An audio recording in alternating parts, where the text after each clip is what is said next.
I remember just, trying techniques and them totally failing, and then some totally becoming successful. And the ones that were successful are the ones we clung to, and the ones that didn't work, we just threw them out. I always go back to what Bruce Lee said. He said, use nothing as the way. There really is no path.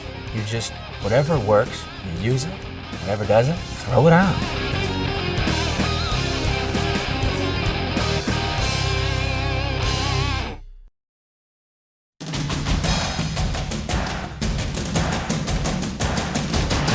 Hi everybody, my name is Frank Shamrock, the 5-time undefeated Ultimate Fighting Champion. I'm here to show you today how to strike with maximum power and not get hit. The first thing you want to focus on is your stance, and stance is the most important thing on striking, how to gain power and mobility. We'll step in here to my line. And the key to getting a good solid stance is run a straight line right through your body. Put your front leg right on the front of that line, on the side of it, and take your rear leg and put that on the side of the line as well.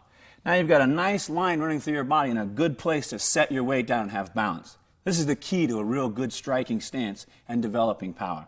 Now once you have balance, you've got a good solid line, your opponent's at 12 o'clock and in front of you, now you want to focus on your breathing. Anytime you want to move, create any power, any action, or do any strike, you have to breathe. And that comes from the belly, explodes out through your chest and through your mouth. So proper breathing for any punch, any movement is push the air out. Now, it seems simple right now. When we add all the techniques and it gets a little more complicated, focus on your breathing is going to be a little harder. So that's why we're addressing it right now. Breathe out your air, breathe out your power. Now that we're in our stance, we're going to make a decision on our striking. Do we want to strike with speed or strike with power? It's a simple decision to make. It only changes with the rear of your leg. Now your rear foot propels all of your forward motion and brings all of your strikes forward. If I leave my leg flat and solid to the ground, that's going to give me maximum power. I'm going to be able to move my weight more effectively and with more control. If I bring the ball of my foot up, it puts me in a sprinter stance, which will give me speed, make me faster, but it'll take some of the power from what I have. So again, we have speed and power. Speed and power. Very simple. So your rear leg is going to be the key to developing all of your power or all of your speed. We'll talk more about this later in this program, but for right now, I just want you to remember speed or power.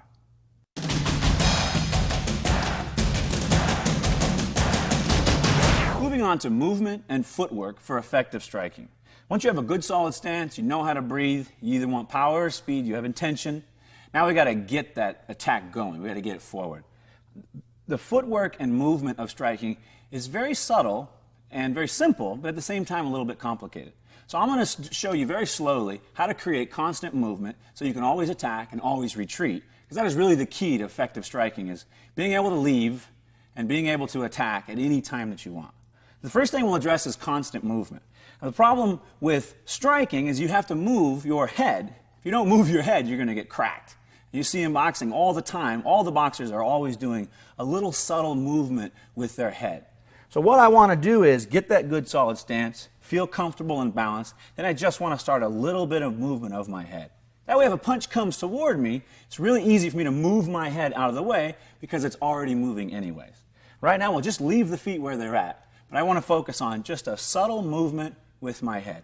The best way to do it, get a mirror, look at yourself, and just good solid stance, just move your head a little bit. Think about someone trying to punch you in the head. Once we have good head movement, which is key, I want to begin moving my feet. That's where I'll really get into the power of striking. Now moving your feet is really simple. It's almost always moving forward, moving back, or moving side to side. Now the most important thing is that every time I move, I always maintain my stance.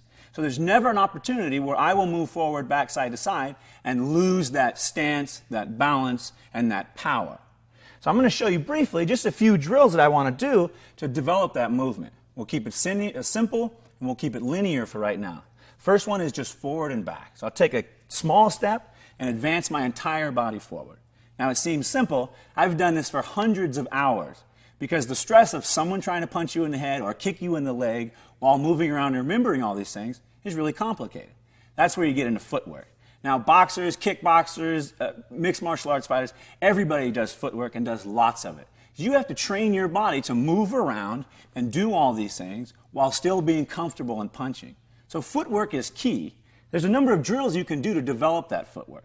The easiest one is follow a straight line, forward and back, side to side.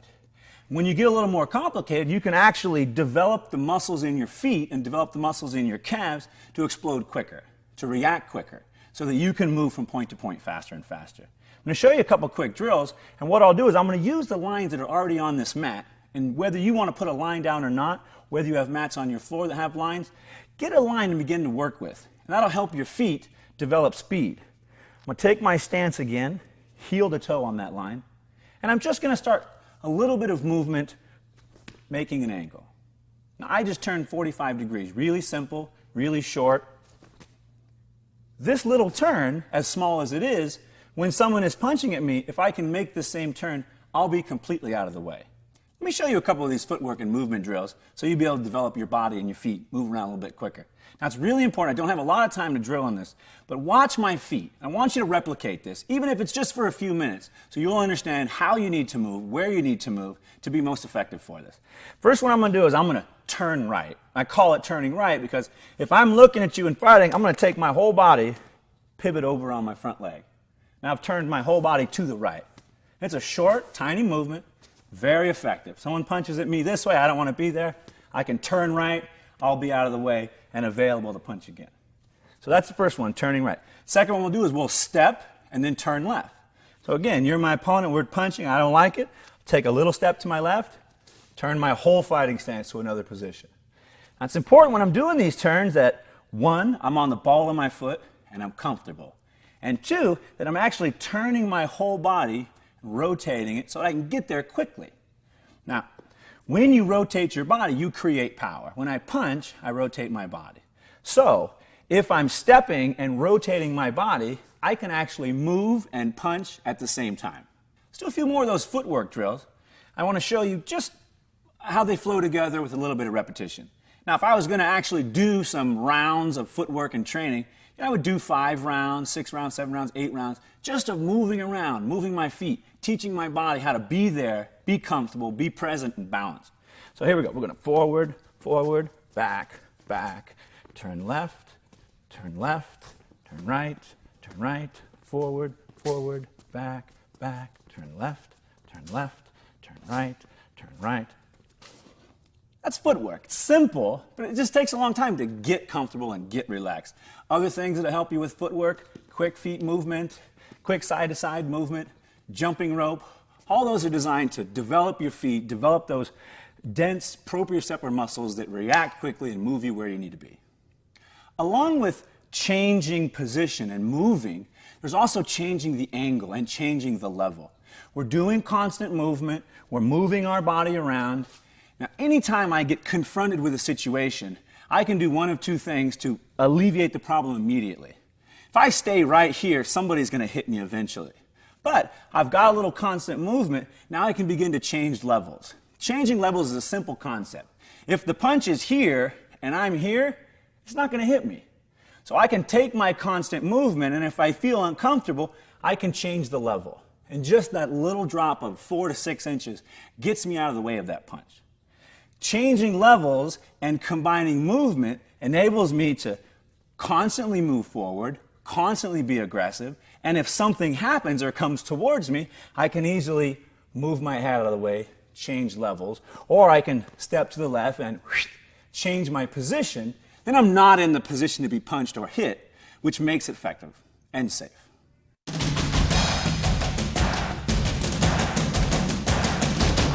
Let me show you now how to generate maximum power. For now, we're going to deal with the chambering of energy in your body. Right now, we're moving around. We're comfortable. We've got a good, solid stance. We want to develop maximum power. Problem with most styles, problem with most punches, is that people don't extend their body and use 100% of that energy and weight. I want to show you how to right now. There's a couple drills that will develop that. And those drills are the torso twist and the lunge punch. Both of those specifically develop the muscles that we're going to use right now to make maximum power happen on punching. Now, My torso twist is really simple. I get in that good stance that I want to punch from, and I want to turn my torso completely so that I'm developing maximum power. And this bends both ways to make that punch happen. Now my drill is, I'll get my hands up, my elbows out, good centerpiece of balance, and I just want to find that comfortable spot where I'm turning my body completely and I'm balanced and relaxed. Now this is all you do when you're punching. You're totally chambering your body. Same thing for kicking, totally chambering your body. So maximum power is developed when that body is balanced and can rotate 100%. The second one I want to show you is the lunge punch. The lunge punch is a deep step that'll set me into here and put the weight of holding up the energy of holding my body right here in my legs and my butt. Now when I'm punching or doing my torso twist, this is what's actually stabilizing me. If you want a good workout, try to stay here for 3 or 4 rounds and do this. This will develop everything on your lower body, as well as give you that power that you want when you throw a punch and you want maximum power.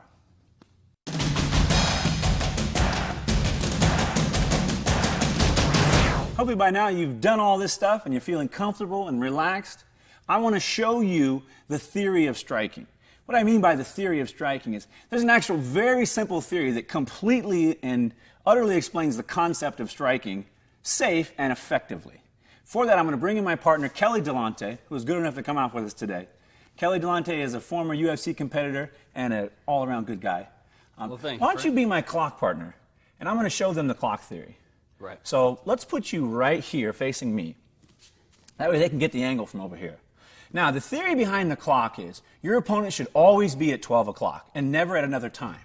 So think of that as a concept.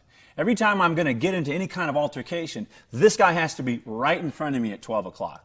If I let him slip off at any of these other time zones, I'm going to get hurt because it's not going to be effective. Now, you have safety in angles, and what that means is if I step in here at 12 o'clock, I'm going to step right into whatever he's doing. I can't have that. That's not safe. If I want to strike him, the safest thing for me to do is constant movement, forward motion, and step off at another time. Step off at 10 or 2, just like driving. Step off at 11, step off at 1, but don't step in at 12 o'clock. That's where the shortest, fastest strike is, and that is down the straight line. Since we're talking about the straight line, let's address it.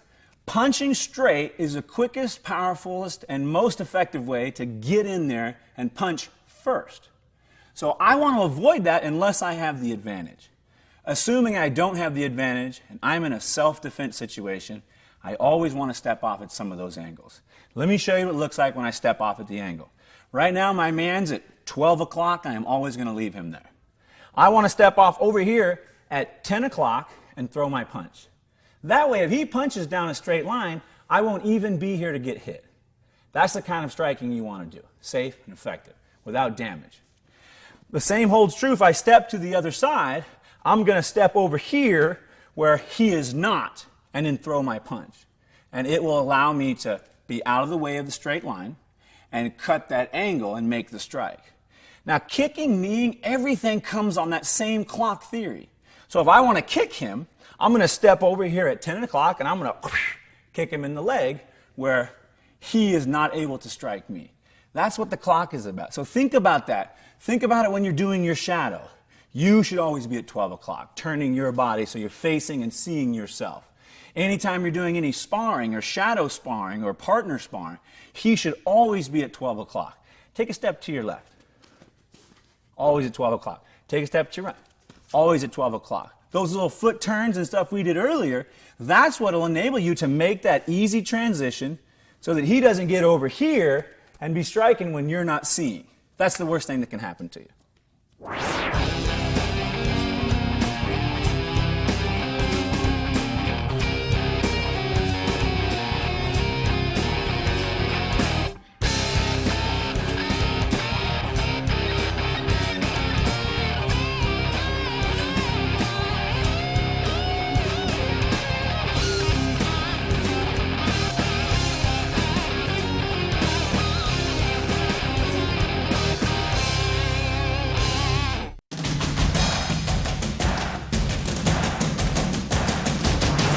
now that we've addressed the clock theory and we're feeling comfortable with that stance and that idea, I want to start adding some active movement in there, some distance, some timing, and some participation. So this is when Kelly really get involved here. Kelly, will you get some gloves for us? Yeah, no problem. Thanks. So the thing about striking is it's all about distance and it's all about timing and it's all about danger. That's one of the big problems with striking. It's dangerous.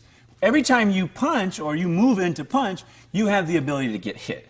And that's where problems come in. That's where you get struck. And that's where you get intimidated and you get tired because you're getting hit. You're actually getting struck. We're going to avoid some of that right now. I'm going to teach you how to get out of the way of that. Let me put them gloves on there. Would you give me some water too as well? Yeah, just a minute. Thanks. Okay, so I want to deal first with timing. Now, the deal with timing is you have to be, one, comfortable, and then two, present while all those punches are going on so that you feel comfortable with what's going on. Can you give me a towel or something too as well? Sure, just a second. I don't think we have towels. All right, so timing. Now, I need a partner to really develop timing. Oh, thanks, Kelly. You're the best. No problem. You know I was busting your chops, right? Yeah. Get those gloves on. Okay, so timing is where we're going to start. The problem with timing is you have to be present in what's going on, and you also need someone to time with. You can't learn timing by yourself. That's why ring time and sparring and parrying are so important. Once you get good timing, you can effectively strike at all times. On the ground, standing, clinch, it doesn't really matter. It's all about distance and timing. We're going to do a couple drills here. We're going to learn to parry. We're going to learn to move out of the way, actually move the punches from your direction into another direction. That's where you get close and you can do good damage. We talked about strikes being in a straight line. If you want to strike effectively, strike in that straight line. Leave your body chambered so you can punch straight. Nothing looping, nothing big like this. It's too big of a circle. The shortest, fastest way to him is a straight line. Bam! Right down the middle. And we can strike safely by stepping off and punching straight down the middle. But everything, think of it straight, like your whole body is just going to pass down that line. All of your energy. I want to show you a drill to get you comfortable with distance and timing, with space. I know from my position that this is the end of my punch. So I have to develop this timing situation where every time I punch, he's either there or very close to it. Now this punch does nothing. It takes energy, I don't do any damage, and it doesn't really help me. But this punch makes him react, is in his face, and I have the possibility of punching him. That's why I need a partner to really make this effective. I'm going to show you how to parry the simplest punches and get them out of the way. For the most part, your rear hand is like a windshield wiper. Something comes in the way and you go, and you move it out of the way. Simple, but when someone's trying to punch you in the head with 4-ounce gloves on, it's not so simple. So I'm going to have Kelly jab at me. I'm going to show you just the simple parry to get it out of the way. Let's just do the jab for right now, and I'll move it out of the way just like a windshield wiper. And I'm going to breathe when I do it so that I don't expend energy and I'm comfortable. Right. So throw your jab. This is how I want to start. And we actually start this slow and warm up and get comfortable until he can throw a nice jab and I can move it out of the way. Now you're actually going to get hit sometimes on this, and it'll be a bit surprising. But the next time you do it, you'll be so much more comfortable and confident in that parrying technique that you won't really worry about it. So let me show you how this thing's going to work. We're parrying the rear hand with his jab. So this is my windshield weapon. I'm going to move it right out of the way. Every time. Move it out of the way. Move it out of the way. Move it out of the way. Now if I'm doing constant head movement, I can probably move my head out of the way as well, which gives you a nice simple drill here that when someone punches at you, you're not going to go and take it. You're actually going to move it out of the way and move your head out of the way. The rear hand has more power. So you want to be careful when that rear hand comes that you get it out of the way with the front hand so it doesn't get in here and do damage to you. So when his rear hand comes, when his power hand comes, I'm going to use that front hand just like a windshield wiper, and I'm going to move it out of the way. Move it out of the way. Now I can move my head out of the way as well. And again, I'm moving my head off to that 45-degree angle at 2 or 10 o'clock on my clock, and I'm getting out of the way. This is my parrying drill. This is how you develop real good distance and timing. Now here's what I do to make sure he's doing his technique right. Occasionally I'll just leave my face there, and I'll see if he's really punching or if he's just playing with me. Because you should be punching with real technique. We learn the technique. We're very comfortable in our stance. We're getting full extensions. This is what it should look like. I have to learn to move those out of the way. That's what a punch really looks like. So make sure your partner's doing it right. You may not have to get punched in the head, but make sure that he's really practicing his technique. Every time you throw a punch, even when you're playing, that's what your punch is going to look like when you're in the ring or when you're sparring or when you're competitive. Always do perfect technique with your strikes. Always do perfect techniques with your kicks, because once you get that technique in your body and it's ingrained, that's what's going to come out. So the footwork, the drills, the punching, everything is perfect technique. Kelly, step out for a second. So we got a pairing drill where I'm moving the things out of the way, getting my head comfortable. Now I want to get good, clean punching. A good, clean punching is, again, that centered stance and a full extension and rotation of my body with my hands up nice and clean. That's a nice, powerful punch. Bam, bam. Okay, so let's look at the jab. The jab is a full chamber of the body, and it's a straight line of energy that goes out. Once I get that stance and I'm comfortable, I want to be able to push that out there, turn it all the way over, and create a nice straight line. I'm even pushing my shoulder out and getting it out as far as it'll go. So I want to completely rotate that body and get that arm out there. This is what my jab is going to look like. Whether I step or whether I just stand and lean a little bit, I'm still going to reach that out there as far as it'll go. The right hand is similar, but a little bit different. I have the chamber of my body this time, that power we talked about, we built with the torso turns. I'm going to get my good solid stance, and I'm actually going to turn that whole foot around as well as I reach out and make that extension. So if you look at my foot, I'm coming from a nice solid stance, and I'm going to push it all the way out there straight, turn my whole body, and even my foot up to the ball of his foot like I'm sprinting again. That's my power punch with my right hand. That's proper punching. That's what it should look like. When you throw a really good power punch, this is what stops you. Your glutes, your legs, your quads, everything chambers down here and stops that energy from pulling you forward. So when you're doing your movements and you're doing your punches, you should feel that flexing and tightening to keep you in that stance and keep you creating power.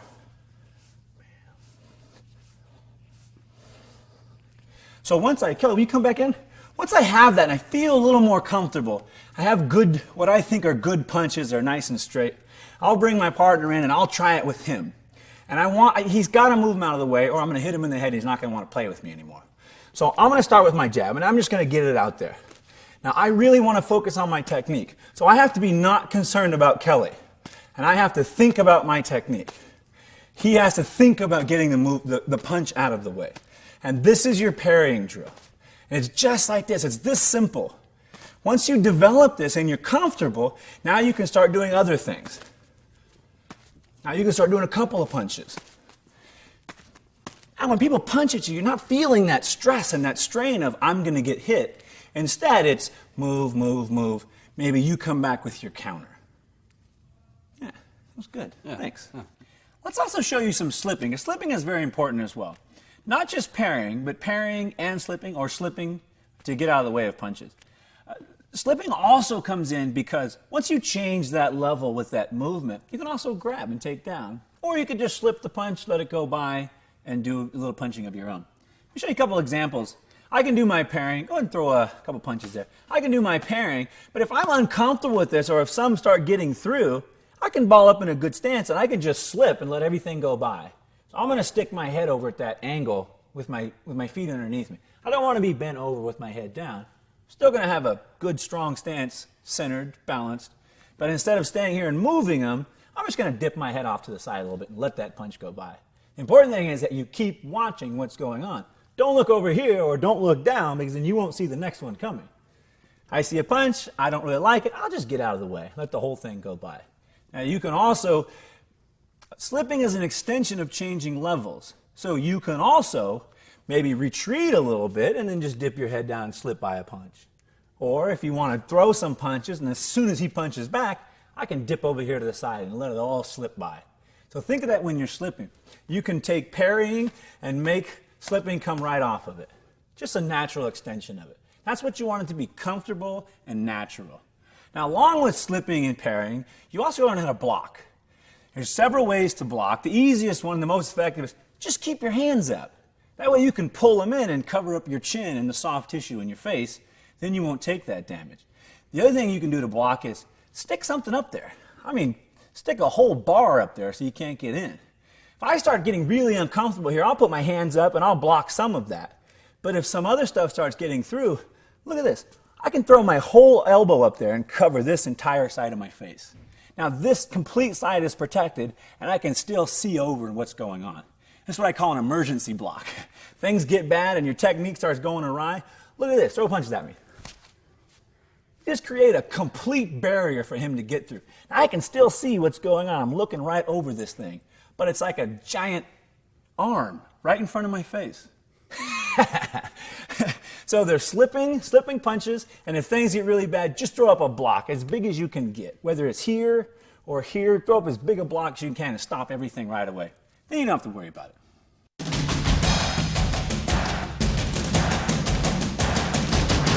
Let me show you my favorite now, and that's kicking.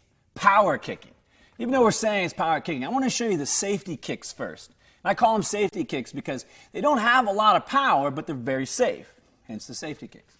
So the first one is a defensive kick, which means he's coming towards me or there's something coming towards me, and it's a front kick. And here's how it works. If I have something come towards me, I'm going to raise my knee up and just straighten my whole leg out, almost like an arm sticking out there and pushing him, like a barrier. What that'll do is if he's bringing aggressive motion towards me, it'll stop whatever he's doing. Now what I have to do to get that kick up there is I have to bring my knee up and then get my leg straight and get my body balanced behind it. So a lot of times you'll need your arms out there to get a little extra balance, and you'll also just have to push it out and make contact, similar to a punch. Once that contact is done, boom, then you can get your stance back right away. The important thing is don't leave your leg out there. If I leave my leg out there, watch what will happen. He'll pick it right up and I'm going down or going to sleep or getting kicked, and that's not safe. So safety kick is the front kick, and that's up, kick, back to the stance right away. The second safety kick I want to show you is called the inside out kick or the pendulum kick. The way this one works is I kick the inside of his leg here, right on the soft tissue, and I never go forward to do it. That's why it's considered a safety kick. So I'm going to swing into his body, kick the inside of his leg, and move my body back out while never really moving forward. That part's hard to understand. I'll do it a few times right here, show you my hands where they should be, and I want to get on a line and show you so you understand why it's called the pendulum kick. Let's turn you a tiny bit over here. Okay. So my kick is, we're in this situation, he's not being aggressive towards me, but he's still here at 12 o'clock, so I'm going to get a small attack on his leg. I want to take the inside of my bone, right here, swing it right into the soft tissue and the tendons on the inside of his knee. And this kick is more of a distraction and a, hey, get away from me kick. Quit bothering me. So that's how I'm going to set this kick up. I'll swing in, kick him on the inside of his leg, and move my feet back out. While I'm doing this kick, both kicks, I have to make sure that my hands are up or in front of me and protecting me. I got to be able to move, parry, slip, and get that stuff out of the way. Watch my hands and watch my feet as I go in.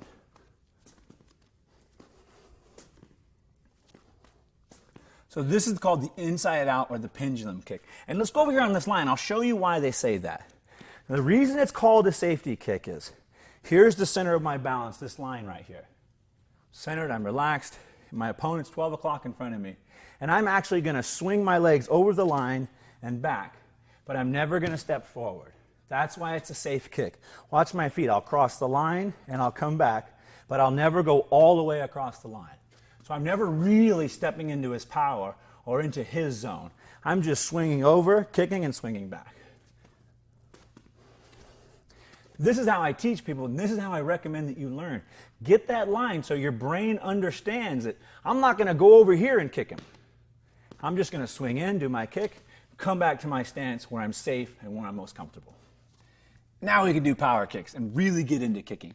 Kicking will take you a lifetime to master, but the concepts are incredibly simple. They all start from the clock. What I didn't tell you earlier was Maurice Smith told me the clock theory. I don't know where he got it, but he used it throughout his career in kickboxing and went 18 years undefeated. So I believe in it. It's something that I follow and teach and train everyone that I do. So we're going to use the clock theory. We're going to develop power kicking right now. Just like punching, kicking and power, especially power kicking, requires that full chamber of your body where you get that maximum power. That's what we're going to begin to develop right here. So Kelly, we got him at 12 o'clock. He is now my opponent. I'm going to do a nice power kick, and I'll kick the leg first, because kicking the leg is the easiest and the most damaging to him. Just like punching, I'm going to step over here at 45 degrees or on my clock at 10 or 2 o'clock. Once I'm here, I'll go on the ball of my foot, and I'm going to swing that leg in and chamber my whole body. So you notice my body is turned from one side completely to the other. This is where your power comes in. Your hands, your arms, everything is used to generate power to get that kick in there. So we'll do it again. I'll show you. I'm going to step off to the ball of my foot, knee slightly bent. All of my weight is transferring from this center to here, and the rest of it we're just going to swing in and kick him with it. That was a good one. I hit you in the bone. Yeah, thanks, Frank. All right. Okay, so we'll do some more kicks. I'm just going to keep showing you with the right leg. Power kicking is very simple. I will step to the same place every time to kick the leg, the body, or the head. So power kicking is one step, one stance, and one kick. The way you change the levels is you just go higher or lower on your foot, and you bend your knee more or less. We're going to keep kicking the leg. I want to show you, and I also want you to pay attention to my foot. Watch how it turns and watch how my hips pivot, and I get all the power in there. So again, we'll step to the time zone we want to kick at, and we'll do our kick all the way in there. Notice my foot turning all the way around. All of the energy is turning and pivoting into his body. Nothing is staying back. Everything is turning, making contact. Turning and making contact. If I want to kick the body, it's the exact same kick, but I won't bend this as much. I'll lift it up a little bit more, which will enable my kick to go into the body. I don't want to straighten my leg higher or lift my leg any higher. It's the same motion. It's very linear. It flows with your body. I just want to slide it up into his body. Same step, kick right up into the body. Bend the knee a little bit more up. I'll be able to kick right into the body. Chamber my whole body, create all the energy. You notice his hand even swings back a little bit. I need this for balance, and I need this to get the rest of my body over there, get the rest of my energy into that kick. So let me show you some more. To the body, to the body, to the body, and then we'll kick high. The only difference between kicking low and high is this leg right here. So for a guy my size, a guy Kelly's size, I may have to even get to the tip of my foot to get my leg up there, but it's the same kick over and over. I'm going to go step to my time zone and straight up, just like you're kicking a football. Now, if I were kicking in a straight line, it would look like this. My leg would go straight up and down, just like I was kicking a football. I'd even swing my arms to get the energy into it. But because I step at that angle, that kick is now angled, and it should slide right into his body. That's for the right leg. It's really easy to kick for me with the right leg and for most people with the rear leg because it's step, ball of the foot, and kick. The other leg is exactly the same. And the only difference is that I'm actually going to step forward with my rear leg. And when I step, the same thing is going to happen. Ball of the foot, slightly bent knee, and I'm going to try and chamber all that energy in there and make my kick. So watch my feet when I do the kick. Going to step over here, safety angle, 10 o'clock, and I'm going to throw my leg up there. Same thing, I'll use my arm, all of my energy to create that hip turn and get my body completely chambered and all the way through there. Let me show you some left leg kicks, and let's see if we can cheat you over here. I'll cheat over here. And watch my combination. Good balance. I can punch, step, kick. Punch, step, kick. Or I can just step, kick. Every time, ball the foot, pivot it through. Ball the foot, pivot it through. That's where you get the energy to get power kicking in there.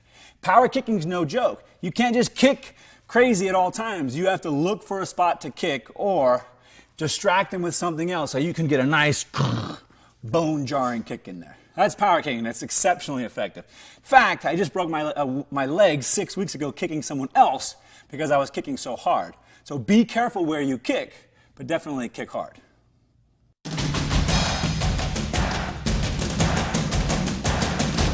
I want to show you now some really serious deadly combinations. Combinations that are almost strategies in themselves, where you can get maximum efficiency from your punching and kicking while at the same time being diverse and being kind of sneaky about stuff. You'll get a kick out of these. The first one is one of my favorites. It starts with the inside out kick, and then it follows with the right hand. The reason why this is so effective is the inside out kick, if the guy stays there, will actually move his leg a little bit to the side and open up his body, square him up if you will. When he's squared up, it gives you the perfect opportunity to come right down the inside with that right hand. Now we've taught the inside out kick as a passive safety kick, where I'm kicking and I'm actually going back out. I'm going in and I'm going out. You can do a number of things with the inside out kick. Once you're comfortable with it, and I've got a good reaction out of him, if I see that leg come up, I'll actually step in instead of backing out. And this will set me right up for my right hand. It's a beautiful combination. Gets people every time, especially because you're attacking the leg here and then going back up to the head, which makes it hard to figure out where the next strike is really going to come from. So let me show you a little bit in real time what it looks like. I go inside out, right hand. And you'll see how it squares up the body for him and opens him up for that nice right hand down the center. Now, a lot of times I'll have the intention to throw the technique, but I won't get the reaction from him. So I'll start and he won't do anything. I'll just back out and stay safe. But if I get the reaction I want, bam, I come right down the pipe with the right hand. Beautiful combination. Works every time, especially if you've done this one a few times and you're getting a good, smack on that knee. If you want to make your inside-out kick really effective, maximum potential out of it, make sure that when you're working, don't just kick him with your foot. Your foot's got soft tissue and about 50 bones in it. Kick him with that one heavy bone on the inside of your ankle. So, think about throwing that bone at him. So when I pendulum him, I'm actually going to hit him with the inside of my foot and try and get that bone to meet his tendon. If you've ever been kicked in your tendon with somebody's bone, you'll know exactly what I'm talking about. It hurts right away, and it's a great distraction tool. Let me show you the rhythm I would develop if Kelly and I were practicing this technique. It's something that flows. It's comfortable. I got my little constant movement thing going on, and I want to just slide in and throw that right hand. Slide in and throw that right hand. And then I can even add it up by not going in there. By just staying out and staying safe. Staying out and staying safe. If I get the reaction I want, I can slide in and throw that nice right hand. Bam. Bam. I'll even do this one. I'll put my hand out there as like a little windshield wiper, and I'll stick it out there in his face so he doesn't see the right hand coming. This is a nice distraction technique that a lot of people don't think about until you really get the technique down. But watch my hand as I throw it out there. It's like it's right in front of his face. I want to try and sneak this other one around behind it so he doesn't see it. Here's my rhythm. Oop, pow, shoop, pow, shoop, pow, shoop, pow. Love this technique. Deadly combination number 2. One of my favorites, one of the simplest techniques to learn, and one of the most effective. Always go back to this. I don't know how many fighters I've yelled at to jab kick. I'm going to show you the jab kick. The good thing about the jab kick is if I just stand out here and kick, I'm vulnerable and everyone can see it coming. If I jab, I can jab off to the angle and with a kick to follow. I'm doing a 2-prong attack. One will get his head up, maybe parrying, maybe slipping. The other one moves me to a safety position and I'm already ready to kick. Jab kick. Very important. So here we go. I'm going to jab off at an angle, which already sets me up to come right in and kick. Simple breakdown technique. If I see he's getting a little bit tired or I got the leg once or twice, I'm going to jab him up, get my position, and make that kick. There's actually 2 ways to do it. We're going to teach it as one singular motion. That's the most effective way. So I don't have any stops or halts in what I'm doing. Jab, kick. Jab, kick. Now your jab is still a pretty good jab. It's not straight, perfectly straight, and I'm not stepping forward and creating 100% power. But I'm still stepping off at an angle and got a nice solid jab. My real power is going to come in the chamber of that kick. So make sure you're on the ball of your foot and make sure you're really ripping that thing in there and getting that full extension and 100% power on that kick. Let me show you my rhythm. If I were going to drill this, jab, kick, jab, kick, jab, kick, jab, kick, jab, kick, jab, kick. That's what you need when you're going to practice technique like this. You need a willing partner, Kelly, thank you, and you also need that repetition, that comfort, that control in your body where you're constantly chambering, breathing, and generating energy without getting stiff or getting uncomfortable or getting nervous. That's the jab kick. Always use that one. In fact, I would start every fight with that. I would just jab, kick, and then I'm like, all right, now we're ready, now we're ready. Deadly technique number 3, moving on. Again, we're going to have a 2-pronged attack. All these techniques are really good combinations that attack different levels of the body and kind of confuse your opponent. So that's where we're at. We're going to do the right hand, left kick. It's similar to the jab kick in that the punch lets me get my angle, and then I can get a nice solid kick in there. So let me show you how it's going to work.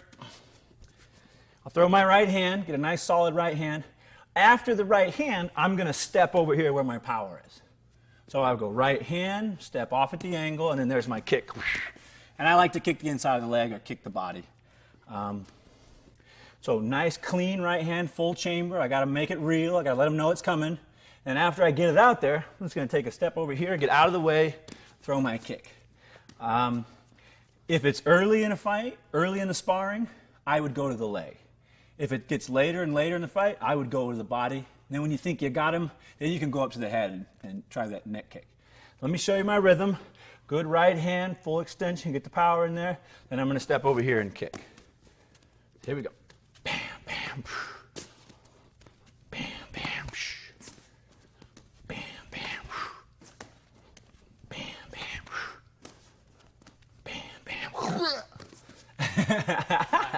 That was a good one. Yeah. I mixed that one up on you. Yeah. So again, doesn't really matter where you kick.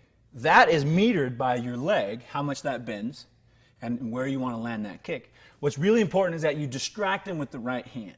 One way to get this technique is, and this is what I usually do, is I go out there and I hit him with the right hand as hard as I can. So next time the right hand comes, he's going to go, whoa, here comes the right hand again. While he's thinking about that, I'm going to step off and get a good kick in there, get a nice score on the leg, try and break him down some more.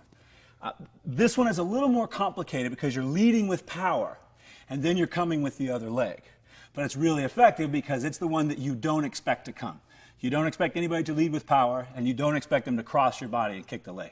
This is a really good combination. I definitely recommend this one. You've used this one. It's a good one. Yeah. Here we go with our last deadly combination, combination number 4. And this combination, again, applies to the principle of aggressive striking and then stepping off for a safety, good strike at the end where you do maximum damage.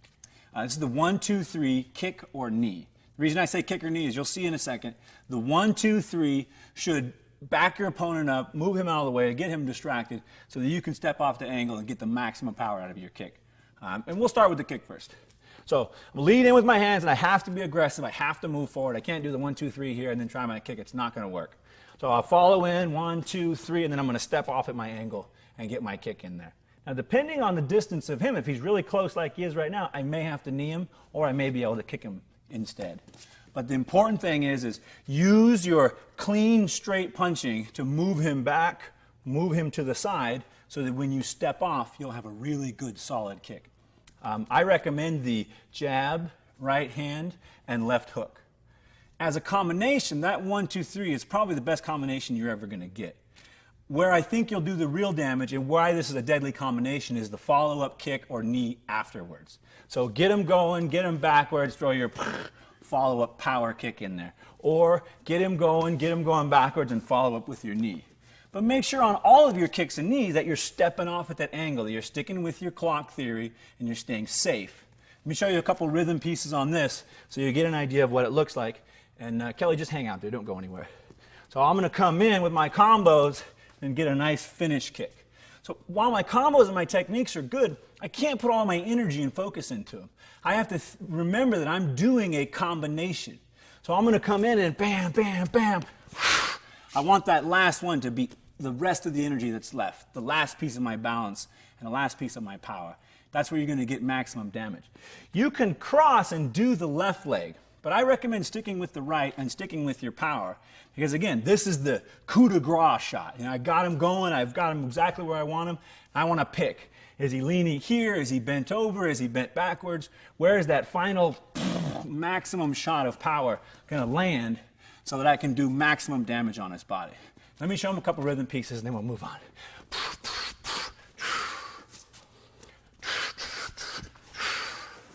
Important thing is I'm stepping off at that angle, that I'm doing my business and I'm getting safe and out of the way. And I want it to flow. I don't want it to stop and then make a step. I want this technique to be ingrained so that I see or I feel that his body's getting beat down. I hear his breathing, or I feel like he's weak, and I want to launch my coup de grace attack, and it's bam, bam, bam, with a big shot on the leg, or bam, bam, bam, with a good knee to the stomach. Use the combination of the hands to really get that power shot in. That's why it's the final deadly combination, and I think probably one of the most effective of all of them, just because you have such a good distraction. Just the distraction may win for you. If not, that follow-up shot, that knee or that kick is always golden.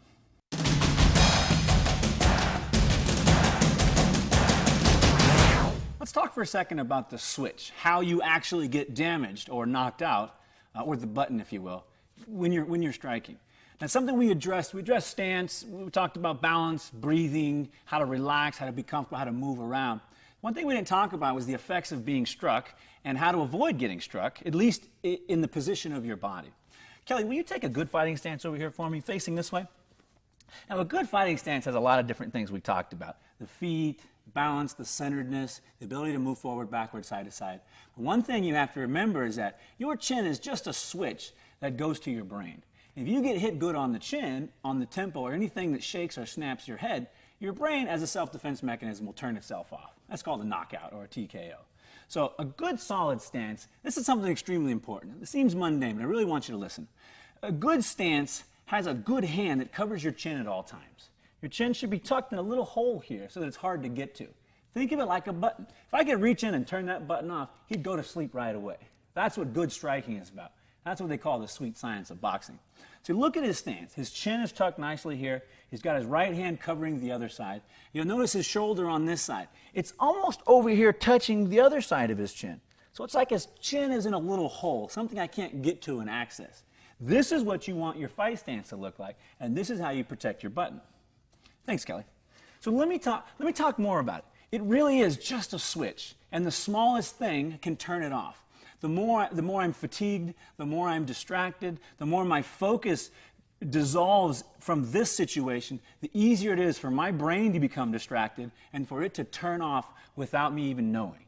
Now, they say it's the punch you don't see, because if your brain is not prepared, it'll turn off automatically.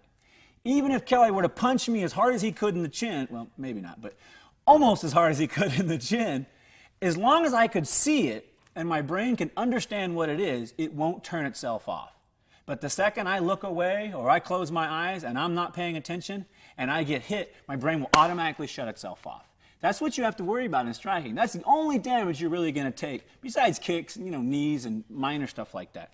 Protect your switch, protect your button, incorporate this into your stance so there's no chin to get to, and then you'll be a very effective striker.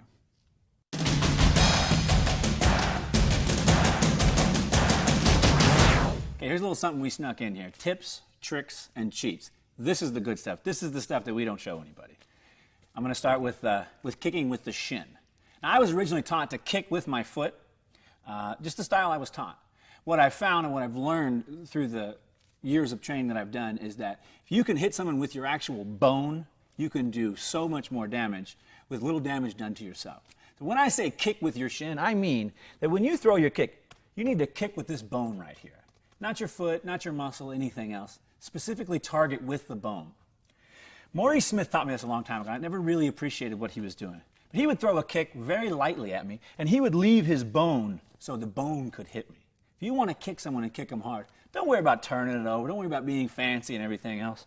Step off at your angle, turn your body, create as much power as you can, and consciously throw your bone at him so that when you're hitting him, it's with your actual bone instead of anything else. Think of it like this. If you get a good bone swinging, it's almost as if you're stepping in with a baseball bat and cracking him with that leg bone. That's the kind of kick you want to get. That's the tip I have for you for kicking. Use the bone. Don't worry about anything else, and don't kick with your foot because you just might break it. So we talked about kicking with the shin. Now your shin is a giant bone, one of the biggest bones in the body. You also need it to block and check kicks. Now, I didn't show you how to check kicks. I want to show you here. A lot of people just take them. They can dissipate the power, whatever. But the one way you can stop it and stop it instantly is when he throws his bone at me, I'm going to stick my bone out there and make him kick it. Now, it's a little bit painful, but if you're fighting, Who cares? As long as nothing breaks or, nothing falls off. So a good check for a kick is, I'm actually going to take my bone and I'm going to stick it directly in the center of his kick. Now, hopefully he's kicking with his foot, so when he kicks my bone, it'll just, traumatize him and not me. So Kelly, why don't you throw a few kicks at me? And I'm going to do a soft check. I'm going to dissipate the power so it doesn't hurt you. And then I'll show him what a hard check is as well. We'll give him a little bit of secret stuff. So throw your kick. Just going to, that was supposed to soft. Sorry about that. Sorry. That was supposed to be a soft one. I'll do a soft one. Okay, throw your kick. So he kicked my bone.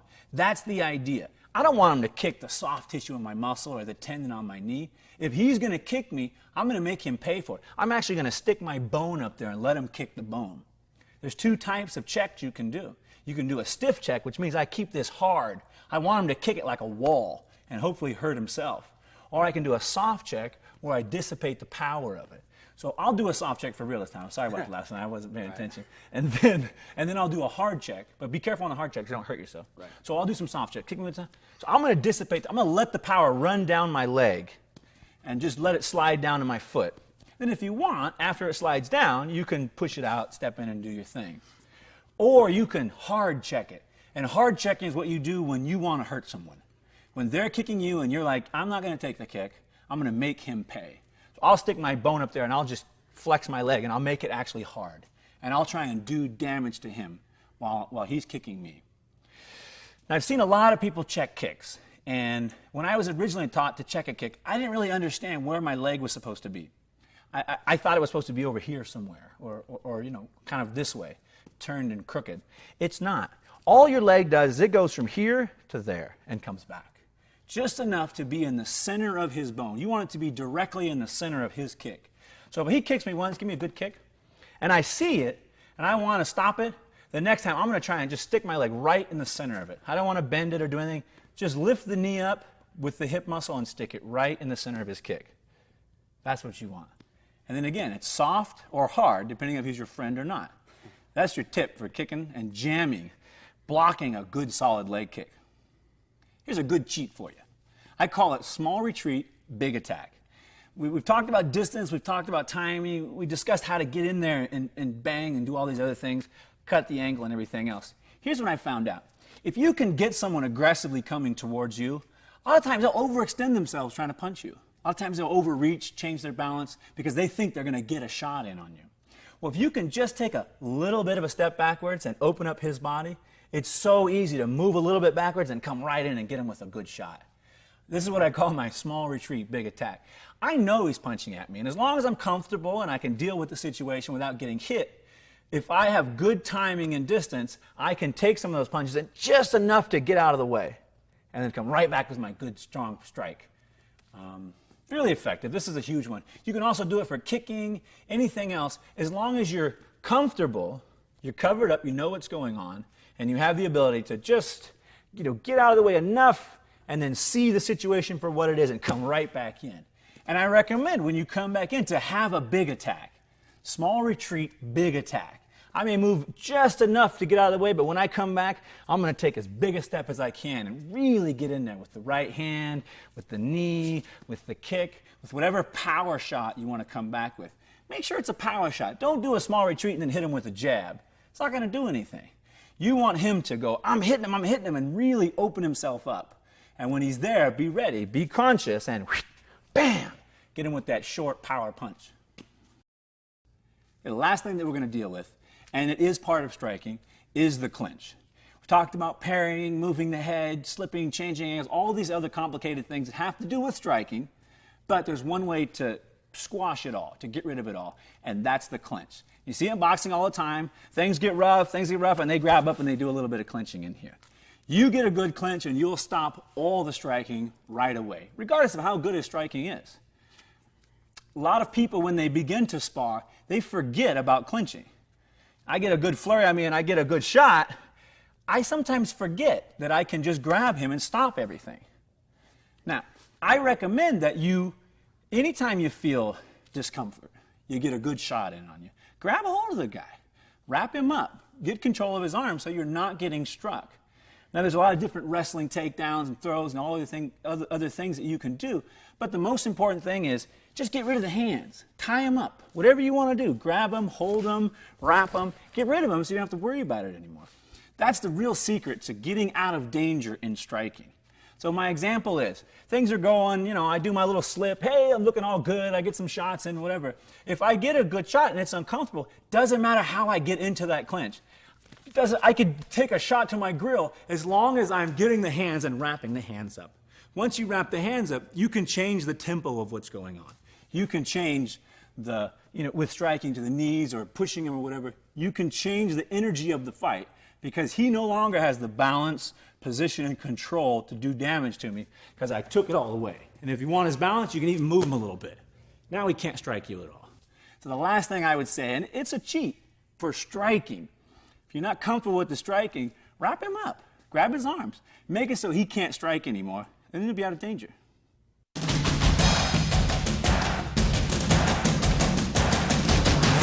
That's a program for power striking, how to strike with maximum power and not get hit.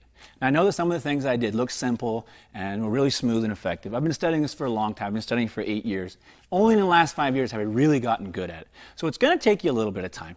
Do the drills. Everything follows in successive order. If you do it the way it's been shown and you follow the steps, you will be very effective. It's going to take you time to get comfortable and to get relaxed when people are throwing punches at you and you're in those high-stress situations. But you got time. Take your time, train your body, train your feet, and it will be very, very effective for you.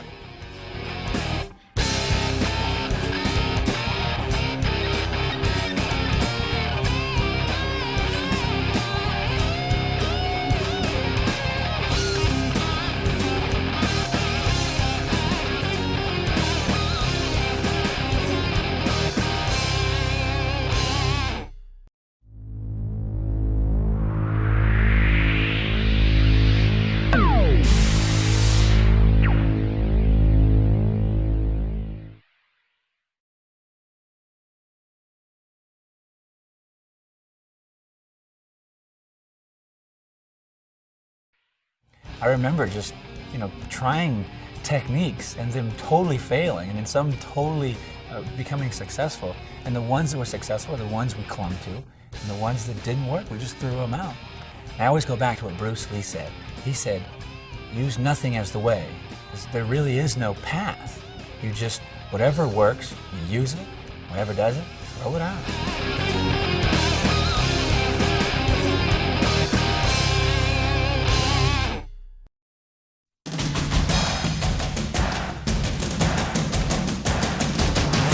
Hello everybody, my name is Frank Shamrock, the 5-time undefeated Ultimate Fighting Champion.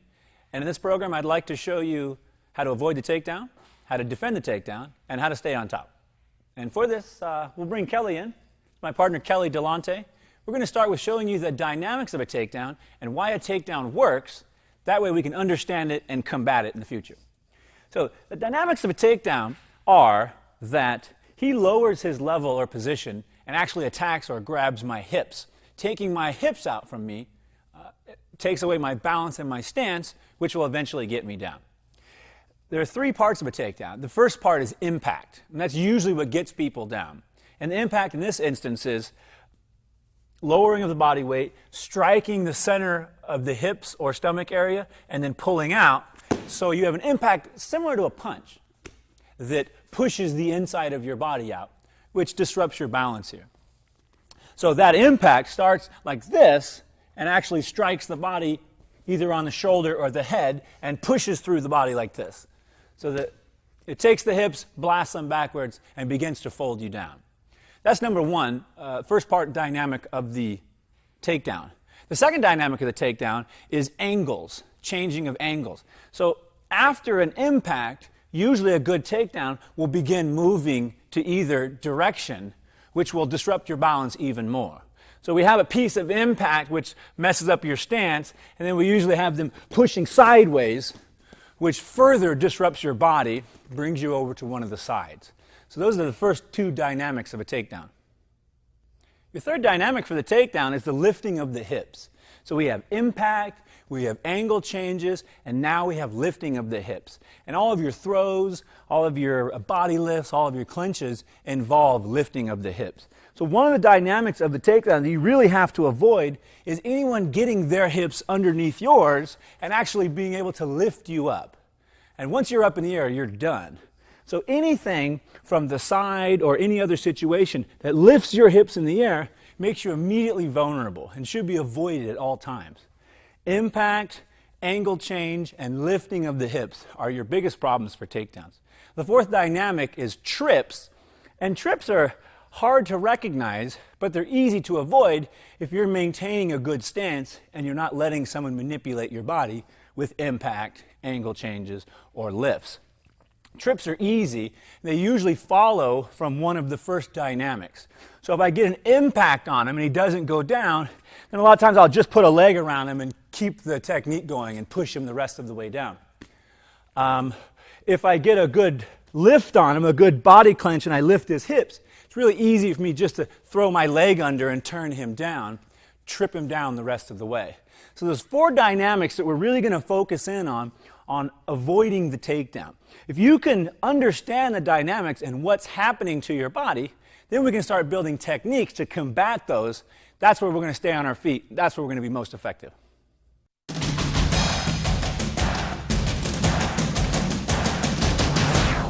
Now that we understand the dynamics of a takedown, let's discuss distance and awareness. That'll really begin to give us an idea and a concept of how to avoid the takedown. The thing about distance is if you can touch him or he can touch you, he can get you down with a takedown.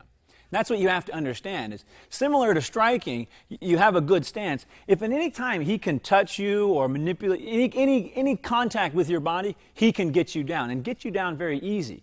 So you have to realize that once I get into a situation where there's touching or there's any kind of contact, I'm vulnerable to a takedown. Now I have to control this distance, and I can control it through striking, I can control it through movement, I can control it through a number of ways, but I have to be aware what he's going to do once this distance is achieved. Now there's three things that he's going to do. The first one, he's going to change levels. Similar to striking, he's going to change levels to try and come in and attack my hips.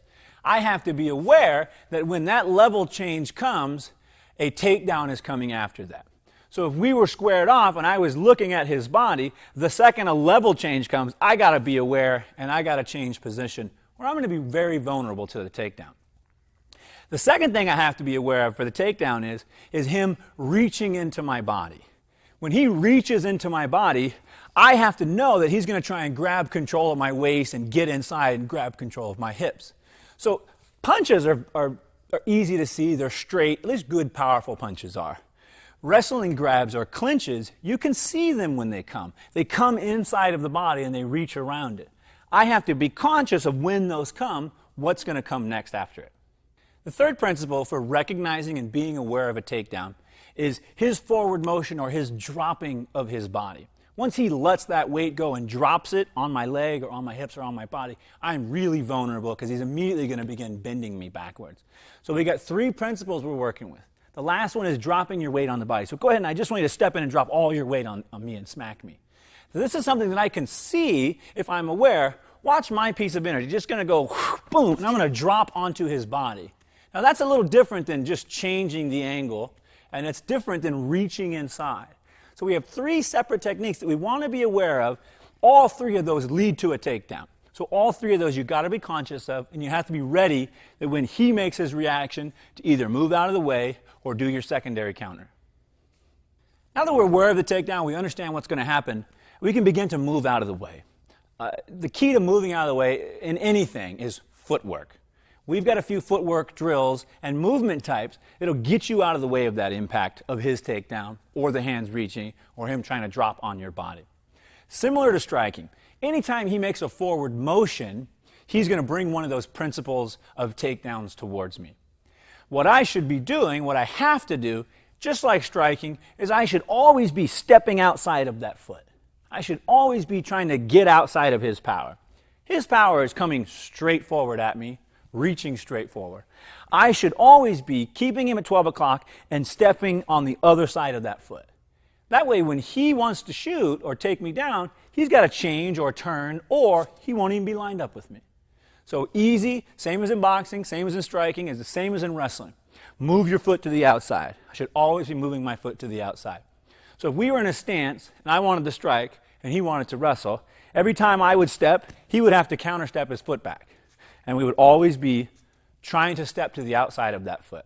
It's a simple concept and a simple idea, but it takes him out of his power source. That way, if he comes for me, he's not lined up, he's over here a little bit.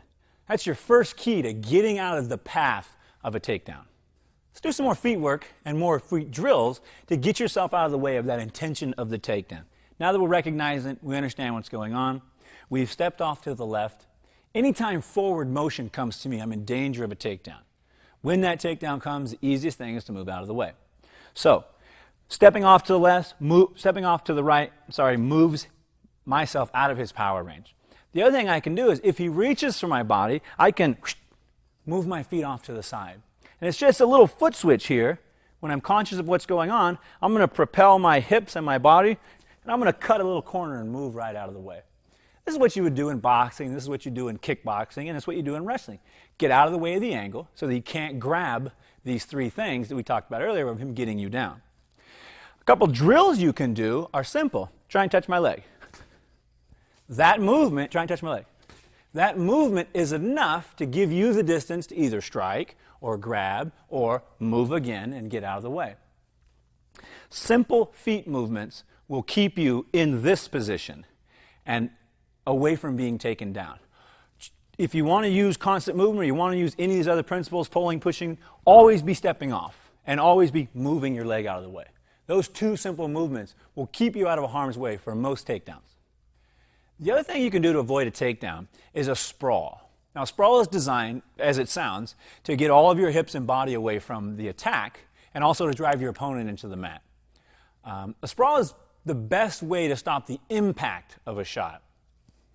When I see him coming in and he's reached the distance of he's got past my ability to move my feet out of the way, that's when a sprawl comes in. So a lot of times I can stop his attention just by moving out of the way, but if he really commits to it or he brings that falling energy to me, I have to do my sprawl. And a sprawl looks like this. We'll do it slow so they can kind of picture it, and then we're going to break it down for them. Then we're going to show them the drill and make a really complete package here. So when I see the intention and he comes in, my sprawl is I'm going to throw all of my hips back and drop them on the mat so that there's no hips for him to grab control of and try and sweep out from underneath me. So we can do it a little bit quicker now. So the first thing I do when he comes in is I take my weight and I go and I throw it all back and put my hips down. And that'll take the hips away from him so he can't manipulate me and drive all of his weight into the mat. Now, I want to sprawl with as much weight on top of him as possible. That way, he can't keep driving and pushing towards my hips. I want to actually smash his head into the mat. That's the most effective way. The other thing is, whatever leg he's going for, I want to push that one out as far as possible so he can't grab it. So if he's going to grab this leg, I'm going to try and throw this one back first and as far as possible, and then drop all the weight on his head. Ready? All right. I can stop that forward motion. I don't have to worry about him gaining control of my hips anymore. That's what a sprawl is all about.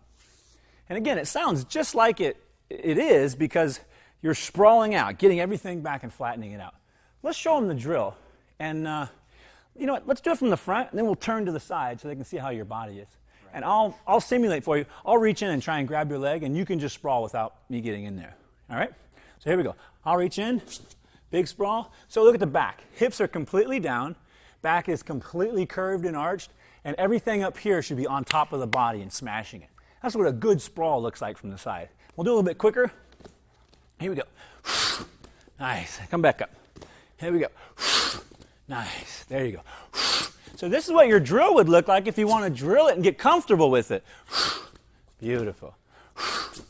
Nice. So let's turn this way and give them a couple sprawls so they can see what your body looks like facing this way. You're going to face. I'll just be your guy from the side, like coaching you. So again, good stance, good position. Show them your sprawl. Nice. And look at the body. Chest up, hips are all the way flat on the mat. Everything driving into him should be squished flat on the mat. A couple more. Nice. Where's the breath? Nice. Again, once more. Perfect. So that would be your sprawl drill. If you want to get comfortable at it, get two guys just like we were, try and touch the leg and work that sprawl. Work the sprawl until it's comfortable, and then you can add a little more intention on it. When that intention comes, you'll find that as you throw back and you drop the weight on, you sometimes ride on top of that person, which is perfect. Ride all you want. Just stay on top and keep your hips out of their hands. So we showed you how to sprawl. Get your hips out of the way. I want to show you now how to underhook. Underhook's probably the second best way to avoid a takedown. And what it does, it enables you to get under the arms and lift him up so that he can't get at the hips and pull him out from underneath you, manipulate your body. There's a couple ways you get into underhooks. The easiest one is when he makes that intention and reaches for me, I need to underhook his arms, actually throw them both under and lift him back up so he's equal with me and he's not down here at my hips, messing with my hips anymore. So two types of underhooks, single underhook and double underhook. Double underhook, of course, is always the best because you have maximum power. But the way you get into it, just like striking, it's a timing piece. So I see his body, I see his intention, he reaches for me. I need to maybe move my hips back a tiny bit and throw those underhooks under. Now we get into a situation where I can lift him up and we can be equal again. And he won't be able to manipulate my hips and body. You can also do your underhooks from the takedown block with the sprawl. So come in, I'll sprawl on you. After I sprawl and get my hips back, I'm going to put my underhooks under here so that he can't do any more damage to me. Now I can keep his body down, or if we go back up, I can manipulate him here or here where I'm underneath his arms and he can't get in there and twist me, turn me, change my balance. Underhooks are really good. They take a little bit more awareness and more timing than the sprawl, but they're very effective, and with a good underhook, you can stop anybody's takedown.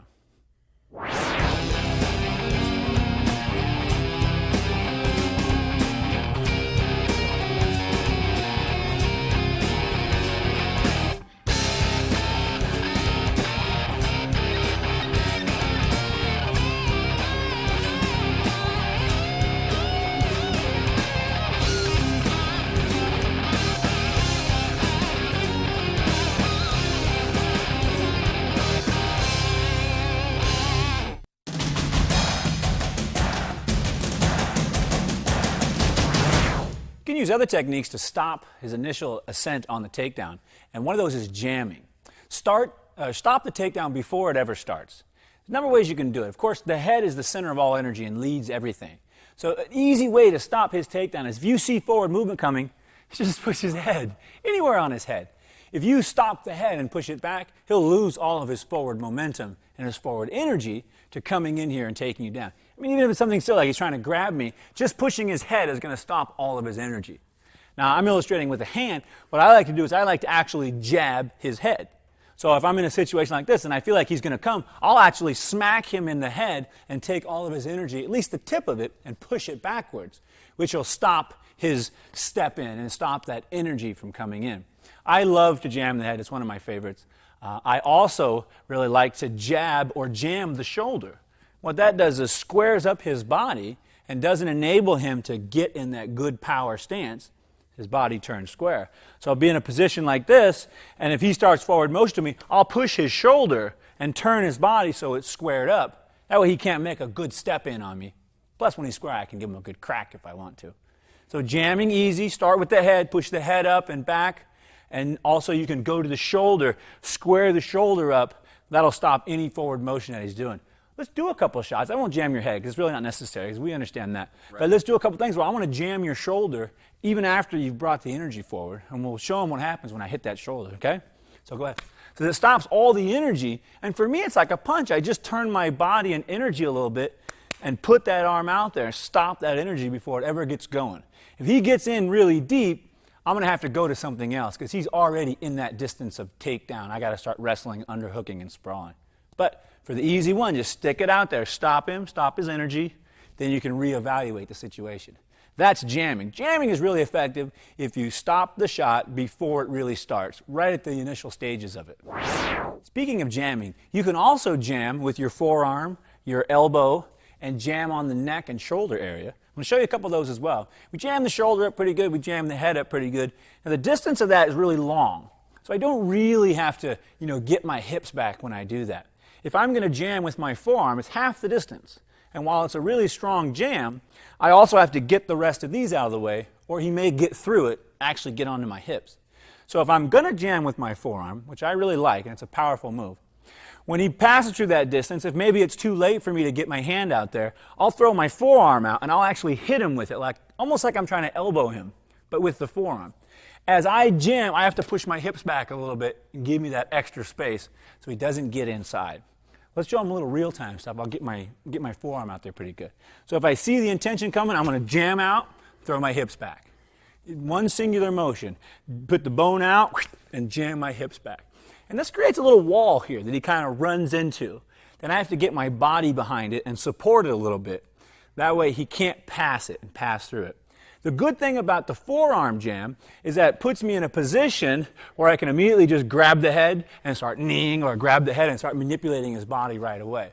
So jamming with the forearm, it's a little more advanced because it allows the distance to create, but I can get some great secondary moves off of it. Plus, I can stop his shot right away. Another type of jamming or takedown defense is a hip thrust, and it's a jam as well, but in a little different scenario. So when he comes in deep on me, there's several distances we're working with. First one is keep him away. Second one is I'm stopping him here. If he gets in really deep on me and gets to my back leg, I can actually jam him and stop him with my hip, not allow him to take the hip and control it, but actually hit him with it and hopefully divert his energy coming from my hips. So we'll do it slow. When he comes in here, I'm going to throw my leg back and throw my hip down. So I'm taking my hip and actually hitting him with almost like it's a punch. And I want that impact to thrust and jam him, stop that forward motion. So come for leg in. So I'm going to bam, throw my leg back and throw that hip down and smack him with the hip as hard as I can. I want that impact to be like a good punch and hit him on the shoulder as hard as possible. Let's turn this way with your back this way a little bit and do the same thing. I'm going to try and jam it good where they can see it. Bam! And throw my hip out there as far as I can. Smack him with it. Just take that energy and move it out of the way. Then I can begin my secondary moves and manipulate his body. Let me show you this from the side, this hip thrust. Once I get the energy coming in here and it's come close to my hips, I want to actually take my hip, throw my leg back a little bit, and just thrust it in there, throw all my energy in and smack him with my hip bone. If you do it right, you'll really crack somebody with that bone and they'll feel it right away. But again, when the energy comes in, I'm going to throw it, bam, out and throw my hip in and down as much as possible. And that'll stop them. Here's a tip for you. If you keep your hand there, when you do your shot, and when you stop the shot, you'll have control of the head. You can push yourself out of the way, create more distance, and be immediately away from that takedown. Or if you want to wrestle, you can just swim inside and go back to wrestling. Either way, with the hand, without the hand, if you get the leg back and the hip down, and you get that timing right and get that jam, it is a very, very effective way for stopping a takedown.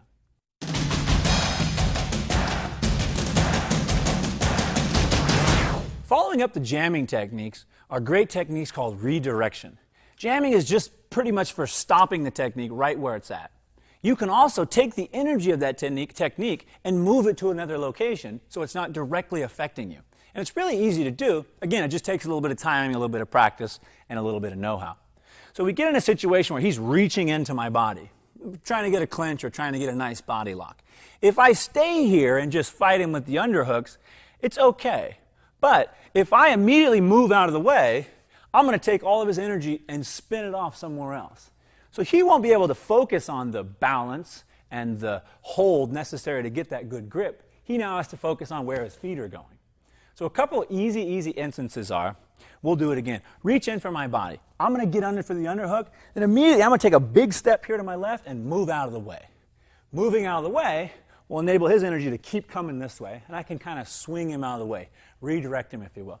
So go ahead and reach into my body. Just a little move him out of the way. If they're reaching for your hands or for your head or anything like this, I can just pinch my arms in and I can move him out of the way and move myself out of the way. Now we're talking about takedowns in that he's bringing aggressive takedown towards me, trying to get me down. So I know that there's energy coming towards me. It's my responsibility to recognize it, know what's going to happen, and then divert it somewhere else. We'll give you a couple easy examples. This one with the swim inside, soon as I swim inside, I immediately want to step out of the way. Even just a little step and step out of the way. Every time he brings the forward energy, I can take a little step to the side, pull my butt out, move out of the way. As long as I'm maintaining this strong stance and structure, I'm going to be able to redirect him really no matter what he does. The other kind of redirection that I can do is when he tries to take me down with a wrestling takedown or a shot, I can actually move that shot out of the way and move myself out of the way. We worked on foot movement, on getting your feet and body out of the way of the initial takedown. The second thing we do is we can take that head and then shoulders and we can redirect him as we move our feet out of the way. It's building on techniques that we've already done, but they're just simple additions that's going to take his energy, move it out of the way. Here's our example. I've already learned how to get my feet out of the way. Now I want to get my feet out of the way and move him out of the way while he's trying to come for my hips. So why don't you do like a double leg takedown on me, and I'll move out of the way and show him the technique. So my most important thing about the redirection is that not only am I moving myself out of the way, but I'm pushing his energy off to the side as well. And let's do it in slow-mo for them as well so they can see. So when he comes in and I recognize it, I immediately get my body out of the way, and in secondary I'm going to push him and get him as far that way as I can. Now, a lot of times he may even get a hold of your foot or be in a position like this, but as long as you got his head and the rest of him out of the way, you can slip your leg out and do other things to get away. Again, we're avoiding the takedown. We don't really want to be taken down, so we're trying to quick, short, efficient methods to get out of that.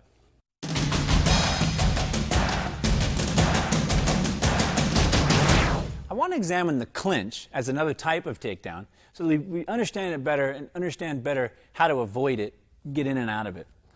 Traditional clinch is, under the head, somewhere in here, under the body. Anything that really gets in the upper body, head and arm, stuff like that is considered a clinch. There are a lot of different varieties. For this one, we'll do, a head here or something underneath like this.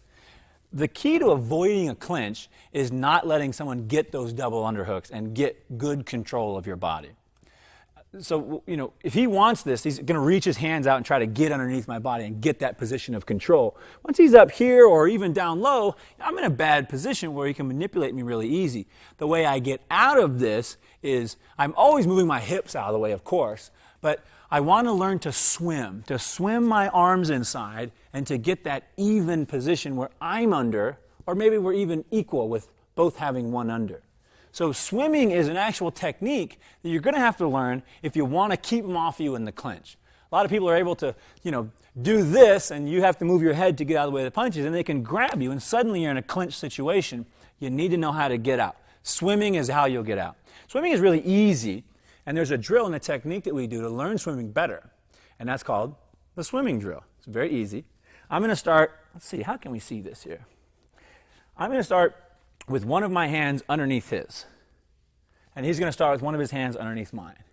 And every time I try and put my hand under his, he's going to swim the other one in so that we're back to the same position again.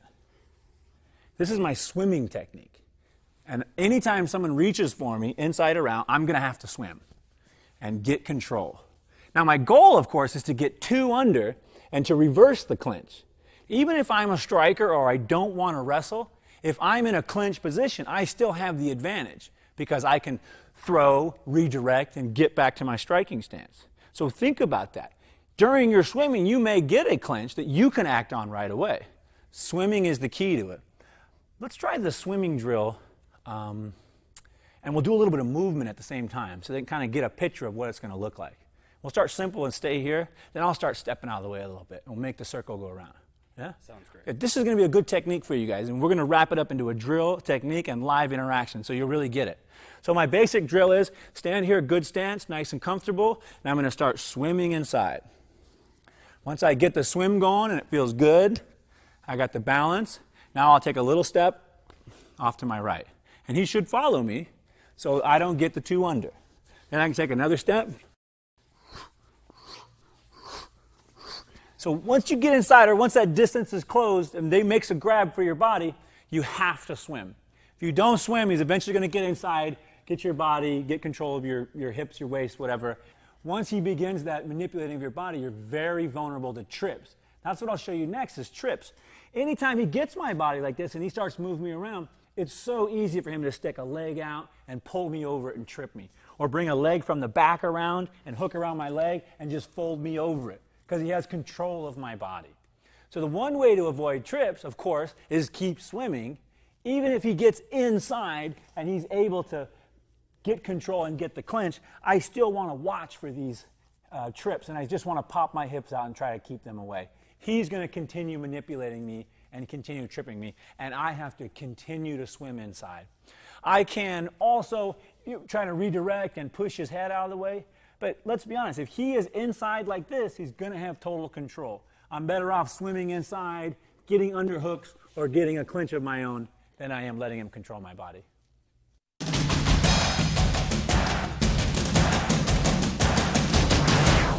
After the clinch, you experience a problem of getting thrown. And getting thrown is very dangerous because they're pulling your hips over their hips. That's when you get in serious trouble. Most of the throws start from a clinch or clinch-like position, and they pull your hips on top of their own, and they actually move their hips to wherever they want you to go. So the thing you have to avoid is getting split up the center. So the one thing I can't let him do is get inside of me, split my center, and pull me on top of his hip. In any position. This one is probably the most common, him reaching inside, splitting me, and then lifting my hips up. Pick me up on top of your hips. Once I'm here, I'm done. Once he lifts my hips up in the air, I'm completely out of the situation. So the way I'm going to avoid that is, if I feel him getting his hips in close to me, I have to move my hips out of the way and get him off at another angle. And it's real easy to do as long as I keep popping those hips out. I never want to remain stagnant here. I'm always going to keep popping, and swimming inside to get those hips out. Let me show you some other examples of throws and ones that you need to avoid, and avoid letting your opponent get to that position, because then you're going to go flying. You don't want that. So, let me switch you around here. We'll make this real easy. So another easy one, and a lot of times it comes off a clinch position, is the person will move to your side. When he's on your side, he's got his hips below your hips, and he's able to lift you on top of that. That's when you run into a throw position and where you're going to go over backwards. What he needs to do is get this leg out and back. So I'm not having my power on the side of his hips.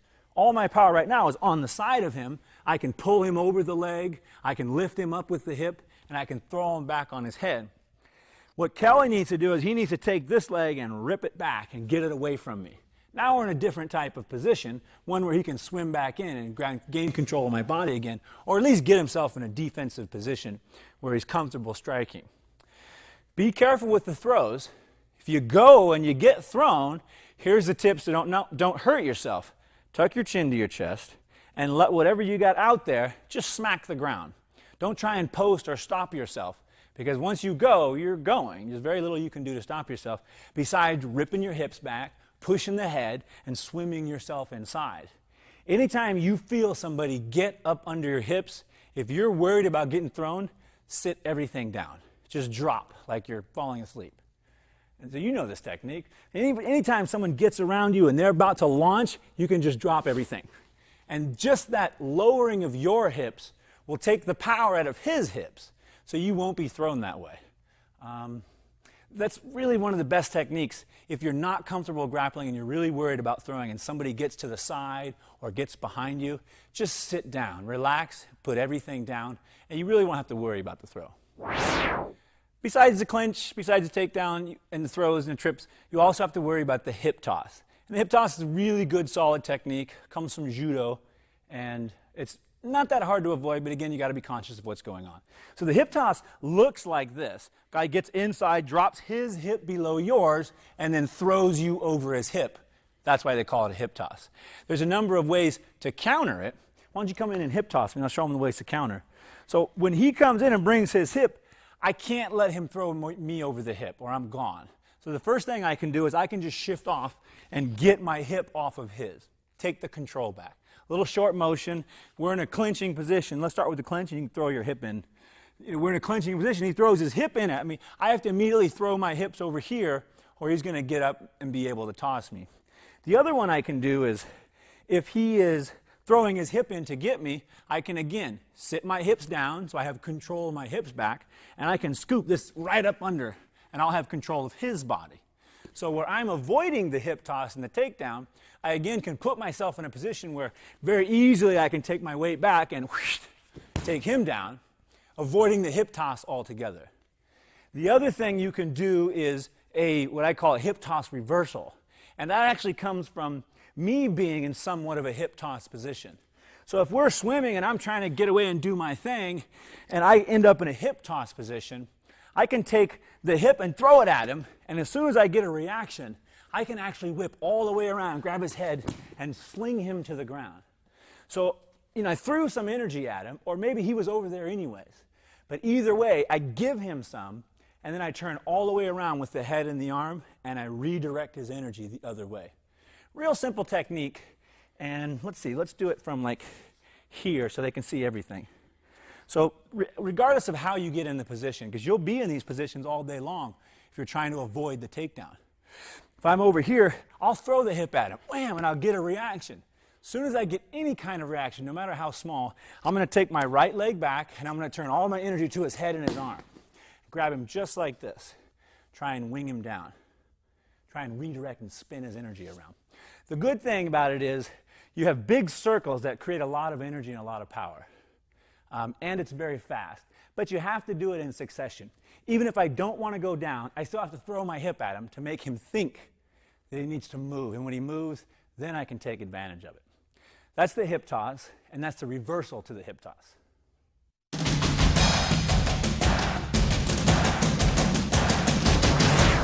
Here's the good stuff. Tips, tricks, and cheats. We're going to show you some little nifty things that'll help you avoid a takedown and give you a little better insight into how to avoid it and how to disrupt your opponent when he's trying to force that takedown on you. First one is balance. Balance is the key to doing all these things. He has to balance his energy and bring it towards me, whether reaching or shooting. And if there's any small ways I can disrupt it, I can stop what he's doing or direct it so it's too difficult for him to get the power he needs to take me down. We did some movement with the head, screwed with the head. We also did some movement of the shoulder, changed the shoulder so they didn't have the same power. Here's another one for you. You'll like this one, especially if you're kind of rough like me. Step on his foot. When he goes to do something, or especially to retreat, step right on top of it and then push him one. That's a great one. The other thing you can do is step around his foot. So if we're wrestling and doing our thing, if I step on the other side of his foot, now it's harder for him to pull his foot away, and I can do the same thing again. I can give him a little push. Those ones are really good. Other things you can do with the balance. If I pull something, look where his balance goes. So just in here jostling and wrestling around, we've done a little pushing. Now I can do some pulling, and I can manipulate his balance this way. Just enough so that he doesn't have it focused and aimed towards me. That's what you want to do. The other thing you can do is I can fake like I'm going to go for his body, even if I don't care to go for a takedown. I can change levels, make an intention, and instead of doing anything, you just give him a good push. It does so much to a person's balance, focus, and concentration when you do one of these little things to them. A lot of times it'll take them right out of the game and make them rethink about that takedown. Here's a tip for you, and a good one. Hand control. Don't let anyone grab your hands or your wrists and control them. It's kind of hard to grab someone's hands. I'll give you a technique on how to hold it too. Make a circle with your finger, put that over the bone. Don't worry about the rest of your hand. That'll come into play later. But put the circle around the wrist and clamp. Now I got really good control of his hand. I can push, pull, lift, maneuver his body around. He cannot let me have this hand control. The real tip is don't let anyone hold your wrist. If he grabs my wrist, I got to swing out immediately.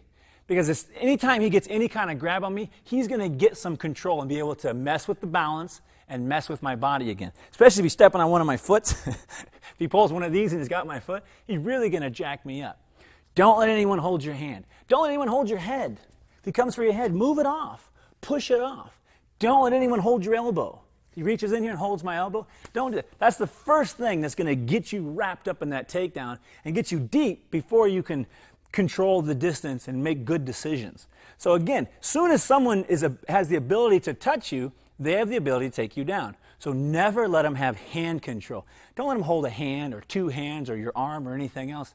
Avoid the whole thing. The second he reaches for my hand, I'm going to either grab his hand or move it out of the way. So you can't let anyone grab onto your body and begin manipulation of you. It's just not good.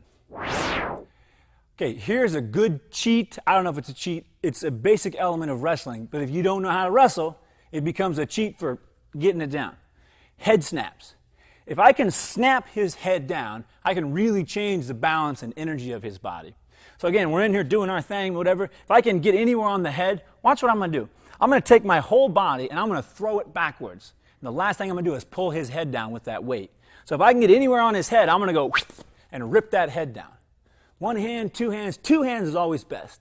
But I've taken his body and I've put all of my weight onto his head. So now his head is driving forward. And if you're a striker and you want to strike, this is the time, because he'll be all bent over and in a non-powerful position. So again, if I can get in here and get anywhere on the head, watch my lower body. I'm going to throw it backwards, wham, and I'm going to rip everything down and throw him into this hole. Now, if you want to grapple, you want to be on top in a controlled position, this is the perfect one. I can snap him down and look where I'm at. I'm right on top of him and right in that ready position and being active. The important things to know about your snap is you can't just pull him down, because you'll be pulling him down to your feet. When you pull him, throw everything back. Throw everything back like you're sprawling. Throw him in that hole. Once he's in that hole, you can do whatever you want. Head snaps are great. Head snaps are the opposite of what we were doing earlier with the moving of the head, redirecting him, jamming his head up. So you can add those two sort of as a combination of attacks. I can push him up, and if he gets too close to me, I can throw him in a hole, throw him on the ground with that head snap. I like that one. Yeah. That's a really good one. The other one I want to show you, and it's a really good for wrestling, is the arm drag. This is one of the reasons why you can't let anyone get hand control on you. Because here's how the arm drag works. I grab the arm or the wrist, and my second hand reaches through the elbow. And while I'm reaching, I'm going to step. So look where I've went. I'm all the way past him and on the side of his body, which will make it really easy for me to grab in a clinch or a body lock and throw him over. Let's do it over here so they can see this. So I grab the wrist. Don't let anyone have wrist control. Grab the wrist. I'm going to reach inside. As I'm reaching inside, I'm going to step forward and pass his body. Now look what I got. I got the hip. I got the arm. I can do whatever I want to him. Arm drag. Really, really simple. Here we go. Grab the wrist. Grab it, back of the tricep, elbow. Step through when I pull. It looks like this. Boom, boom, boom.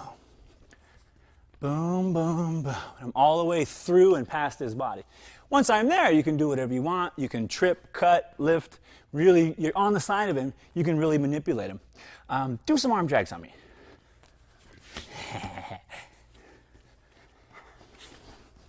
So you can't let anyone grab your wrist. You can't let them have hand control, because once they get hand control, they're just going to bring, develop it, enter themselves inside. Can't have it. Don't let them hold the wrists. But if you want to hold the wrist, elbow, step, arm drag. Nice. That one's a good one.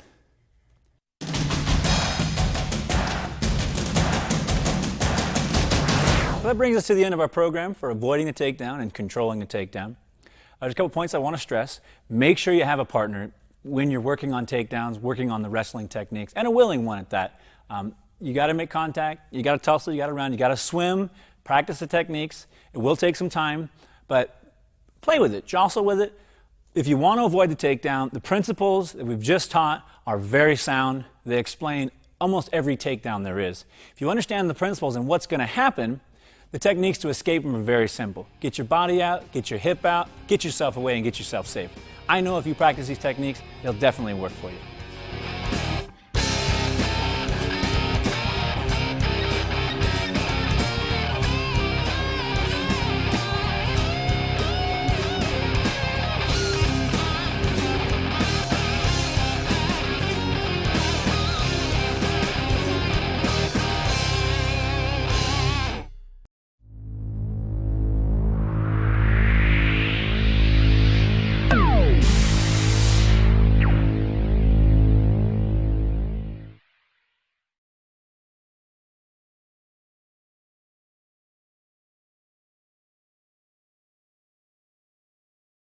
I remember just, trying techniques and them totally failing, and then some totally becoming successful. And the ones that were successful are the ones we clung to, and the ones that didn't work, we just threw them out. And I always go back to what Bruce Lee said. He said, use nothing as the way. There really is no path. You just, whatever works, you use it, Whatever doesn't, throw it out.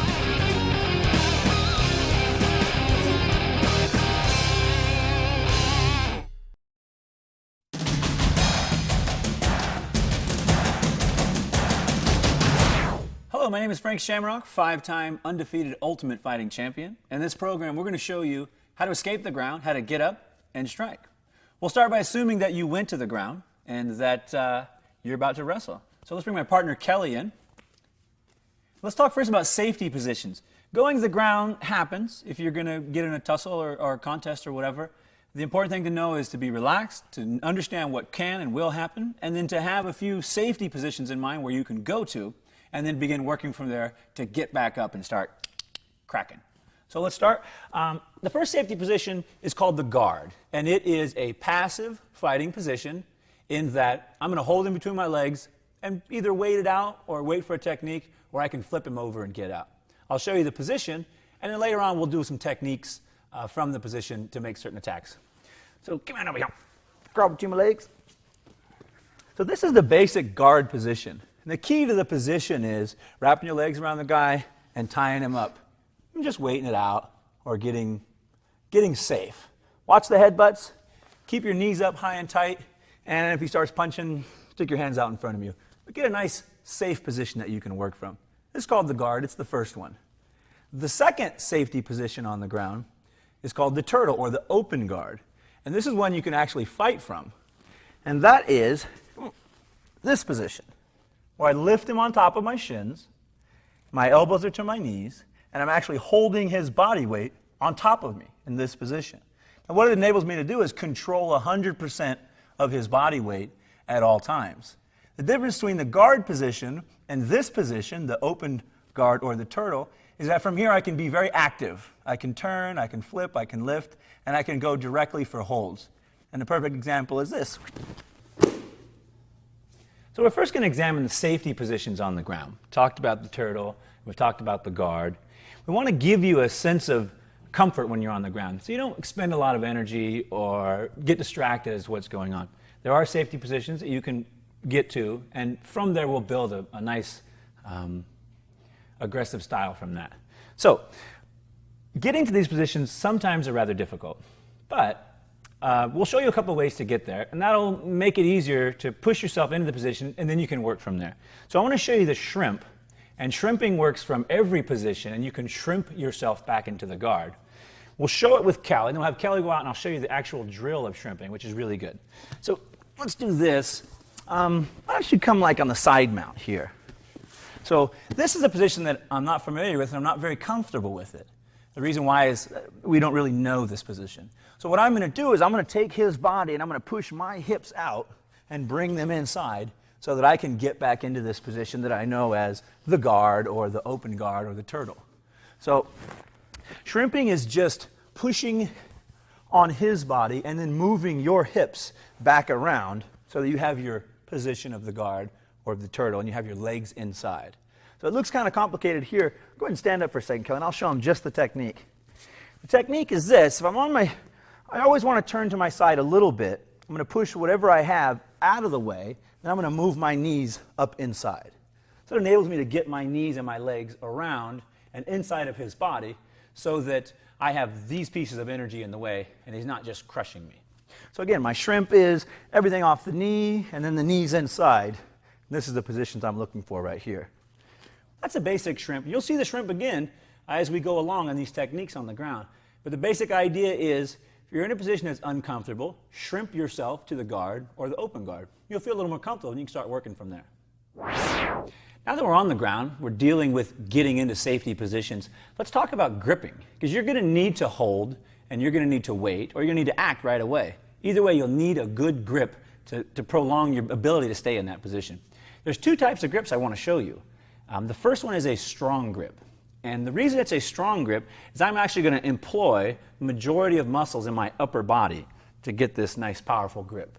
This is good for any type of clinch or hold. If you just want to squeeze someone and try to get them to let go of you, do this grip. Employ all the muscles of your upper body. This is a nice, strong one. I always remember this. Thumbs up, fingers through, put your palms together. That's your nice, strong grip. So when you hear me refer to a strong grip, that's what we're talking about.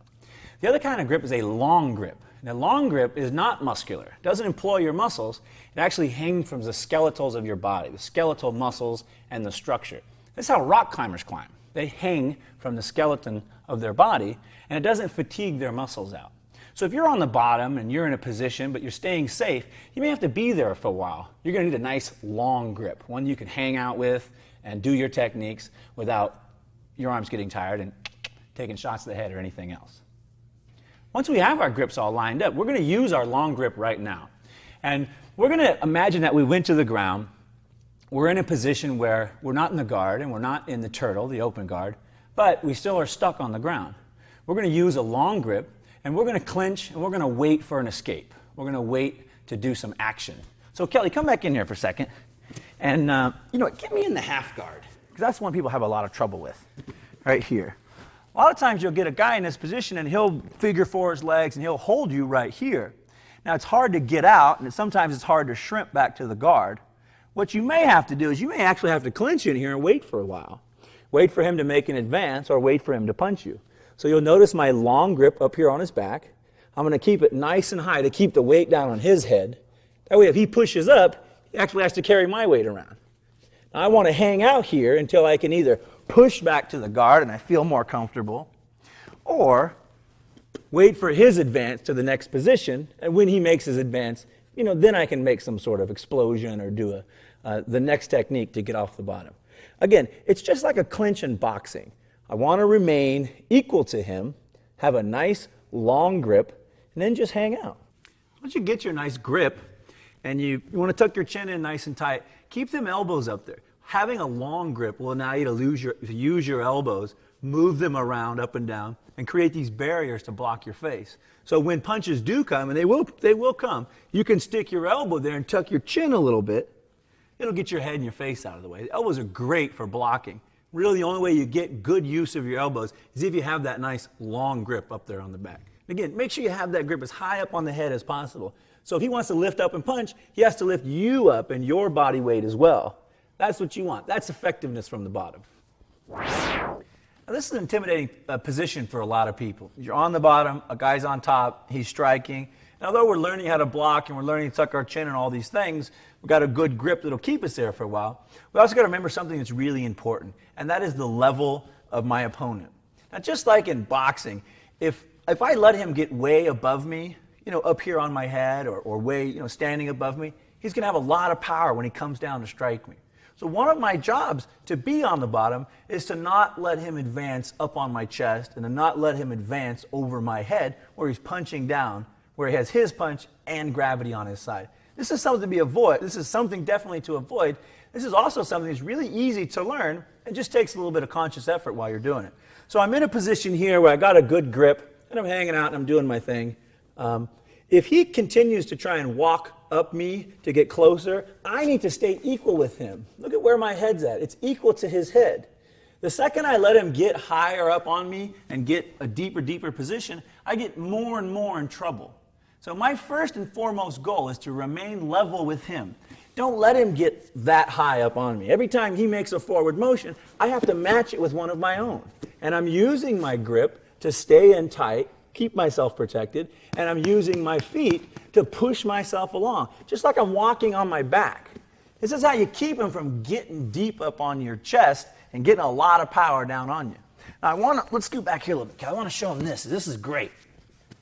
So now that we got a good grip, and now that we're keeping level, here's what happens when a guy tries to get further up on you. You have to actually walk and remain level with him at all times. This is a great example in this position. He's got me in a good mount position. He's fully on top.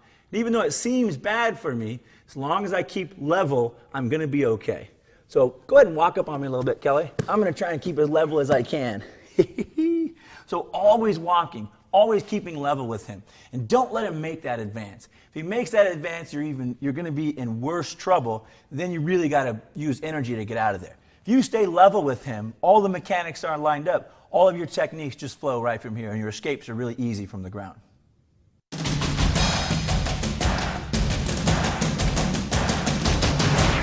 One of the best techniques and most explosive techniques for getting off your back, for getting up, turning someone over, is the bridge.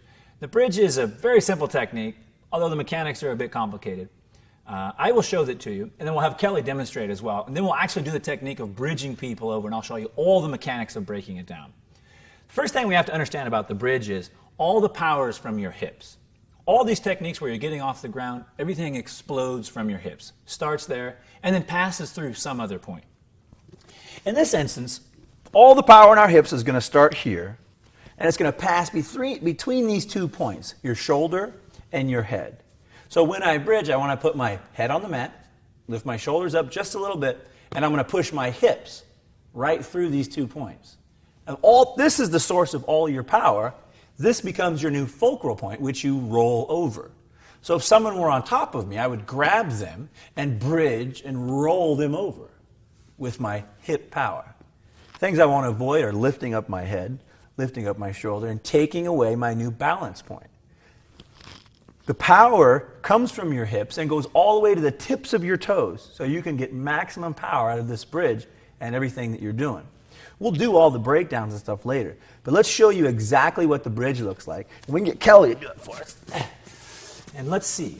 Let's do it. Yeah, let's do it sideways so they can see you when you're sideways, and then we'll turn this way so they can see you straight down the middle and see your technique. Okay? So begin your bridge. Now, Kelly's got a good bridge. So you see his body go all the way sideways. Anything on top of him is going to fall off right now. This is what your bridge is really about. This power source and everything up here being straight so it falls out. So go ahead and go left to right, left to right. This would be the actual technique and drill that you would do to get your body comfortable bridging. And once you're comfortable, you can add more breath, you can add more explosion, you can add more handwork. But this is your bridge in its finest form. Excellent. So when I was taught bridging, I was actually taught a different bridge. I was taught a wrestling bridge, which is, you know a wrestling bridge? Where you're totally on your head and you leave your shoulders out? Here, I'll show you. This is what I was taught when I was originally. The reason I say this is because there are a lot of ways to bridge, but the way we showed you between these 2 points is the shortest, most powerful, and most effective way to bridge. So I want to show you a couple other ways. Don't do this, but know what it is and know that this is bridging wrong. If I bridge completely on my head, this is traditional wrestling. It's a bad bridge and it's dangerous because all the weight's on my head for 1 second. Another common thing people do is they lift their head up and then they bridge, so they're only on 1 point, this shoulder. The problem with that is if someone puts weight on me, now all my weight's on my shoulder and I can't roll over it. So remember, shoulders up, these 2 points become one, and I'm going to balance right through there. That's how you really get the full power out of the bridge. So don't lift your head, don't lift your shoulders, remain strong in your technique. The other thing is, you'll notice I always do it, is I keep my hands up, just like I'm boxing. That way, if someone punches me during my bridge, my hands are already there.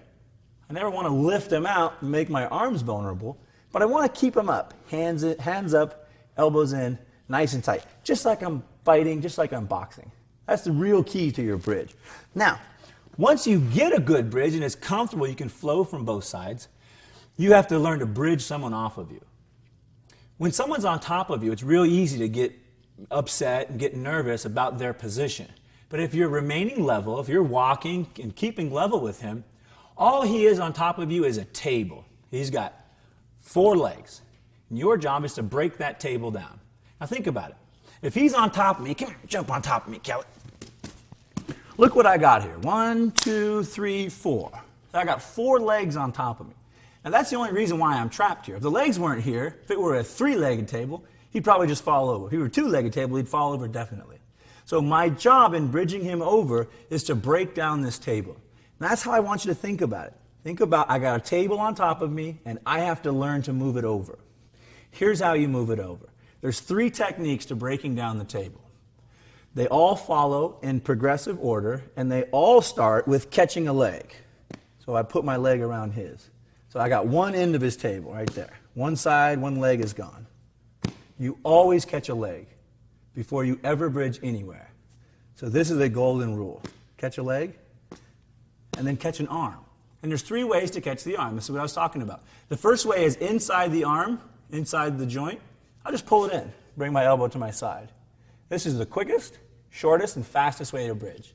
And you'll watch, I can go and be ready to bridge right away. Very, very simple. Then I do my explosion, and I can pop him right off of me. The second one is also the counter to this. So when I pull this in, he's going to straighten his arm out. That's how you counter it. When he straightens his arm out, watch what I'm going to do. I just slide my arm right up, swing it out of the way. That'll break down that other arm. So I got 2 breakdowns so far. Do it again. Here, block it. Here, 1, 2. And when you do this, just put your hand on the mat and slide it all the way up as far as it'll go. And it'll sweep that hand right out from underneath it. The third technique for breaking down this final arm is wrapping it up, completely wrapping it up. Now, this is the most powerful of your techniques, but it's also the most obvious. If he sees me doing this, wrapping his arm up, he's going to know what's coming, and then he's going to try and counter it. But a bridge is 1 breath and 1 explosion with these mechanics in place on one side of his body. Take that legs away from the table, break it down, and do your explosion. And I'll show you a couple techniques here, or examples here, and we'll do all the techniques up on the arm. So here we go. We'll catch a foot. You always have to catch a foot. Can't go anywhere without the foot.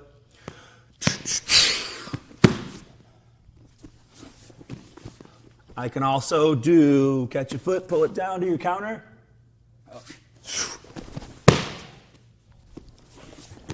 And then the third one, I just wrap it up good and tight, step over the leg, and bridge myself over. The good thing about the bridge is you can bridge left to right, left to right, left to right, and generate a lot of power. There's really no time that you have to stop bridging. Every time you bridge with maximum power and you turn your body sideways, you're basically dumping everything off. So if he wants to stay on top of me, he's really got to be active and work to keep that table on top of me. That's how you get out of the bridge.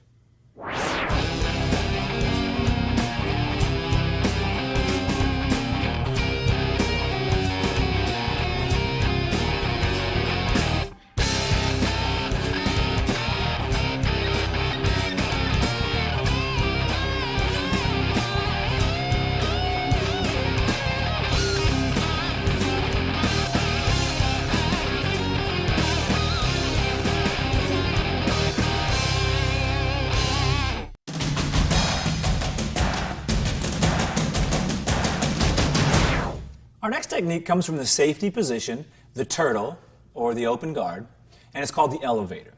The great thing about the elevator, again, it's a full body, 1 breath reversal that'll immediately flip from a negative position to being on top, and then you can get up if you want to. So why don't you jump on my turtle position?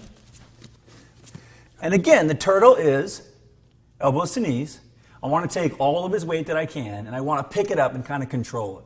So there's a spot in there that I have to find first and get comfortable. Then once I have it, I can do my elevator. This elevator is really simple.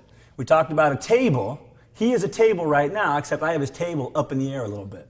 I'm going to drop one side completely, like it's dead, and I'm going to let it go. Once it goes, I have to breathe and follow his body over. That's how you get your elevator going. Let me break this down a little bit more. I'll just do it by myself, too. So once this side goes and you've let it drop, that's how your elevator starts. The actual energy of this creates your motion. So if you're doing your thing and you're ready to go, this is what happens.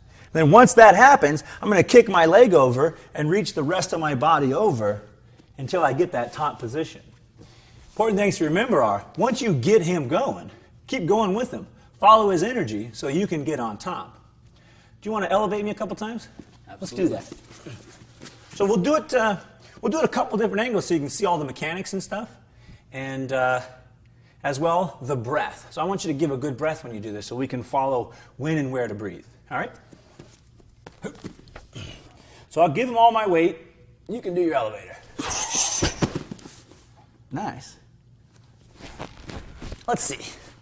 Let's do it from this position so they can get a good visual of it.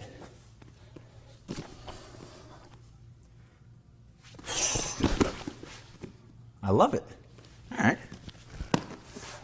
So keys to remember about your elevator, once you get the energy going, keep it going, push it, kick it, do whatever you have to do to get it going. And once you get over the edge, grab on, follow the energy till you come back on top. You want to end up in a good position, a good positive position here or here, where you can do damage or do your next move or do what you want to do. So that's the elevator.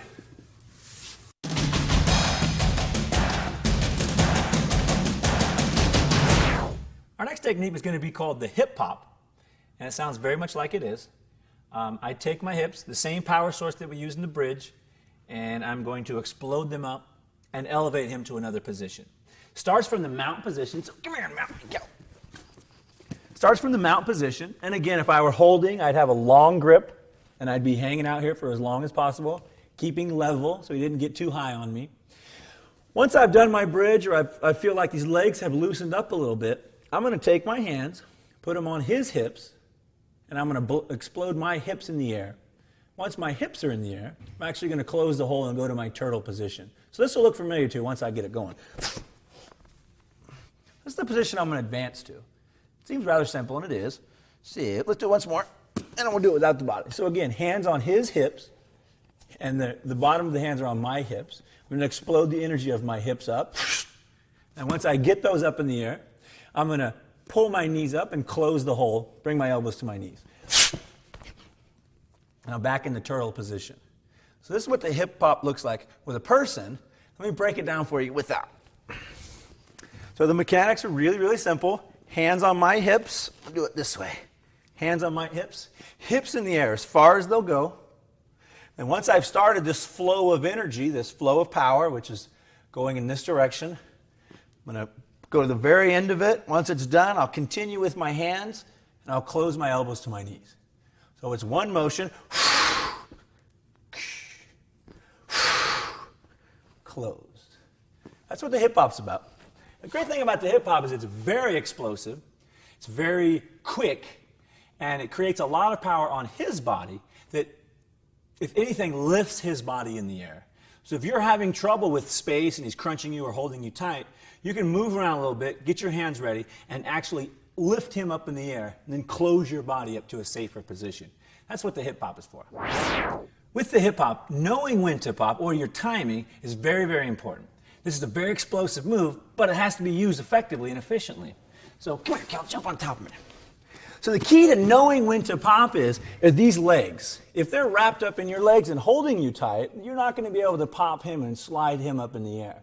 So you have to pop when your feet are not tied up. And a lot of times that takes clearing the feet off or popping your hips around. The best way to do a good hip hop and get good timing for it is to throw some bridges in there, get his body loosened and trying to open up that table so it'll stay balanced on you. When he's nice and balanced, he can't hold you anymore. That's when your hip hop comes. It has to be one singular motion to be most effective. So I don't want to put my hands there, wait for a second, and then pop. I'll do my business, and I'm going to go hands in the hips, bam, and explode in one motion. So I'll show you an example of it. Do a little bridging, do a little pushing, push the knees, maybe try a little shrimp. And when I feel like it's okay, I'm going to explode them hips up as far as they'll go and get my position. This is a much better position than being mounted.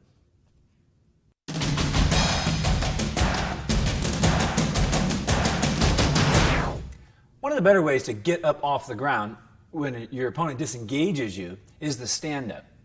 And it's just as it sounds. We just have found a very safe and comfortable way to stand up, one that protects your head and the rest of your body so you don't take any damage. And again, we're trying to escape the ground and get up as soon as possible. So this one's quick, it's fast, and it's very mechanical. Let me show you how it works. So we get into a position where, go ahead and stand up here, Kelly. We get into a position where I have someone who's above me and I'm on the ground. Now for me, this is a very bad position because he's got gravity and my head's right here at kicking and kneeing level. So the first thing I have to do is I have to get a good safety position. This is your good safety position, and we call it The watch TV position. The reason we call that is because essentially you're on your side, comfortably relaxing and watching TV. So this is the position we're going to start from. I'm going to immediately put my elbow to my knee and get my leg out there as a distance and safety tool. So I don't want him in here kicking and creating too much damage on me by not giving me any space. So I have to control that distance with this foot. The great thing about it is I can kick the front of the knee, which folds it back and keeps a good distance maker here. And I can also roll over and get a little more power on the legs from this position. I can roll around and kick him. But we're going to work on the stand-up. So as soon as I have a bit of distance here and I feel like I'm safe to stand up, I'm going to put that foot down. go up on my hand, bring my other foot back, and I'm going to propel myself backwards. Now, my main goal in this is that I'm going to get my head out first, because I know this guy's going to try and kick me or rush me or try and attack my head, especially from this position. So watch my body. Here's the comfortable watching TV position. Hey, we're all comfortable here. Create a little bit of space. Once I get that space, I'm going to put it down. Once I put it down, I have to start the ball rolling. And that's when the technique comes into play. Foot down, hand up. I'm going to get the other one ready. And notice my head is the furthest thing away. I'm going to push my whole body backwards. Now, the last thing on the technique is keep this hand out there. This is your barrier. This is what you call the last resort. So if anything comes, a kick, a punch, a flying headbutt, it should hit this first. And it should let you know that your stand-up's not going to work. You may have to just sit back down and watch TV. Okay, so here we go with the hand. Distance, distance, distance. I'll put it down. I'm all ready to go. With the stance of my body, I'm okay. Nothing's come through, so I'll make my stand-up and back into my fighting stance. The good thing about the stand-up is it's very safe. And if it goes awry and you feel like you're not going to get up, you can just sit back down and watch TV.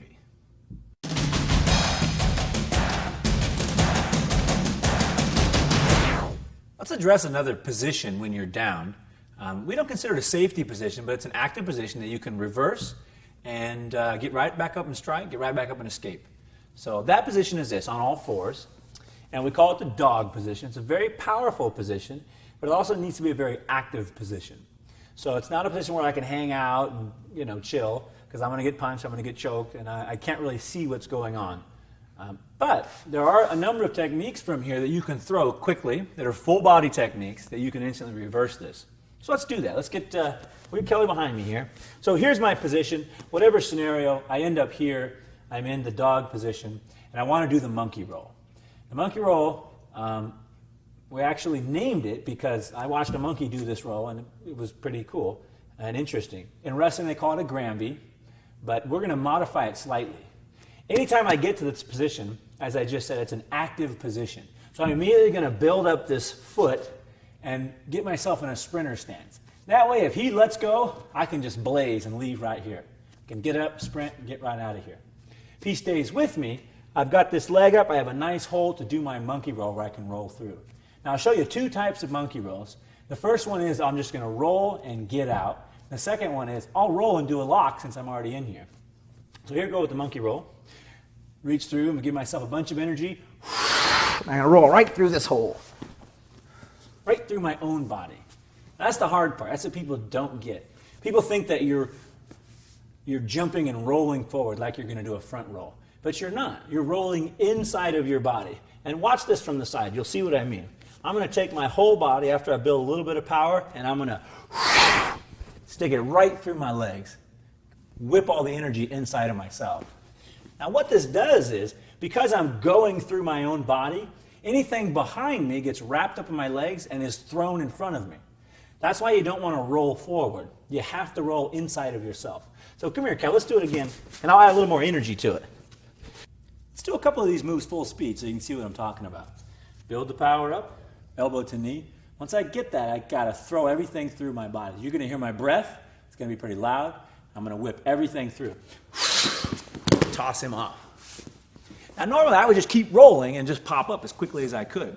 Even if I'm somewhat entangled with a leg or an arm or whatever, all of that energy throws him so far and makes the hold so big that it's easy for me just to pop right up or scramble and pop right up and be the first guy to get up. That's what we're really looking for.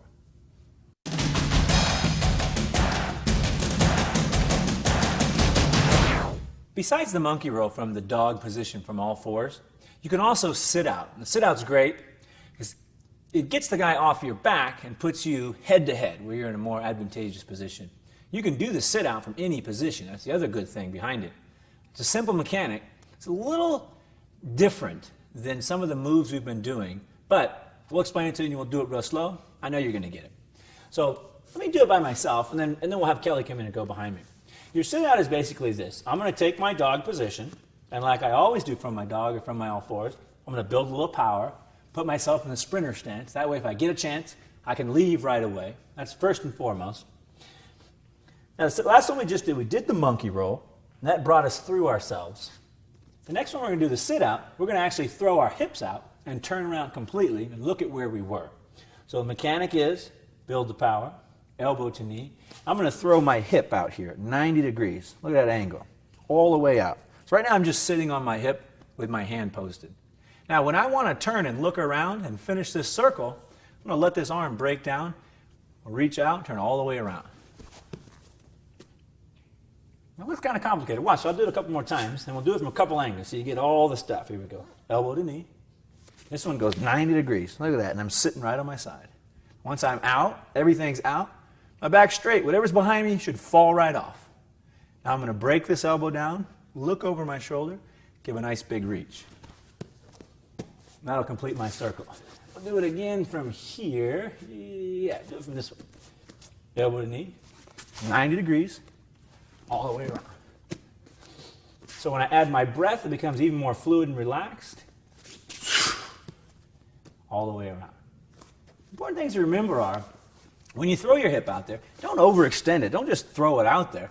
Throw it out at a nice, tight 90-degree angle. That way you can push off of it, you can make your own turns, and if things go awry, you can put it right back. So let's bring Kelly in. Come here, Kelly. We'll show you the sit out with someone behind you so you get a good idea of what's going on here. So again, here's my position. I'm being held down. Elbow to knee builds power. I'm going to throw out my hip. Once I get it out there, you notice the hands are already breaking because I threw that hip out there. Once I get it out, I'm going to let that arm break down. I'm going to turn around and look. I've instantly turned my position all the way around. You can do this position from a guy in front of you. The guy's in front of me, I want to sit out, build power, elbow to knee, throw my hip out. I'm going to get around his body and turn around and face it. Now, sometimes you won't have the distance to bend your arm down because his body will be in the way.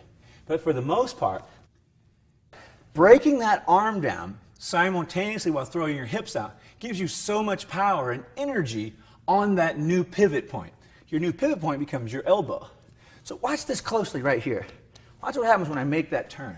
I'm all ready, and watch my arm. It's going to break down, and this energy of it breaking down is going to be my new pivot point and where all my energy goes to turn.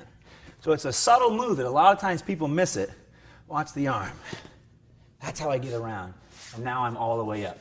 Now the sit-out can be done both ways with a straight arm as well. And a lot of times when someone's in front of you or when the distances are far apart, you don't have the space or the timing to break the arm down. So you just have to turn on a straight arm.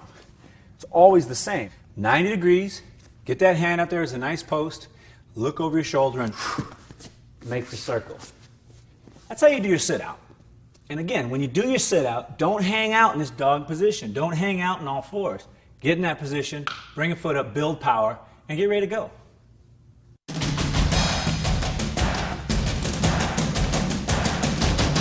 Addressing another situation on the ground, I have a great escape for you. It's called out the front. You can also go out the side, you can also go out the back. It's the same technique, regardless of the position that you're in, it's always the same technique. So, let's see, this one's a little complicated. Let's see, why don't you jump on my head, not jump on my head, but take my head, take that position here. And here's the position that we're talking about. When a guy gets on your head and starts wrestling your head, it's an uncomfortable position. Plus, it's got a lot of weight on my chest and a lot of weight up on my head. How I get out of this is I actually pull myself out with my feet. So you're going to pull yourself through just like under a rope. So I'll get one hand inside. I'm going to throw my heels out and actually pull out with my heels. And I go out the front. Now, the great thing about this escape is you can immediately pull yourself out from any position and get yourself to an all-fours position where you can quickly stand up. The hard parts about the technique are you have to reach out with your heels and actually pull yourself backwards on the mat, which is something we never do. You're never pulling yourself this way across the mat. So it takes a bit of drilling and it takes a bit of conscious effort that you have to pull. Your arm is not enough. It won't get you out. If you try and use the arm, it'll just hold you and it'll completely negate all the energy that you spent. So look at the position that I'm starting from. I throw out them heels and I get them all dug in the mat and I get myself all ready. Then I get one arm inside. Two arms inside is even better. It gives you more power. But one arm inside is all that you really need. I get one arm inside, and I'm going to pull myself with my heels, with this arm, with everything I can, backwards and out and around. This, I think, is one of the hardest mat drills to get, and it's one of the reasons why we're doing it last, because it is one of the most complicated ones. But if you can make a little space, do a few escapes, and then go out the front, out the side, or out the back, you'll be able to get out of this in any position with this escape. Let's do the one from the side mount, too, so they can see that one as well, because that one's a real handy one. And let's do this. Switch over to this side. Yeah. There you go. So the same thing applies. I'm in a position. It's not a safety position, so I know I need to get out of it. What I'm going to do is I'm going to throw one hand inside. Right now I got two. Two's even better. Gives you more power. I'll throw my feet out there. Get a nice big grab, and then I'll pull myself out the side. Don't ever stop pulling until you're out. And here's one thing that always kind of gets people caught up is they'll pull themselves out, then they'll leave the leg there. They won't turn it over, and they'll kind of get caught on their leg. When you're pulling, you have to pull all the way out and go to all fours before you really have any power, because your body's kind of in that transition position.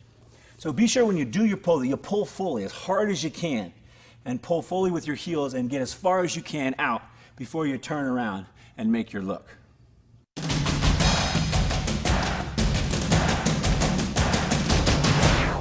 Let's do the drills that are going to help you get all these techniques on the ground, sharp, explosive, and be able to do them in combination so that you can whip right out of things. Drills are exceptionally important. This is really where you ingrain it in your body, ingrain it in your mind. It's like the footwork for boxing. That's what your drills on the mat are for grappling or anything on the ground. So if you want to get up, you want to be fluid, it all starts right here with the drills. Let's start with drills. We'll start with the top. The first thing we did was bridge. So Kelly, will you show us the bridge drill? And just nice and relaxed, nice and slow so they can see it. We'll add the breath in there. So if I were doing mat drills, like when I train Kelly to do mat drills, this would be a minute drill. I'd drill it for a minute, I'd take a rest, I'd rest my body, I'd relax, I'd lift my shoulders up, and I'd do it again for another 30 or 40 seconds, and just be as comfortable as you can. Why don't you speed it up a little bit and show them what it looks like in real time. So Kelly is rolling across his back. Each time is a big breath, a big explosion from the hips, and he's really generating a lot of power for that bridge. This is where you get your bridge down and really get it solid. Our next drill is our shrimp. We use our shrimp, we talked about it before, we use our shrimp to get from a negative position to a safety position, to the guard, to the turtle, to the open guard. So shrimp is very, very important. I recommend if you have a long gym or you have a long area or matted area to do it, do 5, 6, 7, 8 of them in a row. Try to get a rhythm, try to get comfortable with it so that you're shrimping and making as much space as possible. Kelly, you want to show us that shrimp? So again, you turn all the way to your side, push everything off your knee and pull your hips out. That's what it looks. Just do that one side so they can see it over there. Everything off the knee, hips all the way out, and then bring your body back together again. And again. Yeah. And again. Yeah. Once you turn around, we'll do the other side and we'll cheat them so they can see it. So make sure you add your breath. Make sure you're pushing everything off the knee and you're trying to pull your hips out as far as you can. Remember, you want to get them hips out so you can close up that hole, protect your body, and get them off of your legs. And so shrimp yourself out. Nice. Nice. Nice. Okay? Why don't you spin around and do both sides for them so they can see what the drill would look like. So if you're going to do distance and you have a little bit of space, like I said, I recommend doing 6, 7, 8, as many as you can, and getting a rhythm of and getting that space and distance. Go ahead, Kelly. Show them what it looks like. Perfect. Excellent. Excellent. That's great. Good. Okay. So remember, your shrimp is a very important drill to get you back to the safety position of the guard or the open guard. Now, the opposite of the shrimp is the reverse shrimp, and the reverse shrimp is the drill that you would do to learn all of your out the back, out the side, and out the front techniques. So this is a drill. We talked about the technique being complicated, having to pull with your feet, pull with your arms, and pull yourself backwards. This is the drill that'll teach you how to do that technique efficiently. Show them the reverse shrimp. Heels in, all the way to your side, and everything up. You notice he's looking up and throwing everything up. He's trying to get all the energy generated going this way. Show them some more. And you can do both sides of this one because this one's a good one to look at. Nice. And spin it around. Let's do it again. So same thing. Big heels digging in the mat, just like hands. You want to stick them in there and pull yourself across. All the way, everything up. All the way out, everything up. Perfect. So again, if you got distance, if you got a little bit of space, this one you want to get some timing with. Because if you guys on top, you may have to do 3 or 4 of them before you get out. I recommend doing 6, 7, and 8 in succession down a line and developing that technique so it's really solid and smooth. How about one more? Perfect. Good job on the head too and the hands. Excellent. Okay? That's how you do your reverse shrimp. The next mat drill we're going to do is the monkey roll drill. And again, we're going to single it out, do it by itself on the mat, and drill it until it's sharp. The key to doing the drill and to getting the drill really efficient so that you're traveling down a straight line with maximum power is put a straight line actually between your hands. That way you know exactly where you're going. When you finish with your roll, try to end up on that straight line again. That way you know you're throwing your power through your body and you're spinning around straight up again. It'll give you a good position on where you're at. It'll also make sure that whatever you catch up in your legs will be thrown as far in front of you as you can, which is what you really want to do with this drill. So let's show them the monkey roll drill, and just do it full speed. Relax, breathe out your air. Show them what it looks like. Nice. Yeah, and when you end, I want you to end on all fours. Anytime you do the monkey roll drill, spin all the way through and try to end up on all fours again. So go ahead and spin around and do it again. And give yourself lots of space. Give yourself a nice big roll. Nice. Good. Good going all the way through your body again. Let's do a couple more. Nice. Okay, and the same thing with this drill. Again, you want to try and get some mat space and do as many consecutive as you can. And each time that you stop, just make sure that you're straightened up, you're lined up on that line. Let's do one more. And I think we'll do a little something different. Turn around again. I think we bring a Century Vision exclusive. I think we do the Frank Shamrock and Kelly Delonte super slow-mo. Can you do it? Oh, yeah. All right, so keep your eye on the technique. We're going to slow it down for you in real time. Go ahead.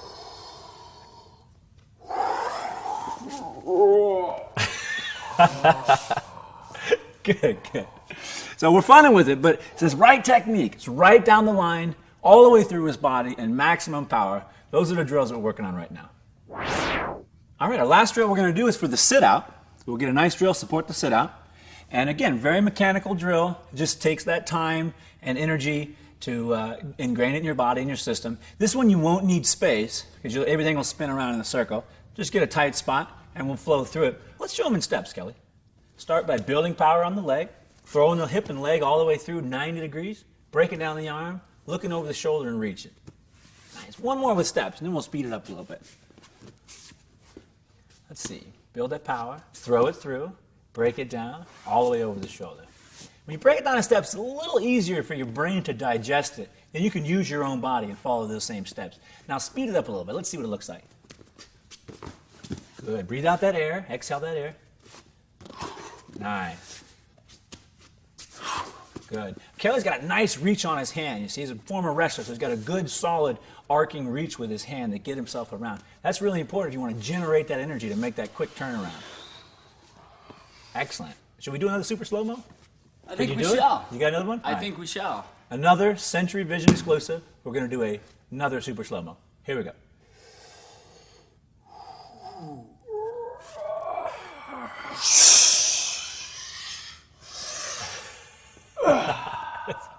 Do one more full speed. Excellent. So this is your drill. Again, you want to get repetition with it. This is a complicated drill where you're turning your body, you're posting, you're on one arm. There's a lot of stuff going on, so you need some repetition with it. If I was going to pick a number, I'd say 25, 50. Drill it, drill it, drill it, till it's comfortable, until it's solid, till you can do it on command. That's your sit-out drill.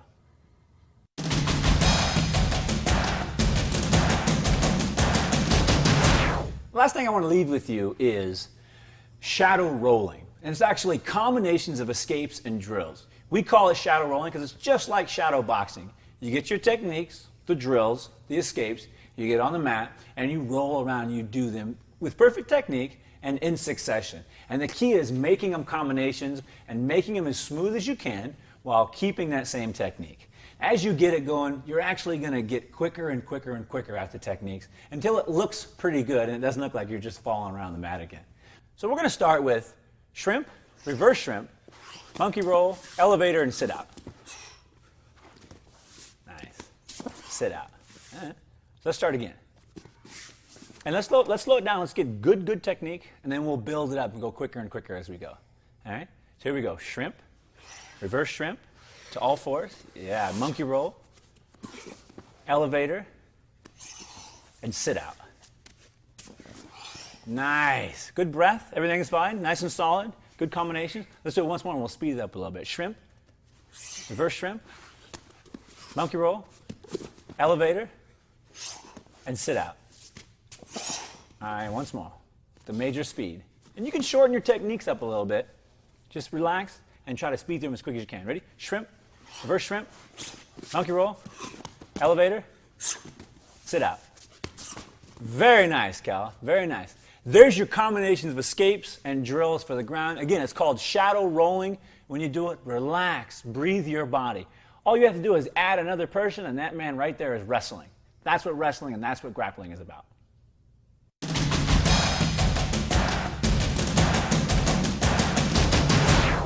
Well, that concludes our program for Escape the Ground, Get Up and Strike. And again, there's a lot of information here. Take your time. It comes. A lot of it seems complicated right now, especially if you haven't been on the ground or haven't grappled before. But every technique follows the next, follows the next. They all work in succession. You got to drill them. We talk about mat time. We talk about shadow rolling. It has to be done. Think of the ideas of safety positions. If you're uncomfortable, get to one of those positions and do the techniques I just showed you. I know they're going to work.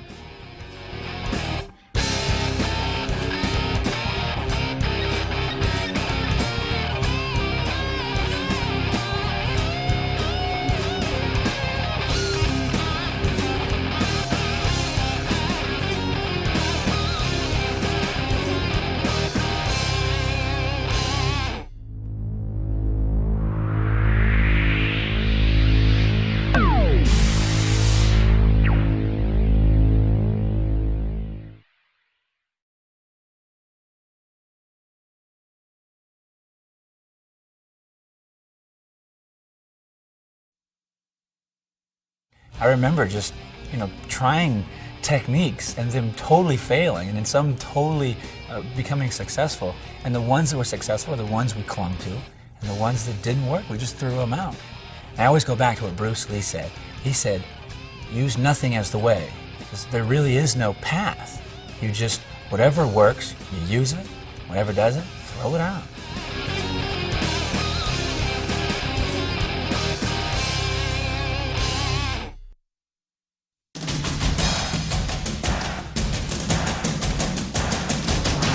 Hello, my name is Frank Shamrock. I am the 5-time undefeated Ultimate Fighting Champion. And in this program, I would like to show you instant submissions, 5 guaranteed submissions to finish a fight. And to do that, I'll bring in my partner, Kelly Delonte, professional fighter and superhero extraordinaire.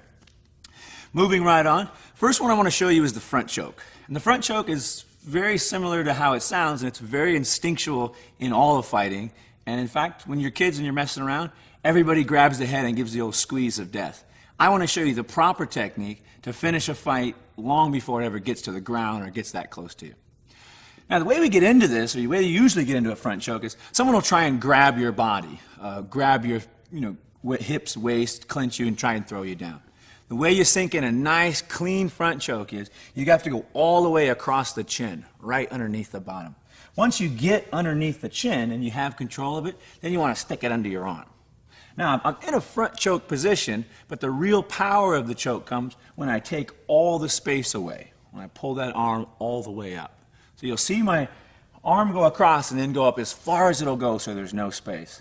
Once I get that space gone, I'm going to push my hips forward and up, and this is what my front choke looks like. It's a really, really effective choke.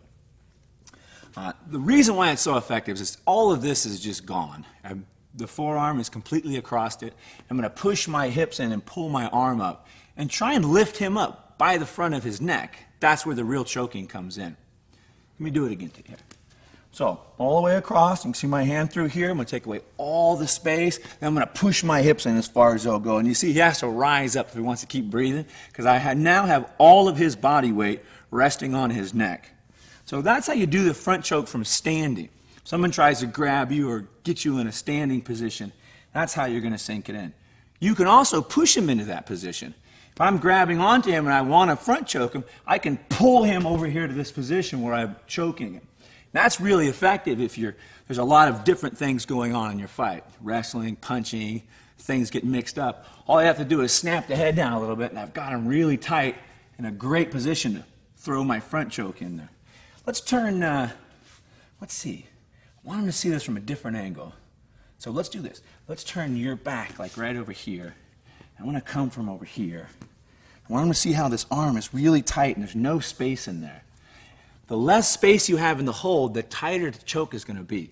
So get all the space out and pick your hand and arm up as far as you can go. That's when you got the head perfectly, and you can really throw those hips in there and sink your choke in. So that's the front choke from standing. The front choke you can also do when you're on the ground, like if he comes in to take me down and I sprawl my body out and leave it on top of him. I'm in a different position, but I still have the same choke. This front choke is a little bit different because I'm not going to be able to get my arm all the way through there, get a nice tight hold on his neck. Instead, I'll just slip both hands underneath his chin and pull him forward. So watch my hands. They're going to stack on top of each other, and I'm actually going to slide them underneath his chin and pull him into my body. That's where the choke comes in.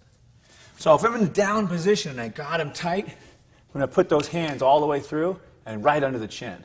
Now I have him in the front choke position. All I have to do is pull and squeeze these in and push my stomach forward.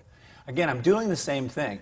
I don't have the weight of his body choking him, but I have the strength of my arms and I have the pushing of my chest and stomach out, which tightens up all the space, makes the choke really secure. So again, let's show him like from a sort of live instance, I guess. Right. Come in for the takedown. I'll do a bit of a sprawl.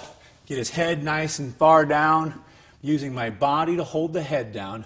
I'm going to slide all the hands in there and pull them in. That's the front choke. Why don't you give me a good tap when you feel it? So one more. Okay. Now the good thing about the front choke on the ground is he can't go forward anymore. I have all my weight on top of him with my sprawl. Another way to get your hands in there or get him distracted is once he's down there, you're reaching your hands in there, you can actually take one hand and cover his nose and mouth.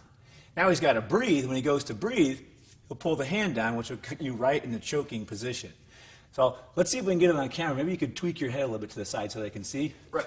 This is a great tip and kind of sneaky way to get the hold in without really working for it. Because in order to breathe, he'll pull your hand right to his neck. Come on in for that. Get the nice sprawl, the head down, and I'm going to slide my hands through. If I can't get a good choke, I'll just take it and put it right over his mouth.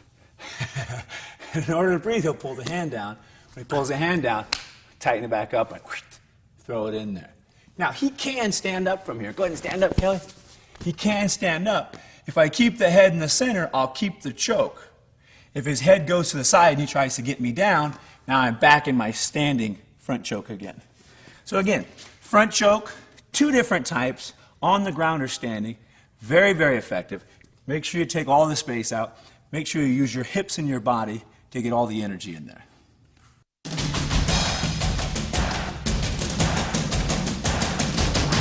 Our next submission hold is the standing shoulder lock. The reason I call it a standing shoulder lock, I think a lot of people call it different things, is we want to focus the control on the shoulder and then getting some holds from there. So there's a lot of different positions you can get to this from. I always get to it when someone tries to grab me or grab around my body. And what I do is I reach around the shoulder, and I grab the shoulder as tight as I can. Because I have control of the shoulder, I can grab his wrist and my wrist, and I can begin my shoulder lock here.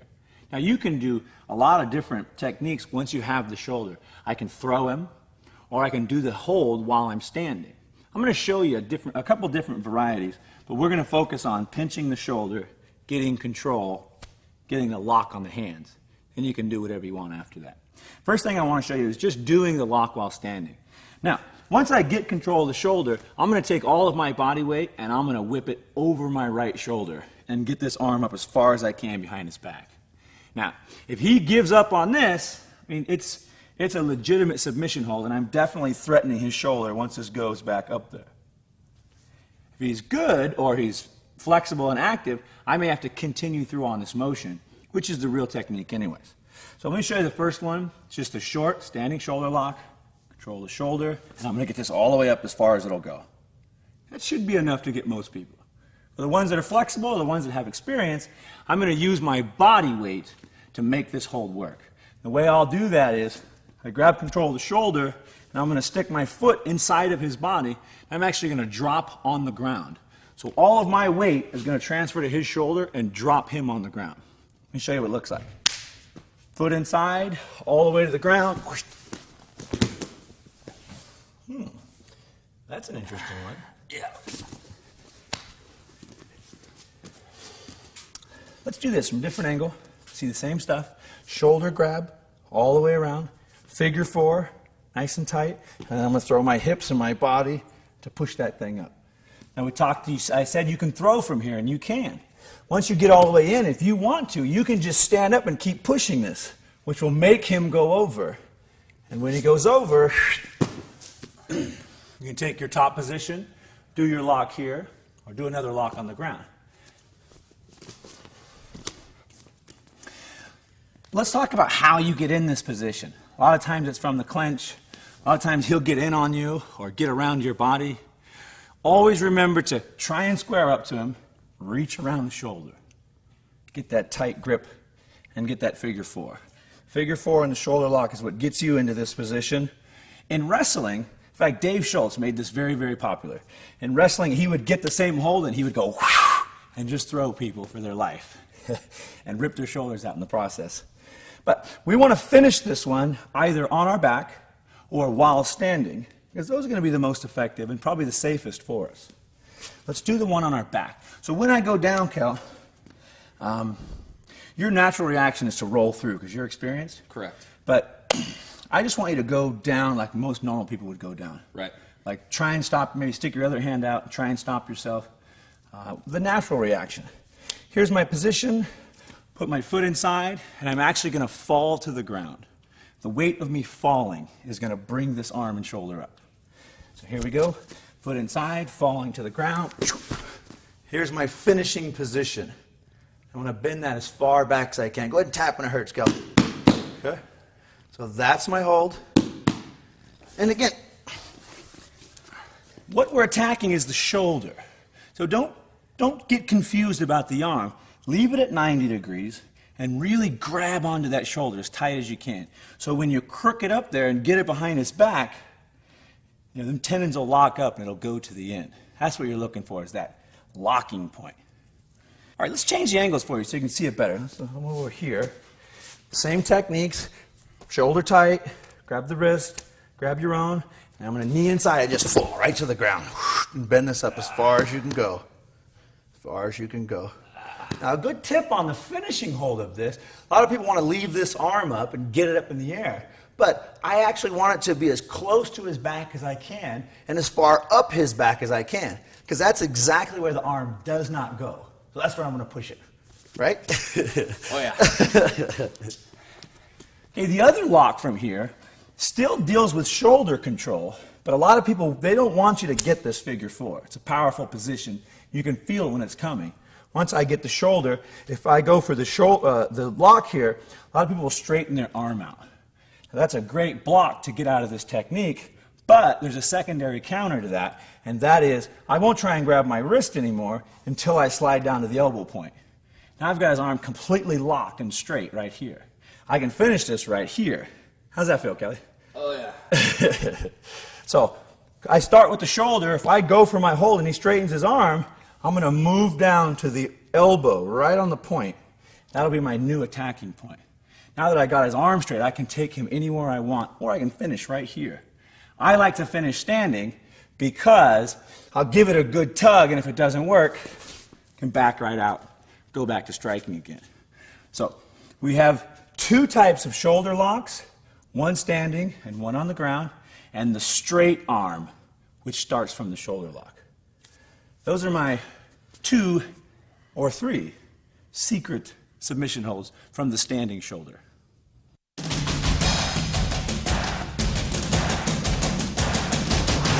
We're going to move on to the arm bar from the guard. This is one of my favorite techniques. And in fact, I set a world record with this technique in the UFC against Kevin Jackson, 1992 gold medalist. The great thing about this technique is it is a full body movement, but the mechanics of my body, where I'm at, make it really easy for me to move. I'll break it down for you slow, and then we'll show you a couple times really fast. And I'll even show you a drill for it, so you can really drill it and become repetitive and have aggressive angles on your attacks. So here we go. My technique is real simple. Anytime I get an arm, I want to grab onto it, try and single it out. I'll take my other hand, I'll reach inside the leg, and I'll turn my whole body sideways and bring my knees up and clamp onto this thing. Now this position is the most important position because that's what controls and holds this arm here. So I want to grab and pinch and hold this thing as tight as I can. Now that I'm in the arm bar position, I can begin my manipulation of it.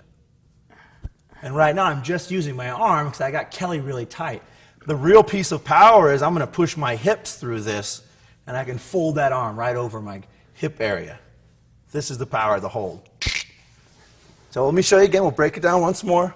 I get an arm, I'm going to single it out by grabbing it. You can grab it a number of different ways. You can pinch the wrist, you can hold on to it, you can wrap it up, whatever makes you comfortable. I always do this because it's the quickest and easiest. Once I single out the arm, I'm going to reach inside. I'm going to pull myself with his leg and swing my legs around, throw them up in the air. Now you notice my position, my hips are up in the air, high and tight on his shoulder, so I'm getting maximum control of that. I'm totally overpowering it. Then I can do my finish hold. How's that feel, Kel? Oh yeah, that's a sweet spot. Let's do this. Let's turn a little bit. I want him to see from the head area so I can watch the mechanics of my body as I'm turning. Do a little bit of turn here. Okay. Same thing. I'm going to single out a hand, reach inside of the leg, turn my whole body up and grab. There's my finish. We can do the same thing on the opposite side.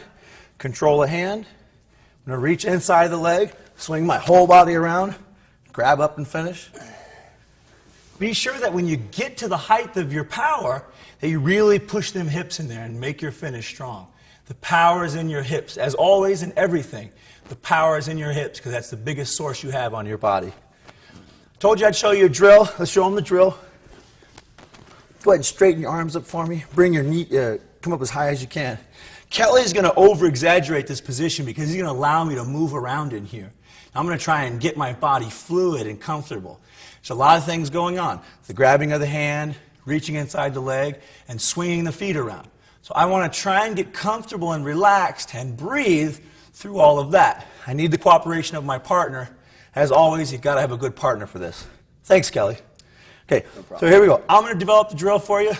Put my hand on his, reach inside the leg, relax, breathe out my air, go all the way to one side, and I'm going to go right through the center and go right to the next. I want to try and develop it so I can do combinations of this. 3, 4, 5 arm bars in a row. Let me show you what it looks like.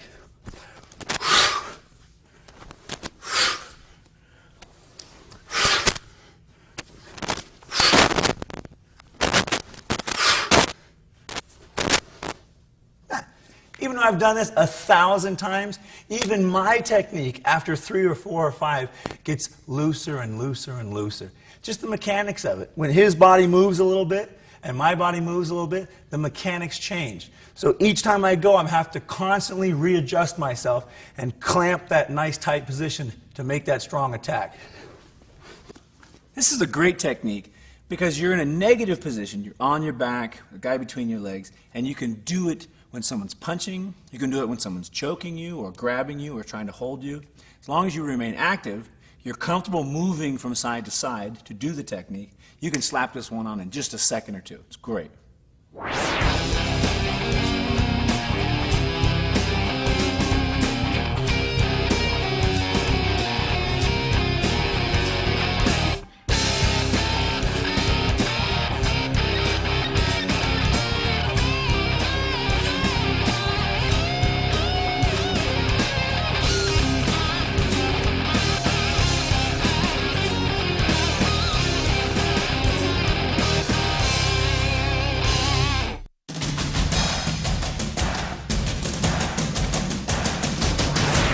The next hold I want to show you is a dynamic hold. It not only reverses position, but also gives you a submission.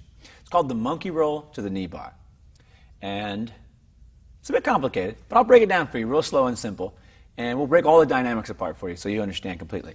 So let me get in my dog position. Kelly, come on back here behind me. So my monkey roll starts from my dog, which is an all-fours position. Now my biggest problem here is that I have to actually put his leg between my legs or I don't have the knee bar. I can do the monkey roll, but I don't have a hold. So if I want to make an attack on him, I actually have to put his leg between mine. Now let's show him from the front here, Kelly, so they can see. I think they can see down the middle here. You know, if you're in any type of wrestling position and this leg is on the outside, your first and foremost problem is you have to actually make an effort to get the leg in the middle. Once it's in the middle and you can see it or feel it with your foot, you know where it's at, then you can begin executing your hold. So let's turn back this way so I can see the angle of my hold here. All right, so I got the knee in the center. I'm all ready to go. I'm going to build a little bit of power here, which will enable me to either run forward or give me a big hole to run through. For this instance, I'm going to roll right through my own body. Now what I'll do is I'll reach all the way through and grab that knee any way that I can. Best way is just hook your hand inside of the crook of the knee and then do your roll. Once you finish your roll, you'll end up in a nice position here where you got the leg between your legs and you can get a nice tight pinch on it. This is where you begin your knee bar. And let's do it again, and we'll cheat a little bit so I can really show them what the knee bar looks like. And I think we'll do it from like this position. I think this will work the best. Yeah, here we go. So again, put the leg in the center, build a little power. Got a nice big hole to do my roll. I'm going to roll all the way through and wind up with that leg. We're going to have to cheat a little here, Kelly. Wind up with the leg right between my own, pinch nice and tight. Now where I get the power to do the hold is bring my heels up and tight, 90 degrees, and pinch them knees as tight as you can. You can't really appreciate how hard it is to actually pinch someone's leg and take control of it, especially when they don't want you to. So this is what I always tell people. It's always 2-on-1, feet together, knees together, and 90 degrees. That's how you get that good power source. Once you get that position, then you can work on your hold. And the hold is just like an arm bar, make my attack, good pinch, and I'm going to fold that knee backwards and use the power of my hips to push into that. So I'm going to do it. Go ahead and tap when it gets a little tight there, Kel. When it gets a nice knee bar going. Go ahead and tap the mat too so I can hear you. There we go. Once more. Nice. Now, this is just the beginning of my hold, the beginning of my power. Because I have my feet together, knees together, and I'm at 90 degrees, I can actually expand my body all the way back here as an energy source. So with this knee, once I get it nice and tight, I don't have to stop here. I can keep going all the way through. That's the real power of your submission hold, the real power of your knee bar here. So once again, feet together, knees together, nice and tight. I'm going to grab a good hold on the heel, top of the leg, and I'm going to push my hips forward and begin pulling that thing up. Now there's nothing that has to stop me from going all the way and exploding all of my energy into the front of that knee. That's what a real knee bar is about. You get caught in a hold like that, and it's really time for you to give up. Let's, you know what, I'm in leg position. Why don't I show you some leg locks? We'll just move right on. You want to do some leg locks? Sounds good. I'll show you all the leg locks. So we're already here. It'll flow nicely.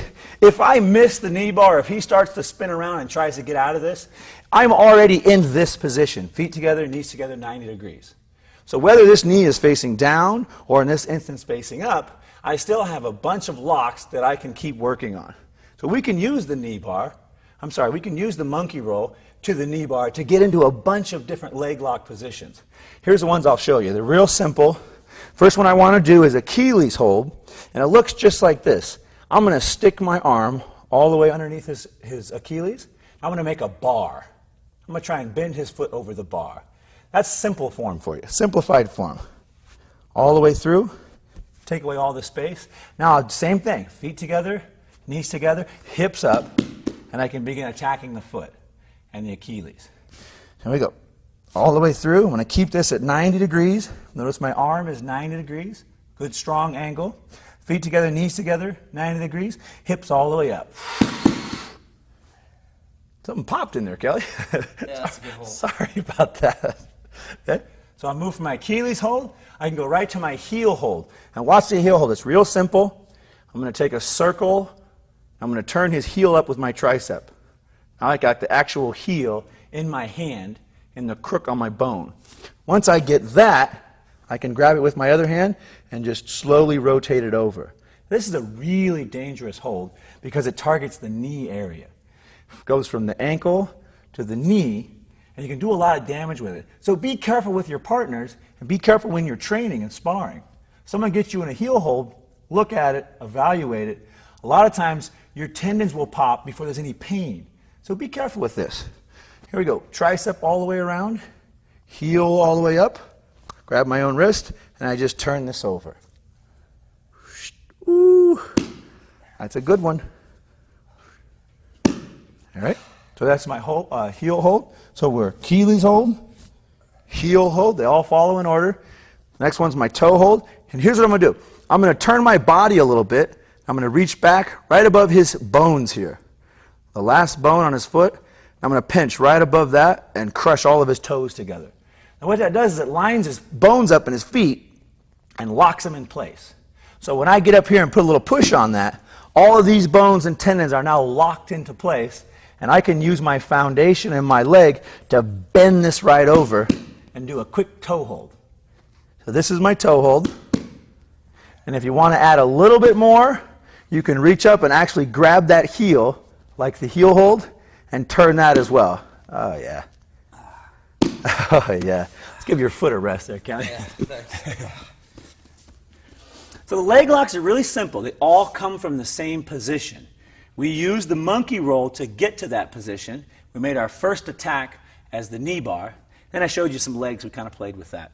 Be very careful with the leg locks. They are very dangerous, but they're also very effective. You got to also know that when you have a shoe on, it's really like a handle. There's so much texture and grip on a wrestling shoe as opposed to a bare foot.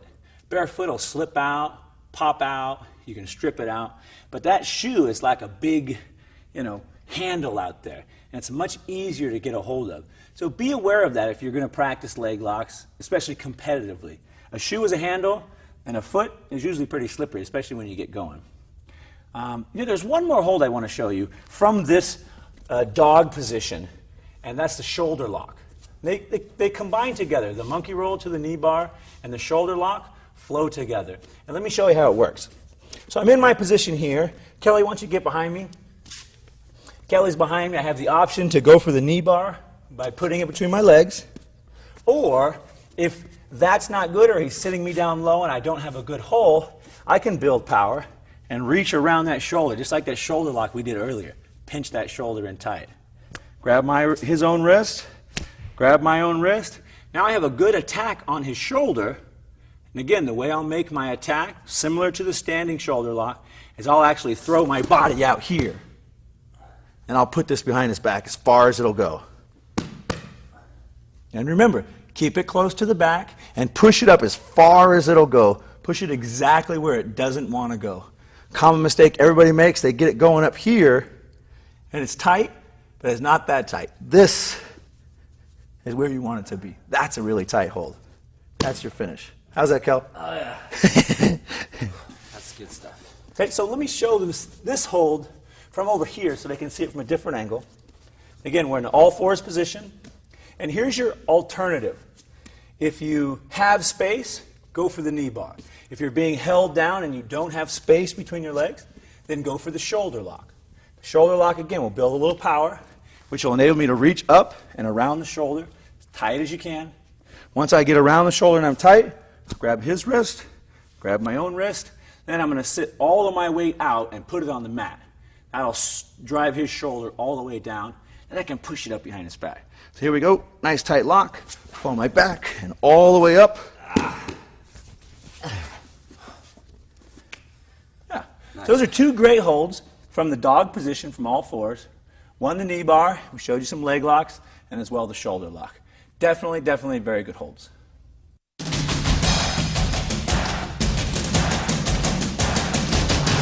Our next technique is the standing side choke. Standing side choke is a great position, which always starts from a clinch position or a clinch situation, and usually ends up on the ground. So we'll follow the whole sequence, and we'll do the standing side choke. Then we'll show you the side choke on the ground, which is probably one of the best chokes you can do.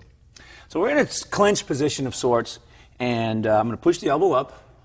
As I push it up, I'm going to lower my weight and step forward and place my head right here in the crook of his shoulder. This is my side choke position.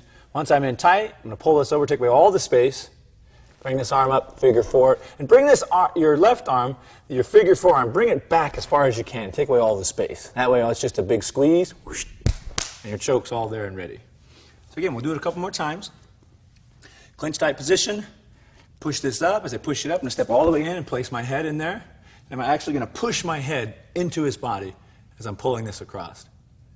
After I pull it across, take away all the space, figure four this arm. Here's my side choke position.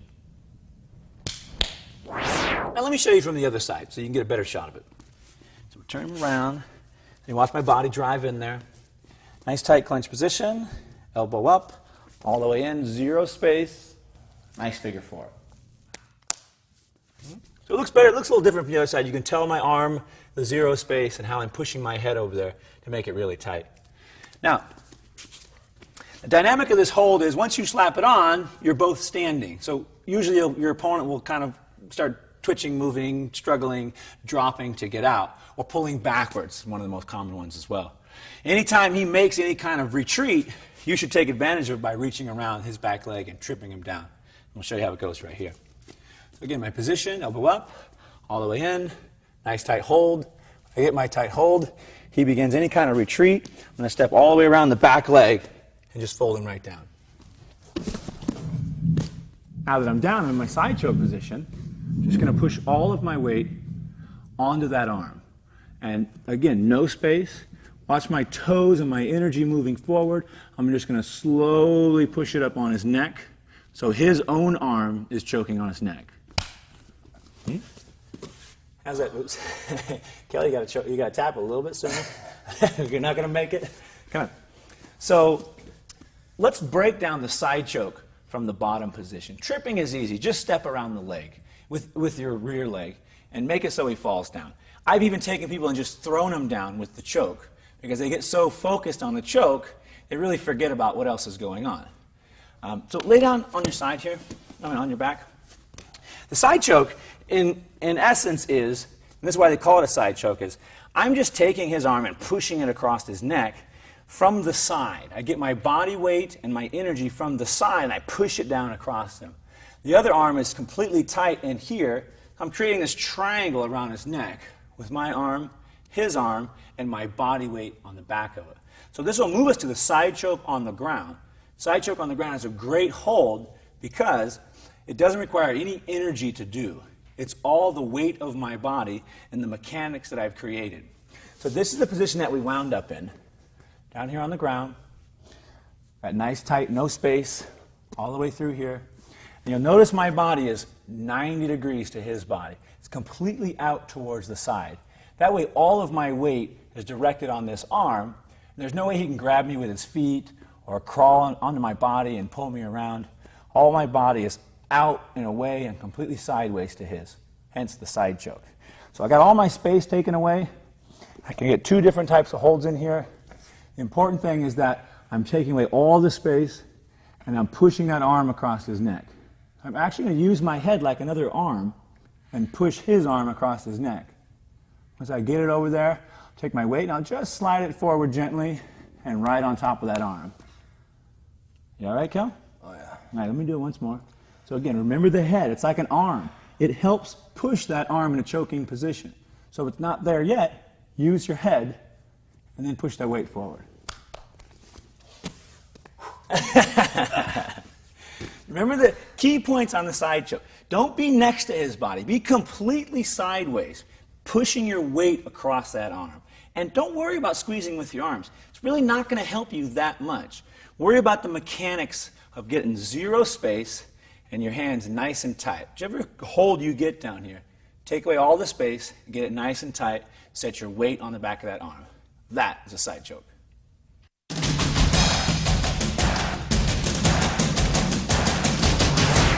Now I'd like to show you the dropping armbar. Dropping armbar is a sacrifice hold that starts from standing and ends up on the ground. The reason we call it a sacrifice hold is similar to the shoulder lock. You're actually going to use your body weight to pull him down and do the hold. And it has a setup at the beginning that really makes the hold work, and you can't miss the setup. So I'm going to talk about the setup, do it from a few different angles, and get it so you understand it. The only way I can get him to come into me is by pushing him around. So when I push him, his natural reaction is to push me back. And that's what I want. I want to take that energy from his pushback. So I give him a little push. His natural reaction is to give it back to me. That's when my sacrifice comes. The important thing on your sacrifice is hang on to this guy's head so you don't fall on your back, and so that you can use him to slow your descent down. The other important thing is to bring this knee up and lay it across his belly as soon as you can. I'll show you right now. I'll give a little push.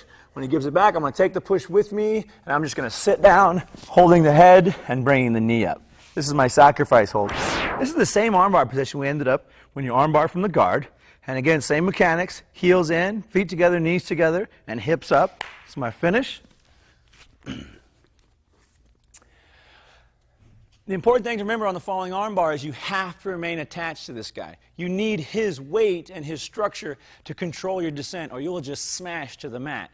If you've ever not held the head, you'll know what I'm talking about. And if you ever don't hold the head, you'll know what I'm talking about, because you will fall right to the mat. So watch my hand on his head. I keep it hooked, keep it as tight as I can, keep this one as tight as I can. Just pull them both in and keep them hooked. When I'm ready to go, I'll give that big push. As soon as I get it back, I'm just going to let everything go. Fall into that position. There's my finish. The falling armbar, the dropping armbar, it seems like a bit much right now, but it's one of those simple holds that when you practice it and you get comfortable utilizing his body and your energy, it'll be really effective for you. Kelly, I think it's time. I think we're going to give him the Century Vision Super Slow-Mo exclusive. You ready? Oh, yeah. You need help me with this one? Absolutely. All right, so I'm going to slow it down for you so everybody can see. We don't have them fancy technology here. We don't need it. We have super slow-mo built into us. So here we go. I'll give him my big push. As soon as I get that energy back,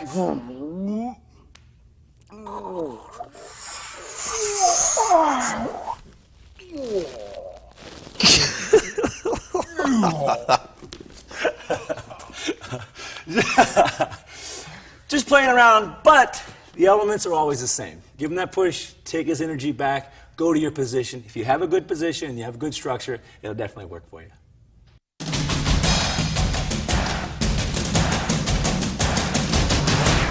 Let me show you the chokes, the rear naked chokes, and the mechanics that are involved in the rear naked chokes.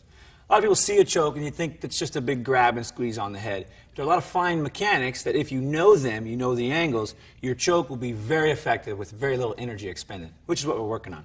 So the full choke, as we're going to call it, is all the way across the neck and then all the way back up and taking away all the space in there and pushing down on the head. There's another trick you can do to get a really tight choke is don't just push with the flat palm of your hand, but push with your actual fist. Then you can use your face to push it down as well. Now this is the position of a choke. The real power of a choke comes in your back muscle, like when you're pulling a row. So I get my mechanics all lined up, and I'm going to take this elbow and that muscle in my back, and I'm going to pull it all the way back and row it. I'm not going to squeeze his head. That would use the energy of my arms. My arms are not that strong, but my back muscle is one of the largest muscles in my body. So that's the one I'm going to pull with. And there's a scissoring motion that goes when I make that pull. That's what the real choke is about. You see a lot of chokes that are just squeezing in here. They're not efficient. They don't last very long. As soon as your arms get tired, you're going to lose your position and lose your choke. Nice and tight, fist on the back of the head, push the fist down, take away all the space, and then pull that elbow back with a big back row. And if you lift weights, or you're going to lift weights, it's right here. Bam, that's a big muscle and a lot of power. The second choke we're going to show you is the short choke. This is when you don't have fully across the chin, or you don't have time to get all the way across here, or he's blocking, he has his hands up, his shoulders up, and you really can't get around there. All you need to get the short choke is get your thumb across his neck. And it looks just like this. If I can just get my thumb to cross the other side of his neck in here, then I can do my short choke. So whatever's going on here, I'm just going to swing it around, get the thumb across the neck, I'm going to lay my other hand across his shoulder, just like this. That'll give me this little fulcrum point where these two will meet. I can bend these any way I want. I want to then push my shoulder forward, my head forward, and take away all the space. Once all the space is gone, it's just a simple turn of this wrist and a curl of this one. Those are the mechanics that are going to make this choke really efficient and effective. Just right there.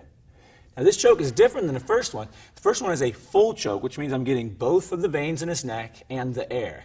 This one specifically crushes the front of the trachea and the neck area. It's a little more intimidating to get choked by it. You usually get a quicker reaction because instead of the pressure on your blood, it's pressure right on your throat area. So I'm going to, nice tight position, thumbs across, in tight, and turn that wrist in. Sorry, Cal.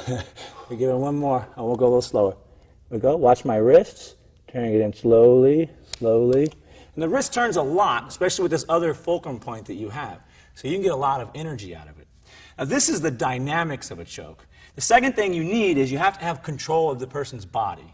The way you get control of a person's body is you wrap your legs around them. You actually control them by holding them with your legs. Hold them in position with your legs, get the position and mechanics of the choke, then you can execute and finish. Let me show a couple examples of how you would get to the back to do a few rear naked chokes. Let's go on your back, Kelly, and I'll start from a mount position. This is traditionally how we see people getting to people's backs and getting in position to do the choke. And it's because I'm in an advantageous position. I'm threatening him, choking here, punching, slapping, controlling, doing whatever. When he begins his turn, he turns his body around and gives me his back. This is when I can wrap my legs around and get control of him. We call it the grapevine or getting your hooks in. So what I want to do is I got one foot in already. As he continues to turn around, I'm going to throw both of my feet in there so that both of my feet are hooked into, the inside of his hips. And I'm actually riding on his back now. Once I get that control and I have both of my hooks in, I'm controlling his body. Once I control the body, I can go up to the head and begin my chokes, begin my manipulations up here. So you can get to the back from any position. It doesn't really matter. Most important thing is that you're getting your hooks in, getting control of his body with your legs, wrapping him around him of sorts. So I'm going to throw one in here, regardless of where I'm coming from. Get one in, throw the other one in, pinch them knees tight, grab my position of control. Right now I have his back, I've taken his back. Then I can begin executing my holds, short choke, full choke. Usually what happens in a position like this, if I can't spread him out and totally flatten out his body and ride his body out and break him down, he'll roll himself over for me to try and avoid the choke. That usually ends me up somewhere like this, where he's rolled around trying to shake me off and I end up on his back. What I want to do to get my really good base of power is I want to get him up as high as I can on top of my body, take away all of his hips and all of his movement, and then sink my choke in.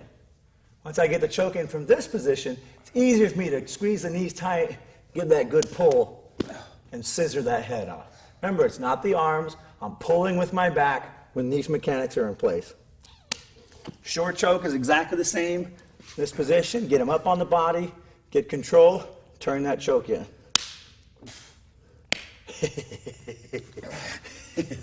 Now, easy way to avoid the chokes are, don't let the hooks get in. Don't let him get control of your body.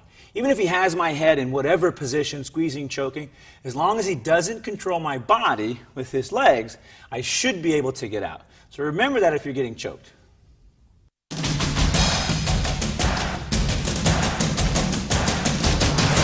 We got some secret stuff for you. We got tips, tricks, and cheats. And they all have to do with submission holds, all the stuff that we just covered. The biggest tip I can give you is that you have to physically overpower anything or control anything with your body that you really want to do a submission hold on. And my example is this. If I just grab his arm, one arm against one arm, he's easily going to pull his arm out just by moving and manipulating it. The power is basically equal. But when I grab with two, I immediately begin to overpower him, twice as strong as he is. That's what submission is about. If I want an arm, I have to physically overpower with my body, get a good solid position, hold that position, and then execute my hold. Now, speaking of executing your hold, all the power is in your hips, and you have to learn to harness that power. We always talk about feet together, knees together, 90 degrees. That's the base of a good submission. The second base is aiming that hip power so that it's most effective and most powerful. Now, I'll show you the position that I need to get that power going. this is your leg lock position. This is where we ended up for leg locks, for the knee bar, and for a number of other holds. This position illustrates how my power is going to develop. Feet together, knees together, 90 degrees, and my power needs to explode from here and travel on endlessly. Now my body is designed to do that. This is your power source, your power position for all of your submission holds. Now even if my feet are elevated or I'm on my back or whatever, I'm still trying to do the same thing. Grab down here, control tightly, and expand that power source. If I had an arm or a leg here, this would always be the exact same motion. Too many people make the mistake of straightening their legs out, letting their power dissipate, or opening their legs up and losing that control, and then losing all the hold that they just worked for. So the key to getting a really good hold, this is the tip of the century. Everything is in the knees and in the hips. That's where all of your power is.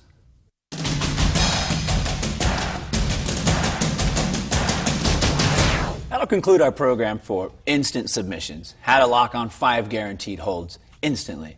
Although I showed you a number of different holds, we did chokes, shoulder locks, arm bars, knee bars, and leg locks. There's a lot of different holds here. There's a lot of information. Take your time and study it. Remember the elements that are essential to do a submission. Feet together, knees together, and that hip power source. Drill, drill, drill. It'll take you some time, but you'll get it. It's going to be worth it, I guarantee it.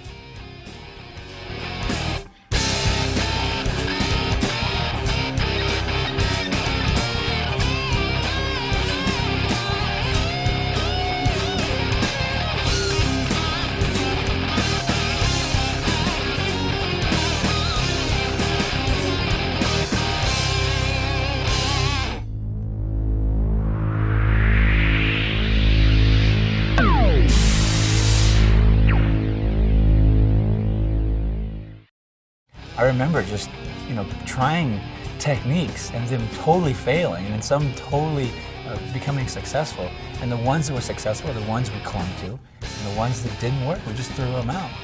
And I always go back to what Bruce Lee said. He said, use nothing as the way. There really is no path. You just, whatever works, you use it. Whatever doesn't, throw it out.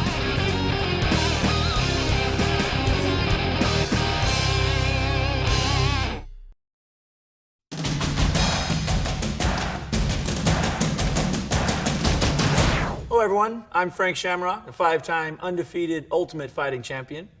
And in this series I'd like to show you clinch fighting, how to escape the clinch. Let's bring in Kelly as my partner. Kelly, Delonte, professional fighter here. So good to be my partner today.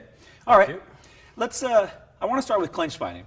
And the essence of a clinch is this. When times get rough, you get hit or you get scared or whatever, it's very natural to grab, clinch, and close the distance in the situation so that you don't get struck and you don't have that fear of getting struck. See all kids getting tussles, first thing they do, grab each other in a clinch and start wrestling around. People don't understand the damage you can do from the clinch. That's what we want to show you, how to clinch, control a fight from a real close distance, and do as much damage as possible. First thing we'll do is we'll show you how to escape the clinch. That way you can control and dictate who clinches who. So when you're in a tight clinch position, there's a hand on your head or shoulder controlling you, this is really what's holding the clinch in place. I can get this off with a real simple motion called the shuck. The way I'm going to shuck is the same as if I punched him, I'm going to throw my shoulder at him and throw this hand off.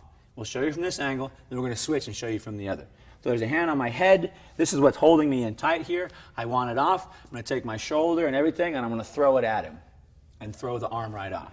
Let's turn around here so they can see from the other side. So again, I'm in a clinch tight position. There's a hand on my head. I don't want it there. I can even use my arm a little bit. Now I'm going to throw my shoulder at him and throw the hand off. Now I've completely separated from the clinch, and I'm also in a position to strike. So again, the shuck, it's something you have to learn. We'll move the hands out of the way so they can see. It's just this. Throw the hand off your head with your shoulder and move your body out of the way. The great thing about the shuck is, as you're throwing your shoulder, you can also throw a punch, which will give you a two-prong effect on him trying to control you in the clinch. So as I throw my shoulder, I can also lift my hand up and throw my hook in there, getting the hand off my head and hitting him at the same time. The other ways to break down his clinch and his ability to clinch I can lift up these elbows that are trying to hold on to me. So if I get stuck in a clinch situation, he's holding on to me, all I got to do is pop these elbows up a little bit, and I can instantly raise both of his hands up and out of my way and allow me to either leave the clinch or enter in deeper or do some striking. So I lead with my shuck. That's almost always the first one you want to do. The second one I can do is I can just lift the elbows up. So if I'm in a tight position right here, I'm changed to the elbows and just lift them up. Now I can make a decision to either go forward or go backwards after I lift the elbows up. If you have trouble lifting the elbows, here's a tip for you. I can pull them down, which will make him pull them up. When he pulls them up, I can give him an extra lift. Then I can make a decision forward or backwards. The good thing about lifting and messing with the elbows is that once I get him off of me, I can immediately strike and have his hands somewhere up in the air. So I can pull him down a little bit. When I get the reaction I want, I can pull him right back up. Then I can start striking right from here. And I can dictate who clinches who. If I want to clinch, I can grab him right away. If I want to strike, I can keep striking him right from here.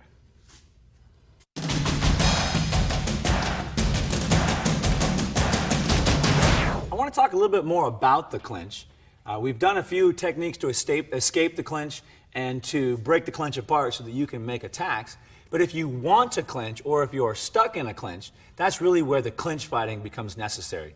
You can fight your way out of the clinch, or you can just remain there and fight. That's really what we're going to focus on, is remaining in that position and doing all that damage. So let's get ourselves into a clinch position. This will bring us into dirty boxing. Dirty boxing is great because it's all done from this position and you never lose the clinch when you're doing it. And that's the key. Don't lose your balance and don't lose your clinch while you're doing all these techniques. So first thing is with dirty boxing, you don't have to go anywhere.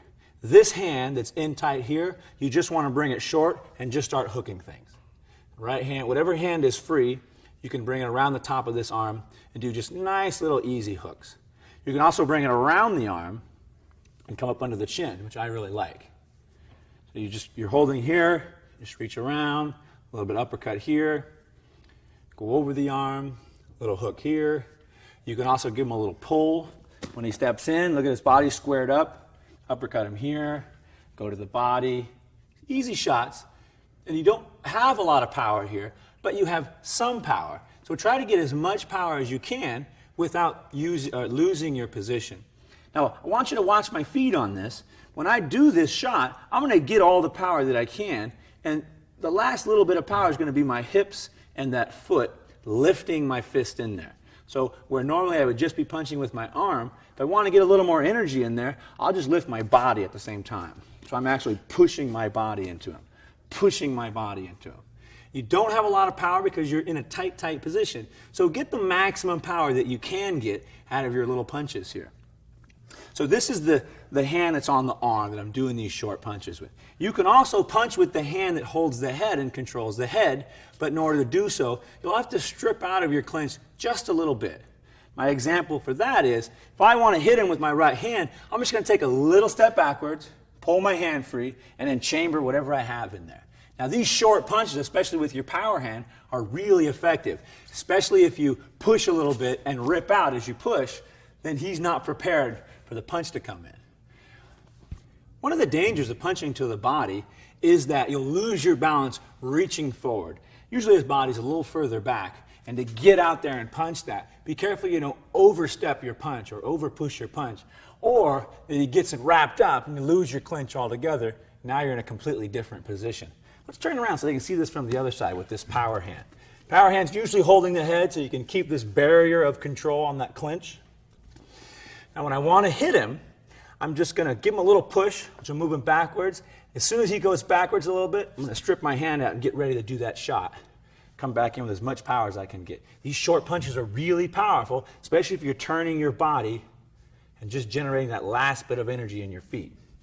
But again, this punch from the body on this side is a little bit dangerous, so if you're going to do it, just be careful. Give him a little push, pull it out. I can do a nice body shot. I want to be careful I don't overextend myself or get wrapped up and caught up in there.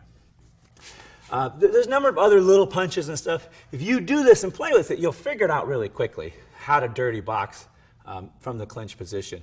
My advice, put on some gloves, be comfortable, and just try it. Just little bits here, little bits there. Feel how it feels and where your balance is, and then you can go a little bit harder after that. Once you have some sort of punching, you feel comfortable with that, you can use your elbows. Elbows are devastating, especially from the clinch. The reason why they're so devastating is because you have not only a large bone, but a sharp bone. And that is really the trick behind throwing the elbows. You want to get the bone around as quickly as possible. So when I get back into my clinch position and I want to throw an elbow, we can do the same thing, push, get a little bit of distance. If you don't have enough distance to punch, I recommend throwing the elbow. And it's easy to do. You can just go from here and just turn that point around. Now, a lot of different styles teach elbows in different ways. You know, Muay Thai has you going down and around and making curves. My advice is you're in a very short situation here, space-wise. And if you want to maintain and control that fighting space, just throw it short and quick and get the point out there as quickly as you can.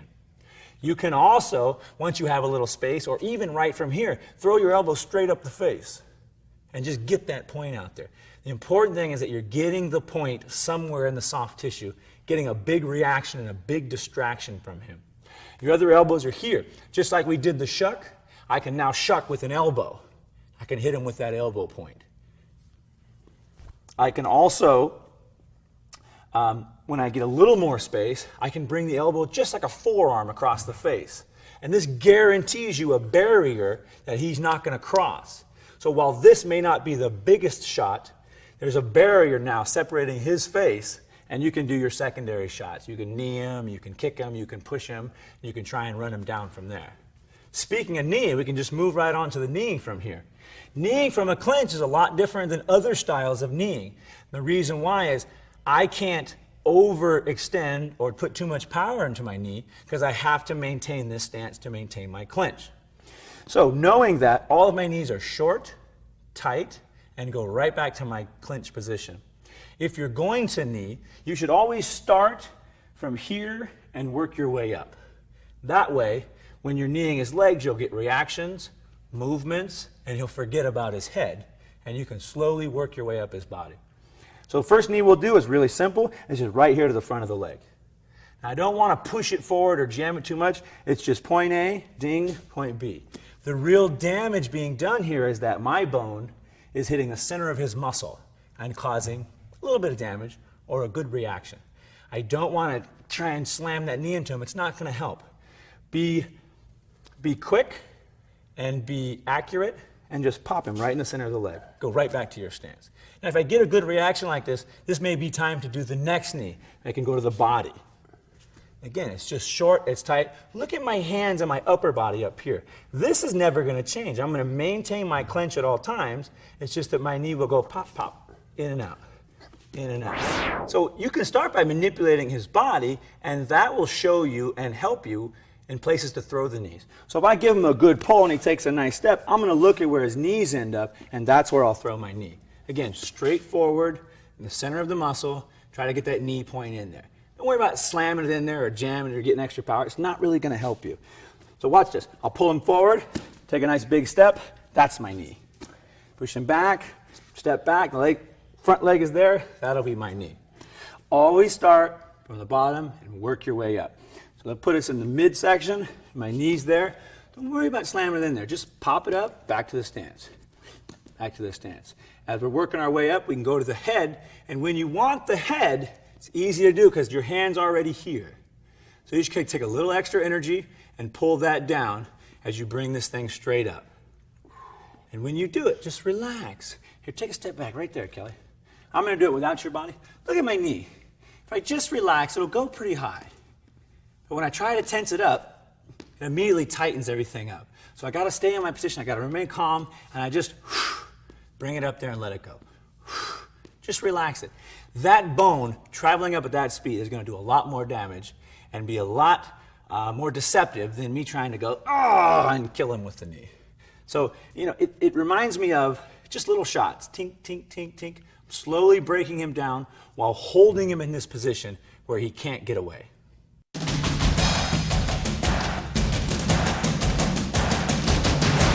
I'd like to introduce our third man in the series, Bob, Century's best-selling body opponent bag. We're going to use Bob today to illustrate actual striking. I want to show you some live action stuff so you get a better appreciation of what I'm talking about. Now, I do it to Kelly, but then we have to stop for the day. So we got Bob. We're going to be able to use his body. He's very flexible. He's very absorbing, so I'm going to go ahead and use a little power on him as well. We'll get in, Bob doesn't have arms, unfortunately, but we'll get in a simulated clinch position. I'd like to show you the shuck with a hook and some elbows as well as the knees and kind of give you a little rhythm and feeling of what it's going to look like without really beating up Kelly. So here we go. I'm in a clinch position. I can push, strip, and do my little right hand, follow with my elbow, even throw a knee. Everything is short, tight, keeping the balance centered. Switch here, elbow, elbow, hook, elbow, elbow up, knee, knee. And the knees, just throw them up there. The damage is done by the bone, not by your hips and all the energy you're putting behind it. Everything is short, bam, short punches, curl everything around, try to get that extra energy from my feet. Hooks.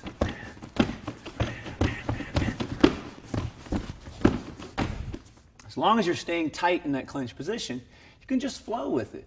Keep everything short, keep everything tight. Just try to get maximum power out of what you're doing. You get something like Bob here, something you can beat up. You can also get a bag. You can use that. Just flow with it. Try and relax. Keep your techniques short. Keep them tight. Be as effective as you can.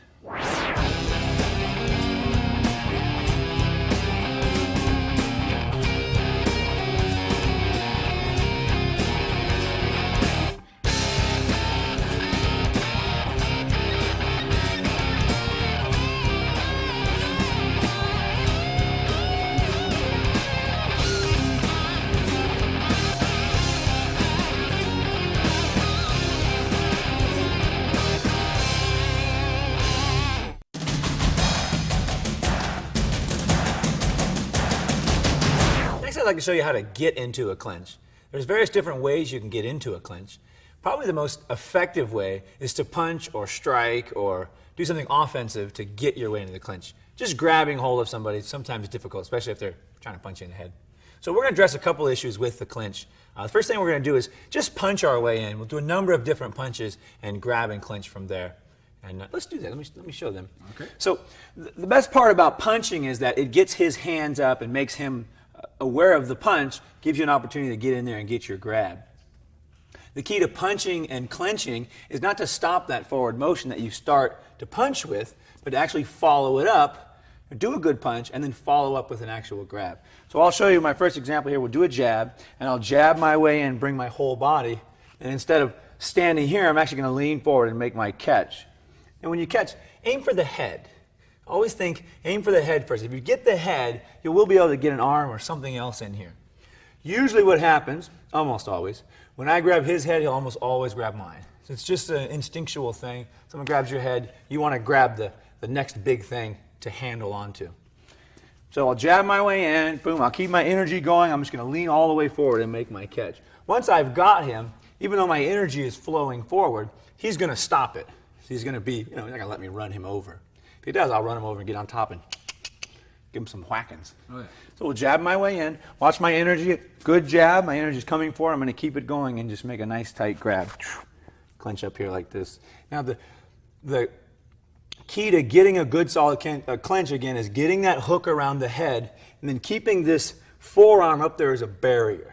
And think about that. Every time he tries to push forward or through me, this is what's going to keep him away, this forearm or this barrier. And when the energy gets too much, I can move out of the way and redirect it. But always that barrier, stick it out there. Now we did some takedowns at one time, and we used this as a barrier as well. We're going to, again, reiterate that every time I go, I want this to be out there as a blocking source. So I can punch my way with my right hand, a nice power punch. Same thing holds true. When I move forward, that forward energy is coming. I'm going to follow naturally on my punch and just grab. Always. Go for the head first, then grab whatever's secondary out there. So we'll do just some light hands. I'm going to punch my way in and grab. That's what you want, something smooth. Get a partner. You can play with your punching drills, punching and clinching. So I jab my way in, jab, clinch. Jab, clinch. And I keep that energy flowing forward. This is the kind of drill you're going to need to develop confidence in getting into a clinch like that. The other thing you can do to get into a clinch is also throw some sort of little kick. Inside out kick, leg kick. right after my kick, instead of pulling my body back out, I'm actually going to stay present and get into that clinch. I'll do the inside out kick here so you can see how I'm going to move into this. Slide in, kick the leg, stepping into the body, right into my clinch. We can do it again. We'll kick the inside of the leg, slide into the body, right into my clinch. Getting a clinch is relatively easy. Maintaining it becomes work. That's when you got to get the good stance, keep your hands, a good forearm, and control a hand somewhere. In this instance, I'm going to control some of the elbow in here. That way I can move it around if I want to, play with it. So punching my way in, make sure I get forward motion, good clean grab. Kicking my way in, make sure I don't retreat on my kick, but I keep that advance going forward and get a good grab. You can even throw a good power kick if you want. And instead of bringing it back out, I'm going to actually step in after the kick and make a good solid clinch. So I'll show you the power kick. I'll throw a couple here, power kick, power kick. Instead of pulling it back, I'm going to power kick and step right into it, right into my clinch position. That's really always what I'm looking for and always what I'm thinking about. If I want to clinch, I got to be conscious of it, that's what's going to happen. So even though I'm doing these things and maybe I get a couple shots and I have to be thinking in the back of my mind, get that clinch, go for the clinch. I can also get a clinch on any aggressive motion he makes towards me. So if he comes and punches me, I can move it and grab right away from my clinch. This is what's considered a defensive clinch. He's bringing it towards me. I have to defend, and first I'll defend the punch, then I'll defend by getting a clinch and stopping his forward motion. So it works both ways. And so let's play with it. You do a little punching, I'll do a little clinching, and I'll do a little punching, you do a little clinching. That sound good? Sounds good. So you start, come punch me in the head. Do my little clinch.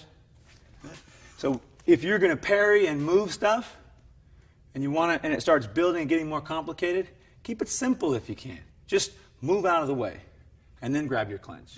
And if you want to do a little parry and move the punch out of the way, you can move the punch out of the way, and then do your clinch. But right now, I'm going to move my whole head out of the way and get a solid grab on him. So come control your punch.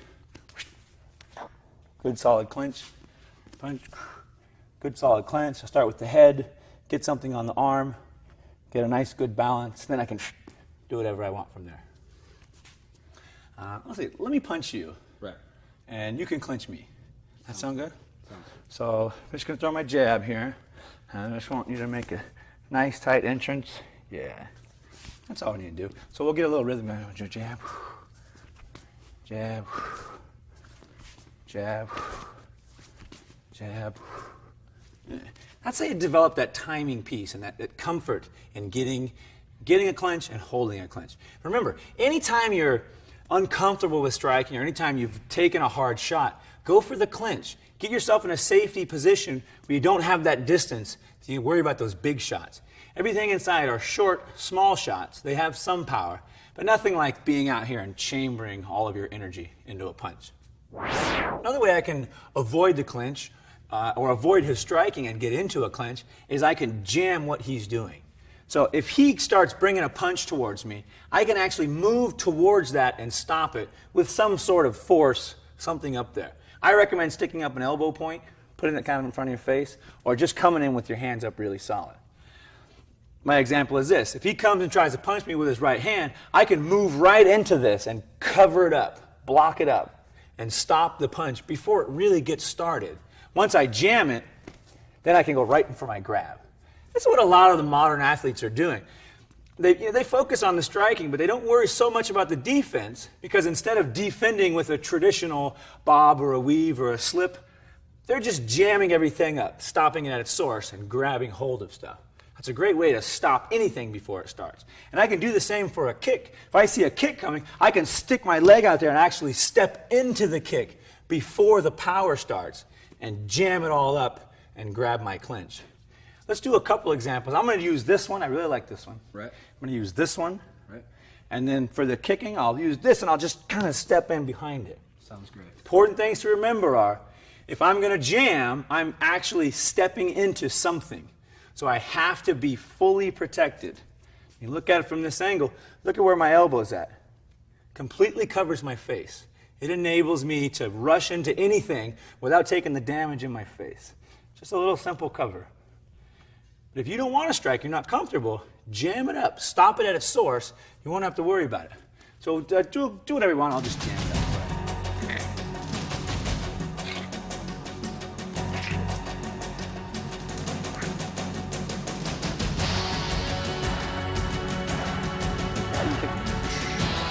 How's that bone feeling? Sorry.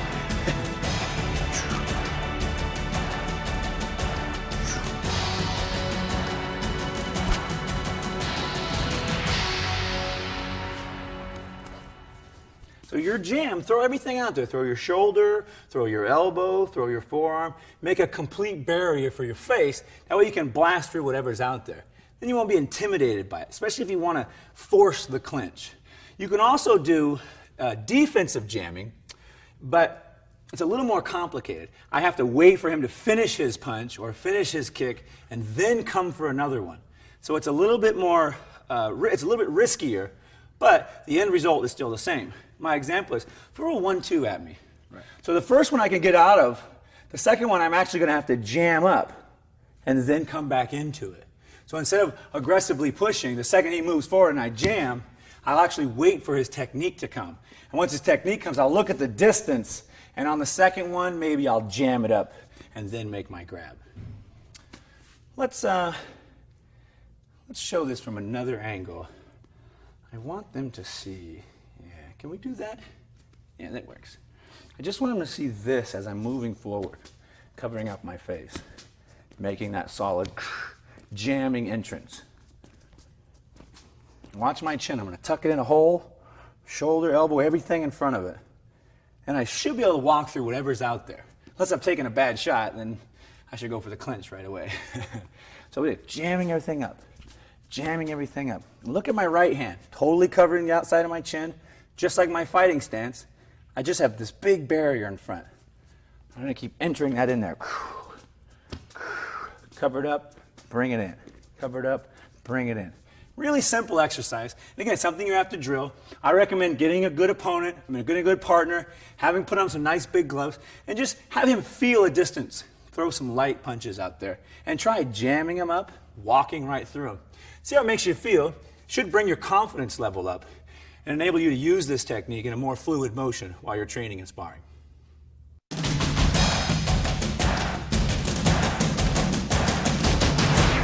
I'd like to show you now kicking from the clinch and continue on with clinch fighting. Now, kicking from the clinch is definitely the way to do the most amount of damage and is the best way to distract him so that I can get my other little quick short shots in. Now, kicking from the clinch is really simple. Again, we focus on stance, never losing your stance and maintaining this hold and this barrier. Again, the same as in kneeing, we want to kick and knee from the bottom up. Always start from the bottom up. Especially in this instance, because we're going to break apart his foundation to really get stronger shots in and maybe go for a good kill shot with a strong knee or something. So let's start. Let's see. Important thing about the clinch is balance, stance, and my kicks, just like my knees, are going to be very short. And I really don't have to worry so much about turning anything over. I just, again, want to swing the bone in there and make contact with my bone. So I'll show you my first kick. We're going to do the rear leg here, and I'm just going to bring the bone around and bring it right back. Important thing is don't lose your stance. Don't change what you're doing, the stance, to get this kick in there. I'll move my hips, I'll bend my body, whatever's necessary to get my bone in there, but I don't want to lose my stance. So rear leg is just short, simple one to the legs. You can even kick lower. If I get a couple of good shots in here to the bottom of his knee with my bone, I can start getting a reaction from him. This reaction is he's bending his knee. Maybe I can bring a secondary shot up the center. So first kick, always go low. Rear leg low. We can go with the front leg. We'll do the same thing. We'll go low here. Just very short kick.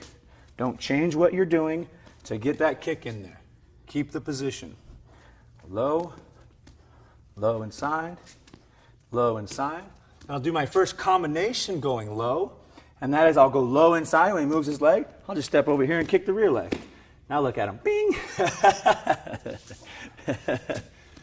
So the important thing is don't lose your stance. And the kicks just really look like this.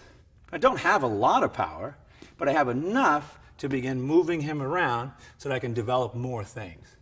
And my goal is always this. I always want to spread his legs apart and get him vulnerable and square so that I can get a big knee or get a big elbow when he's not fully protected.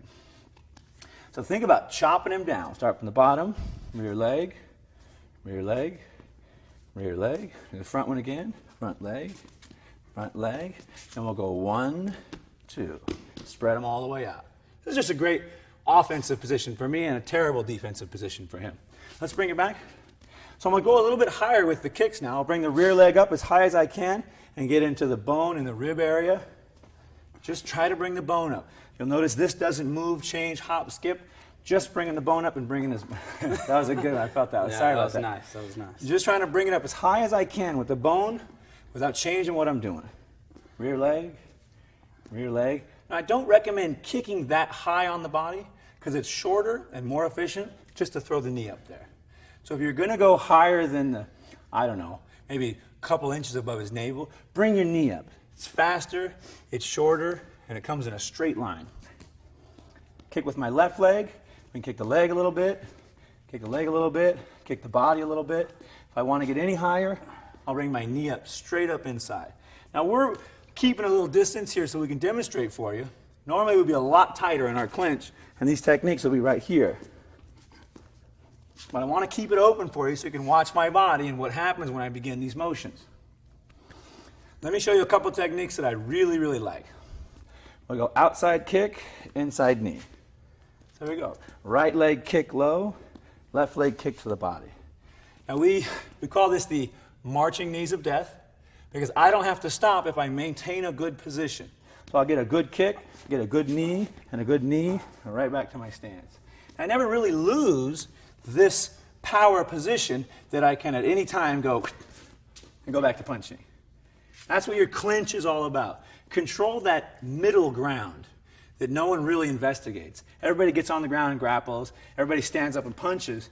Nobody really dissects and expects to be caught stuck here and slowly hacked down against their will. That's what we want to do. Now, I want to show you a couple of my key combinations that have been really effective in breaking down the person and getting in that kill shot or getting just a really advantageous position. We did a little bit before. We did inside and then the back leg. That one's really nice. We'll call this just the left-right. We go left, open them up, right, open them up, and then get some sort of another shot in from here. It can just be an elbow, or it can just be another knee that comes up the center. But if you get that double kick and you're able to get both legs open and get a vulnerable position, now you should have a really strong attack, because this is not a fighting stance. That's where you want to take advantage of. Another one I really enjoy is kick the inside leg and knee right up the sternum. So you kick the inside leg just a little bit, get him moving. After he's moved or he's reacted, then right up the sternum. This is going to be my kill shot for the sternum.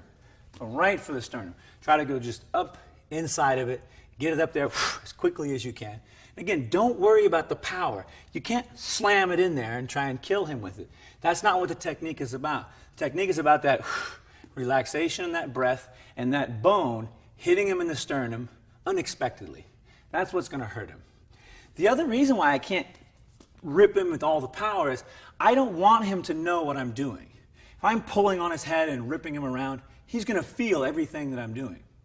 I want to hold that clench, especially for kicking and kneeing and punching. I want to hold that clench lightly. And I don't want to give him away and do this to his body. I want to keep this and maintain it as if nothing's happening, as if we're just out here hanging out. Then when I think I have an advantage, make my little strike. When I think I have the advantage, do my little knee. Till then, this is comfortable, this is relaxed. If you're going to train with a partner, start right here, comfortable, relaxed, and just... Now, especially if you're going to go to the head, I would pull down a little bit when I go for my kill shot, but not wrenching him down. Just a tiny bit, enough to get him that extra nod as I bring my knee up the center. Body, knee. Okay, so let's turn back around this way. I like this side better. So we're in here. We got some kicks going. Feeling pretty confident about it. You can also sweep your kick from here. What that means is, instead of trying to turn my hip over and get a good kick in there, I can just sweep my foot out like judo and move the foot out of the way. Now, moving the foot out of the way gives me a clear opportunity to come in and get a really powerful knee, whether to the leg or to the body. Getting that good foot sweep really opens him up, bam, for something else. So watch my foot when I do it. This is a good angle right here, I believe, for it. Everything's the same. I can do this, do my little business, and when I'm ready, I'm just going to take my whole foot and slide it all the way sideways on the mat and get that thing to move. As soon as it moves, I'm going to step forward and make an advance, and go right for my little attack. And go right back to the stance again. Unless he is so unbalanced that he is just not a danger to you, always stay right there and in that stance and keep little breaking him down, beating him down just a little bit. I'd like to show you some drills for doing this. I think the key to getting a good workout and understanding what you're doing is having the ability to strike something, having the ability to work constantly on it. For this instance, I think we can use a heavy bag. And we'll grab it, we'll go to work on it, and I'll show you exactly what I'm talking about. Okay, we've got our bag. We've got a willing participant here to work on it. Just going to show you a light workout. Kelly's going to do it for us, combining all the techniques of clinch fighting. I'm going to go ahead and coach him, keep an eye on him, and articulate what he's doing so you guys can plug it into what I've already taught you. What do you think, Kel? Give it a whirl? So let's do everything. Let's do some little short punches, the elbows, the knees, the kicks, and just add everything in there. And go slow so I can kind of tell him and pick on the key points that we've already done.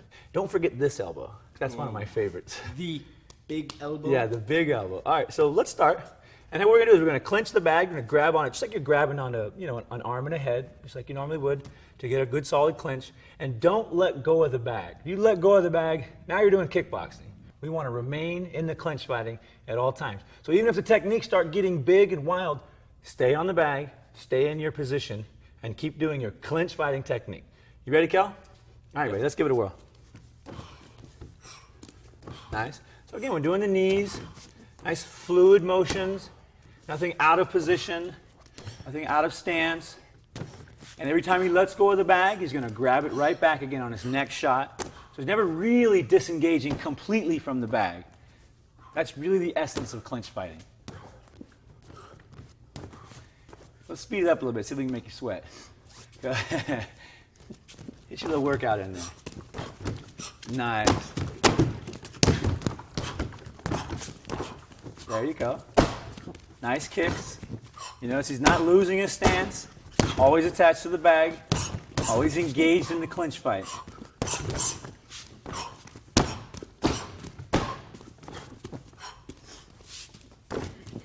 But the great thing about working with a bag is you can't pull the bag down like a person you can and manipulate it. So it forces you to stay in that position a little bit easier. Any kind of bag will do, a hanging bag, a solid bag, a fixed bag. It doesn't really matter. As long as it's hard and it's big and you're able to hang on it and maintain that position at all times. Good technique, Kelly. Thank you, Frank.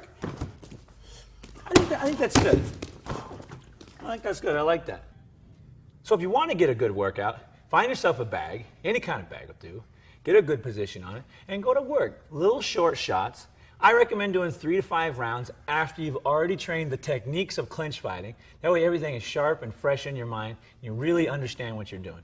Do 3 to 5 rounds, get a good workout, see how you feel.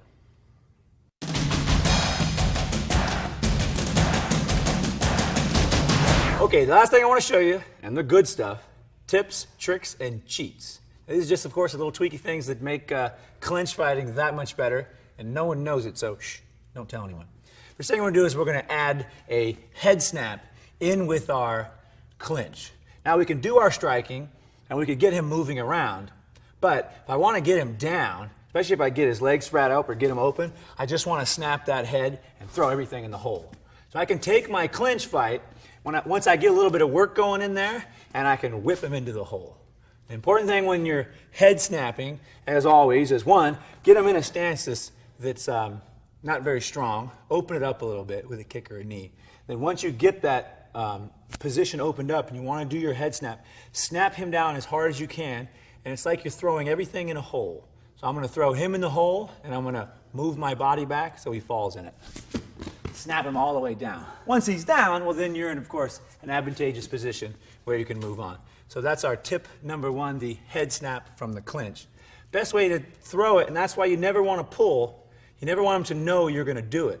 So I always remain, tight in here, but I'm never really moving him around if I'm going to strike. And I can just throw it when he's not ready, snap him into that hole. You can do whatever you want from there. I want to show you now the head under the chin. And it's a great technique. It messes up the elements of clinch fighting because I actually put my head underneath his chin at one point, and I take away his balance by lifting up his head. I also take away his ability to see what's going on and to keep that powerful stance. So when I get in here and I start doing a bit of work, if I can get him tight and get my head underneath his chin, I can completely take away all the power of his body because he'll be bent back a little bit like this. I want to maintain my stance of clinch fighting. I want to keep strong and balanced in the center. I just want to advance a little bit closer and get up under his chin. If you can get up under his chin, you can do anything you want to him because you're going to take away all of his balance. I recommend, after getting under the chin, that you just step around and trip him. Cut that leg and let him fall. Or after I get under the chin and I know where his head's at, I can let the head go and come for an immediate strike because I'll know exactly where it's at. It'll be right on top of my head. So it's an easy way. If you get in here and things start moving around, if you can just tuck your head under the chin, you can back away and get a good shot. Oh, that was right in the throat, Kelly. Sorry about that. Or you can, push him off because his balance will be weak and get a good solid kick in there. A lot of different ways to manipulate him once you get up under that chin. Here's a quick tip for you. Stomp the foot. If you get in a clinch position like this and you start moving around and doing all this stuff, it's really easy for me to bring my heel up and just plant it on top of his foot. Sorry, Kelly, that was harder than I expected. It's really easy for me just to bring my heel up and do a quick stomp on the foot. Now, what I usually get out of him is another foot lift in counter to that stomp because it hurts. When he moves his foot, that's where I got a good kill shot or a secondary shot in there to really break him up. Or you can head snap him in the hole like we just talked about. Again, really the only way to stomp the foot is to stomp the front foot because you're never going to get to the back leg. But you can stomp the front leg with either foot. If I want to make an advance to him, I can take my front leg and just give a little stomp here. Or, sorry, Kelly. Sorry. Or I can use my rear leg, and like I'm kicking, I can bring it up and just stomp on the foot right there. Foot stomp is great, a great distraction. You always get a reaction out of them because, it hurts your foot when you stomp on it. Okay. The next and the last one I want to show you is a cheat, and it is the shoulder punch. This is where from a clinch position, you're actually going to take that shoulder and throw it out there and punch him with it, and hopefully disrupt him so you can do a secondary move. Or heck, just give him a punch anyways because you're there. Shoulder punch is easy. Get a nice solid tight position, put my hands up on a nice barrier, watch my shoulder. I'm going to take it, I'm going to throw it right at him and hit him with it. Now it's just a little quick movement, bing, but it's enough to disrupt his head and disrupt what he's doing over there. Let's switch sides so they can see this from the other side too as well. This is a good shot here. We'll cheat your hand just a little bit lower. Okay, so here's my position. I'm nice and tight, balanced in the center. I feel what's going on. I'm going to take my shoulder and I'm going to actually throw it at him. Turn my body and throw it at him.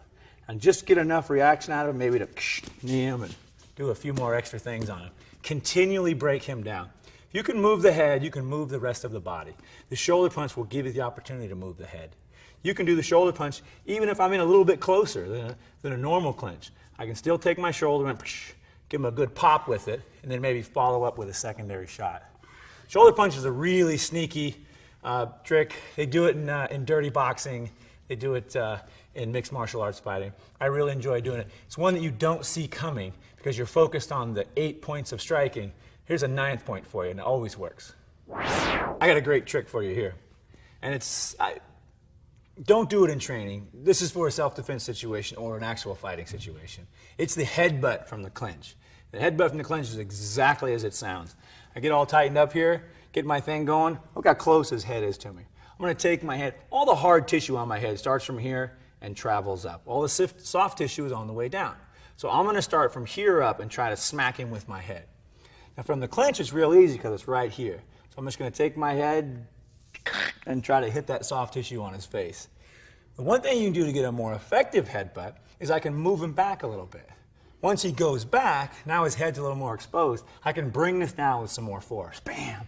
Get a good pop on him. Again, you're just trying to break the nose or split the lips or get a really solid distraction so you can follow up with something a little more damaging.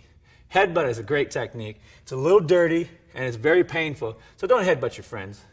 And when you practice it with the knowledge that you're going to use it for a self-defense situation or a real fighting situation.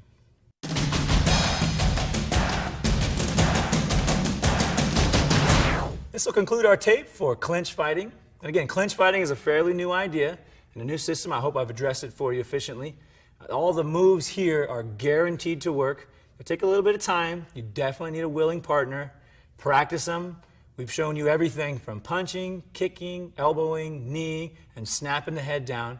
Remember, when you're in your clinch, relax. It's just another position like any other position for fighting. You just got to drill it until you're comfortable and you know it.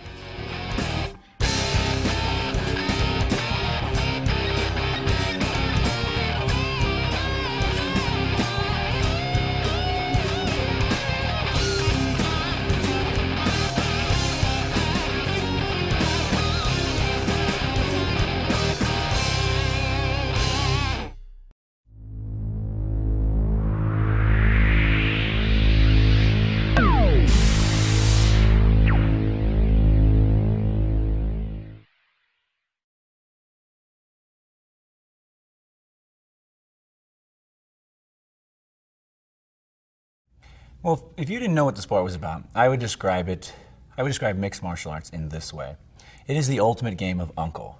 It is the anything really goes in that you can use any styles you want to achieve the end result of getting your opponent to tap, or getting your opponent to say uncle, or getting your opponent to be knocked out or submitted. Mixed martial arts is a very generic term for saying whatever goes to win the fight is what we do. Well, I think the fans are drawn to mixed martial arts because of its purity. It is real fighting, as close as you can get to real combat. And it's still entertainment. It's very entertaining in what they're doing, but there's an essence of purity in it that you don't have in boxing, you don't have in wrestling, because you can do anything necessary to try and win, within the rules, of course. But it brings a common element from everyone. Everyone wonders what would happen if I threw a punch and if he grabbed me, or if I took him down, or everyone wonders what would happen in a real combat or fighting situation. And we're about as close to reality as you can get. There is a huge misconception about who and what our athletes are. We've got world-class athletes, silver medalists, Olympic gold medalists, from the Olympics in our sport. These are highly educated, college graduates. A lot of them have college degrees. We've got doctors, chiropractors, engineers that are doing this sport because they see it as something else. And you have to have a good head about yourself. You have to have a lot of discipline and a lot of control if you're going to go anywhere in this sport. Those are the same life skills that propel you to be the head of any company. That hard work ethic that puts you in the gym 6 days a week, 5 hours a day. And that's grueling work.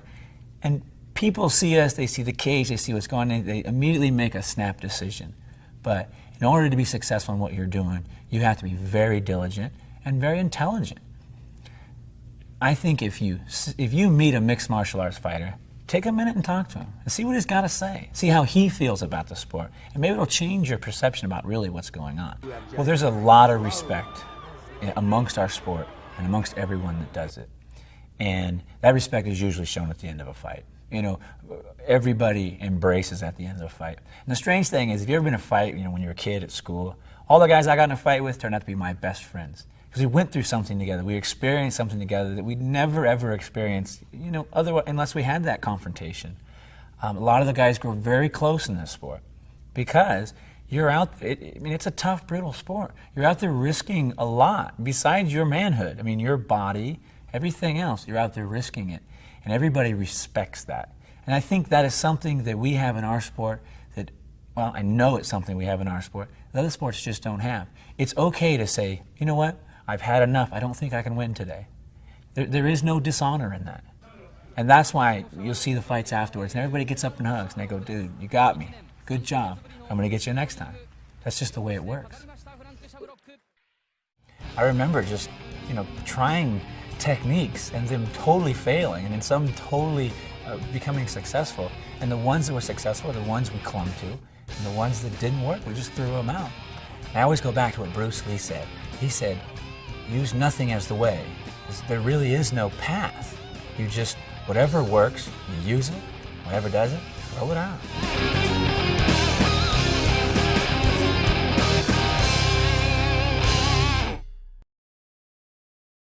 Hello everyone, my name is Frank Shamrock. I am the 5-time undefeated Ultimate Fighting Champion. I actually hold various titles in many combative sports. That's not what I want to talk to you about today. I have a really inspirational, empowering story. I didn't start doing martial arts till I was 22 years old. In fact, April 4th of 1994 was my very first day of martial arts. And I was very lucky that I got involved with my brother, who was a professional athlete at that time, Ken Shamrock. He had his own martial arts training studio, and I went in full force. I have been training martial arts and living the martial arts lifestyle for 9 years now. And it's taken me all over the world. I've been in Japan, Australia, Brazil. I've fought in Brazil, fought in Japan, fought all over the world. What I've learned through all of this is not only that martial arts, fitness, and fighting are a positive way of life for me and for other people as well, but I've also been able to study martial arts in depth in everywhere that I've gone. I've studied judo, jiu-jitsu, sambo, submission fighting, boxing, wrestling, everything you need to be a professional combative athlete in modern martial arts these days. Now, what I have discovered is it's so complicated to learn martial arts, to learn about fitness, and to learn about fighting in these days because no one simplifies what's going on.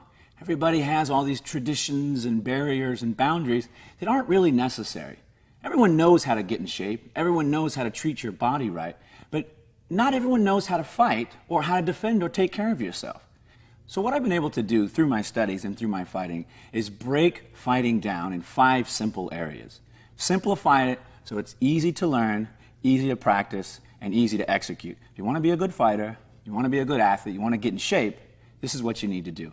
The first area is power striking. How to strike with maximum power and not get hit.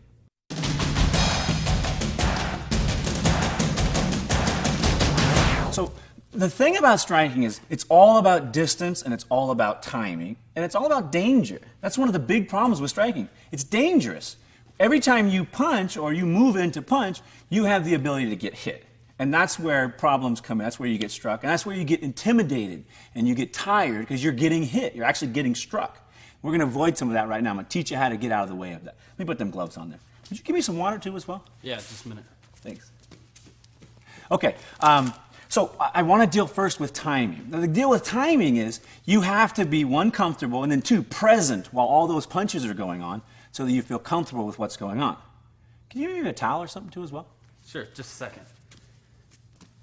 I don't think we have towels. All right, so timing. Now, I need a partner to really develop timing. Oh, thanks, Kelly. You're the best. No problem. You know I was busting your chops, right? Yeah. Get those gloves on. Okay, so timing is where we're going to start.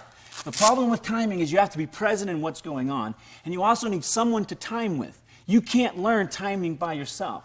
That's why ring time and sparring and parrying are so important. Once you get good timing, you can effectively strike at all times. On the ground, standing, clinch, it doesn't really matter. It's all about distance and timing. We're going to do a couple drills here. We're going to learn to parry. We're going to learn to move out of the way, actually move the punches from your direction into another direction. That's where you get close and you can do good damage. We talked about strikes being in a straight line. If you want to strike effectively, strike in that straight line. Leave your body chambered so you can punch straight. Nothing looping, nothing big like this. It's too big of a circle. The shortest, fastest way to him is a straight line. Bam! Right down the middle. And we can strike safely by stepping off and punching straight down the middle. But everything, think of it straight, like your whole body is just going to pass down that line. All of your energy. I want to show you a drill to get you comfortable with distance and timing, with space. I know from my position that this is the end of my punch. So I have to develop this timing situation where every time I punch, he's either there or very close to it. Now this punch does nothing. Takes energy, I don't do any damage, and it doesn't really help me. But this punch makes him react, is in his face, and I have the possibility of punching him. That's why I need a partner to really make this effective. I'm going to show you how to parry the simplest punches and get them out of the way. For the most part, your rear hand is like a windshield wiper. Something comes in the way and you go, and you move it out of the way. Simple, but when someone's trying to punch you in the head with 4-ounce gloves on, it's not so simple. So I'm going to have Kelly jab at me. I'm going to show you just the simple parry to get it out of the way. Let's just do the jab for right now, and I'll move it out of the way just like a windshield wiper. And I'm going to breathe when I do it so that I don't expend energy and I'm comfortable. Right. So throw your jab. This is how I want to start. And we actually start this slow and warm up and get comfortable until he can throw a nice jab and I can move it out of the way. Now you're actually going to get hit sometimes on this, and it'll be a bit surprising. But the next time you do it, you'll be so much more comfortable and confident in that parrying technique that you won't really worry about it. So let me show you how this thing's going to work. We're parrying the rear hand with his jab. So this is my windshield wiper. I'm going to move it right out of the way. Every time. Move it out of the way. Move it out of the way. Move it out of the way. Now if I'm doing constant head movement, I can probably move my head out of the way as well, which gives you a nice simple drill here that when someone punches at you, you're not going to go and take it. You're actually going to move it out of the way and move your head out of the way. The rear hand has more power. So you want to be careful when that rear hand comes that you get it out of the way with the front hand so it doesn't get in here and do damage to you. So when his rear hand comes, when his power hand comes, I'm going to use that front hand just like a windshield wiper, and I'm going to move it out of the way. Move it out of the way. Now I can move my head out of the way as well. And again, I'm moving my head off to that 45-degree angle at 2 or 10 o'clock on my clock, and I'm getting out of the way. This is my parrying drill. This is how you develop real good distance and timing. Now here's what I do to make sure he's doing his technique right. Occasionally I'll just leave my face there, and I'll see if he's really punching or if he's just playing with me. Because you should be punching with real technique. We learn the technique. We're very comfortable in our stance. We're getting full extensions.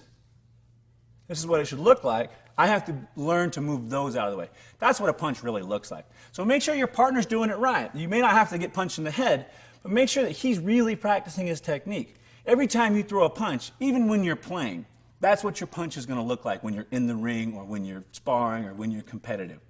Always do perfect technique with your strikes. Always do perfect techniques with your kicks, because once you get that technique in your body and it's ingrained, that's what's going to come out. So the footwork, the drills, the punching, everything is perfect technique. Kelly, step out for a second. So we got a parrying drill where I'm moving the things out of the way, getting my head comfortable. Now I want to get good, clean punching. A good, clean punching is, again, that centered stance and a full extension and rotation of my body with my hands up nice and clean. That's a nice, powerful punch. Bam, bam. Okay, so let's look at the jab. The jab is a full chamber of the body, and it's a straight line of energy that goes out. Once I get that stance and I'm comfortable, I want to be able to push that out there, turn it all the way over, and create a nice straight line. I'm even pushing my shoulder out and getting it out as far as it'll go. So I want to completely rotate that body and get that arm out there. This is what my jab is going to look like. Whether I step or whether I just stand and lean a little bit, I'm still going to reach that out there as far as it'll go. The right hand is similar, but a little bit different.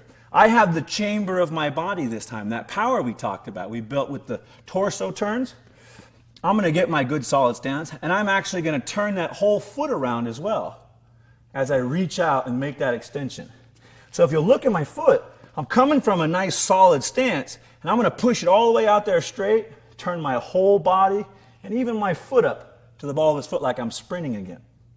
That's my power punch with my right hand. That's proper punching. That's what it should look like. When you throw a really good power punch, this is what stops you. Your glutes, your legs, your quads, everything chambers down here and stops that energy from pulling you forward. So when you're doing your movements and you're doing your punches, you should feel that flexing and tightening to keep you in that stance and keep you creating power.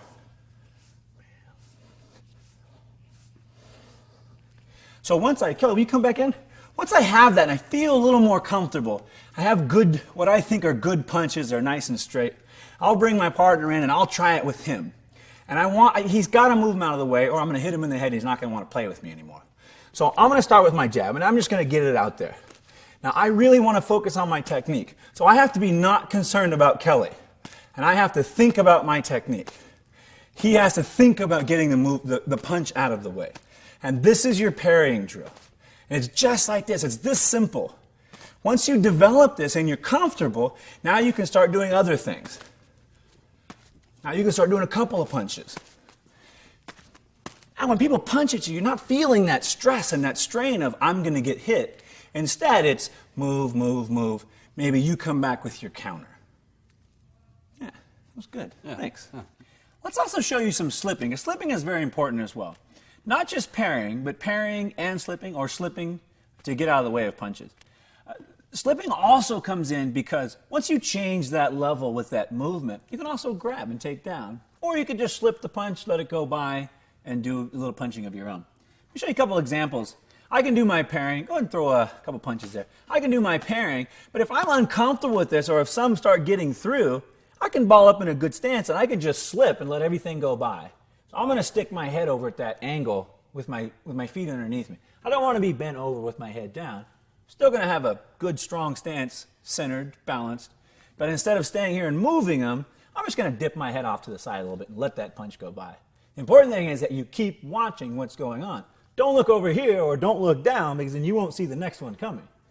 I see a punch, I don't really like it, I'll just get out of the way, let the whole thing go by. Now you can also, slipping is an extension of changing levels. So you can also maybe retreat a little bit and then just dip your head down and slip by a punch. Or if you want to throw some punches, and as soon as he punches back, I can dip over here to the side and let it all slip by. So think of that when you're slipping. You can take parrying and make slipping come right off of it. Just a natural extension of it. That's what you want it to be, comfortable and natural. Now, along with slipping and parrying, you also learn how to block. There's several ways to block. The easiest one, the most effective, is just keep your hands up. That way you can pull them in and cover up your chin and the soft tissue in your face. Then you won't take that damage. The other thing you can do to block is stick something up there. I mean, stick a whole bar up there so you can't get in. If I start getting really uncomfortable here, I'll put my hands up and I'll block some of that. But if some other stuff starts getting through, look at this. I can throw my whole elbow up there and cover this entire side of my face. Now this complete side is protected, and I can still see over what's going on. This is what I call an emergency block. Things get bad and your technique starts going awry. Look at this, throw punches at me. Just create a complete barrier for him to get through. Now, I can still see what's going on. I'm looking right over this thing, but it's like a giant arm right in front of my face. So they're slipping punches, and if things get really bad, just throw up a block as big as you can get. Whether it's here or here, throw up as big a block as you can to stop everything right away. Then you don't have to worry about it. That's just a glimpse of power striking. Now in my training series, I go into depth and detail about striking. Everything you need to know, from the feet to the hands, kicking, punching, everything you'll need to punch with perfect technique and maximum power. Let's move on. The next thing you need to be a complete fighter is avoid the takedown and control the takedown.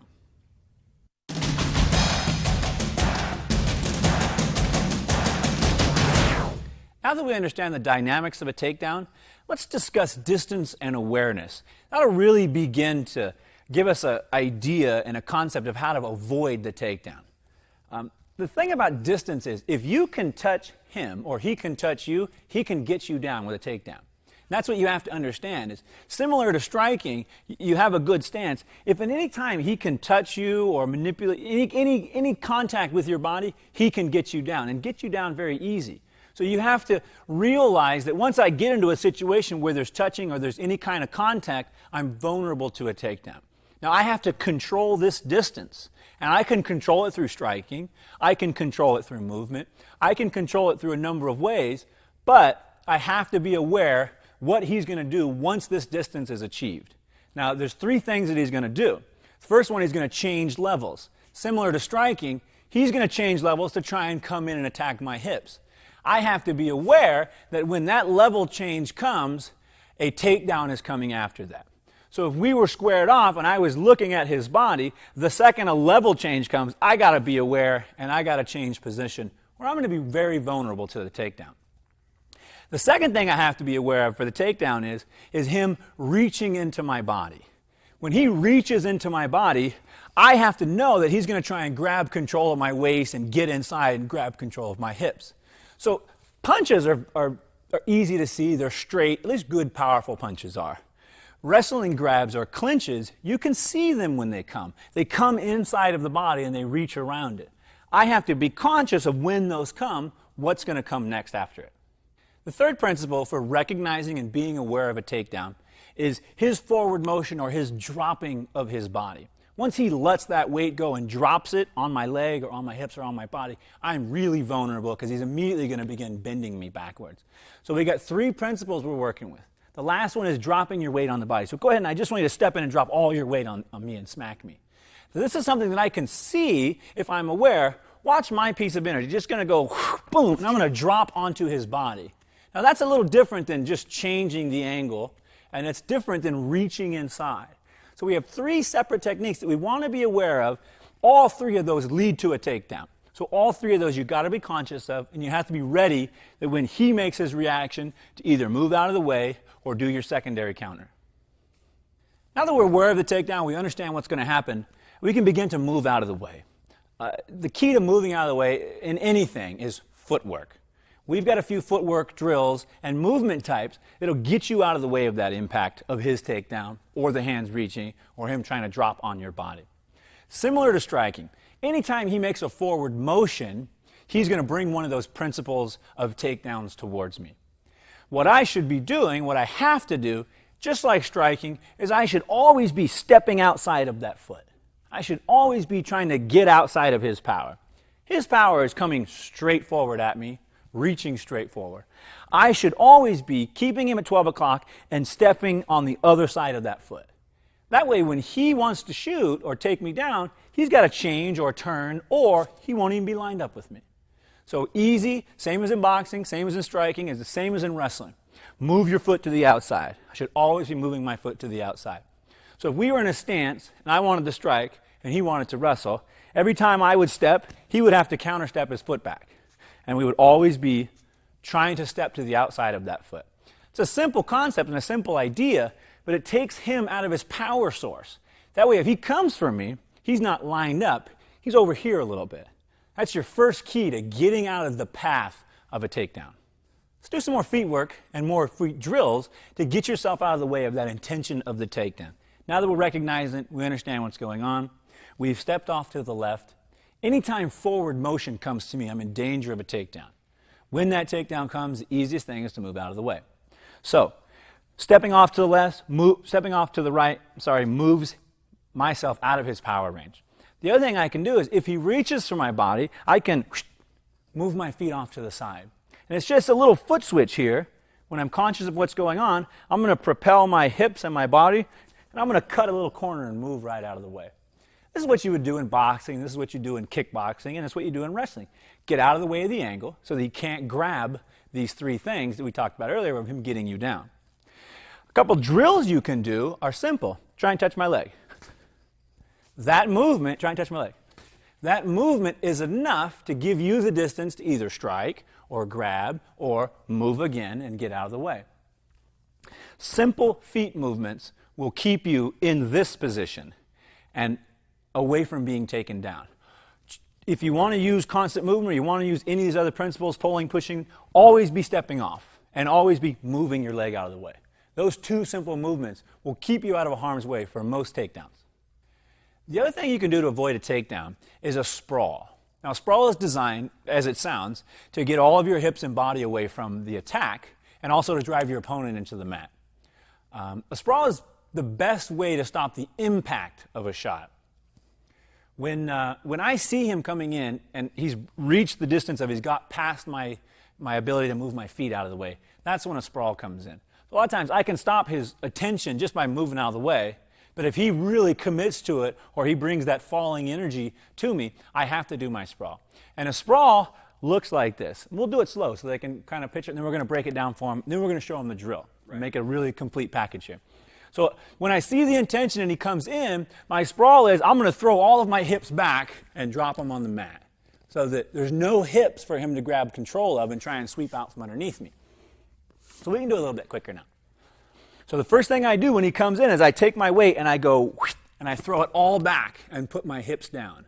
And that'll take the hips away from him so he can't manipulate me and drive all of his weight into the mat.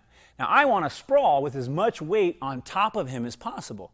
That way he can't keep driving and pushing towards my hips. I want to actually smash his head into the mat. That's the most effective way. The other thing is, whatever leg he's going for, I want to push that one out as far as possible so he can't grab it.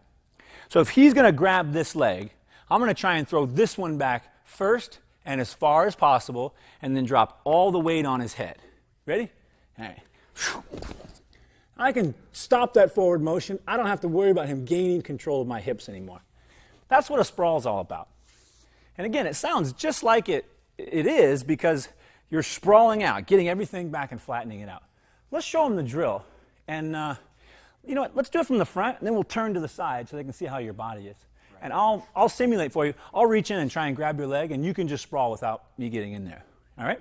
So here we go. I'll reach in, big sprawl. So look at the back. Hips are completely down. Back is completely curved and arched, and everything up here should be on top of the body and smashing it. That's what a good sprawl looks like from the side. We'll do a little bit quicker. Here we go. Nice. Come back up. Here we go. Nice. There you go. So this is what your drill would look like if you want to drill it and get comfortable with it. Beautiful. Nice. So let's turn this way and give them a couple sprawls so they can see what your body looks like facing this way. You're going to face. I'll just be your guy from the side, like coaching you. So again, good stance, good position. Show them your sprawl. Nice. And look at the body. Chest up, hips are all the way flat on the mat. Everything driving into him should be squished flat on the mat. A couple more. Nice. Where's the breath? Nice. Again, once more. Perfect. So that would be your sprawl drill. If you want to get comfortable at it, get two guys just like we were. Try and touch the leg and work that sprawl. Work the sprawl until it's comfortable, and then you can add a little more intention on it. When that intention comes, you'll find that as you throw back and you drop the weight on, you sometimes ride on top of that person, which is perfect. Ride all you want. Just stay on top and keep your hips out of their hands.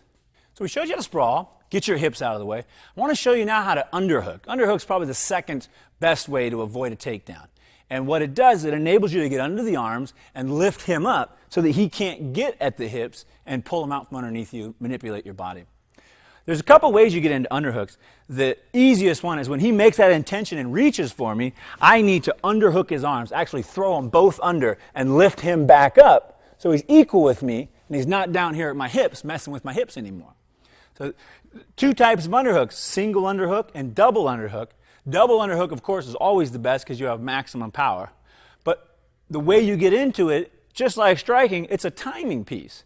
So I see his body, I see his intention, he reaches for me. I need to maybe move my hips back a tiny bit and throw those underhooks under. Now we get into a situation where I can lift him up and we can be equal again. And he won't be able to manipulate my hips and body. You can also do your underhooks from the takedown block with the sprawl. So come in, I'll sprawl on you. After I sprawl and get my hips back, I'm going to put my underhooks under here so that he can't do any more damage to me. Now I can keep his body down, or if we go back up, I can manipulate him here or here, where I'm underneath his arms, and he can't get in there and twist me, turn me, change my balance. Underhooks are really good. They take a little bit more awareness and more timing than the sprawl, but they're very effective, and with a good underhook, you can stop anybody's takedown. If you want to be a competitive, complete fighter, you want to punch, kick, and control a fight, you have to learn to escape the ground.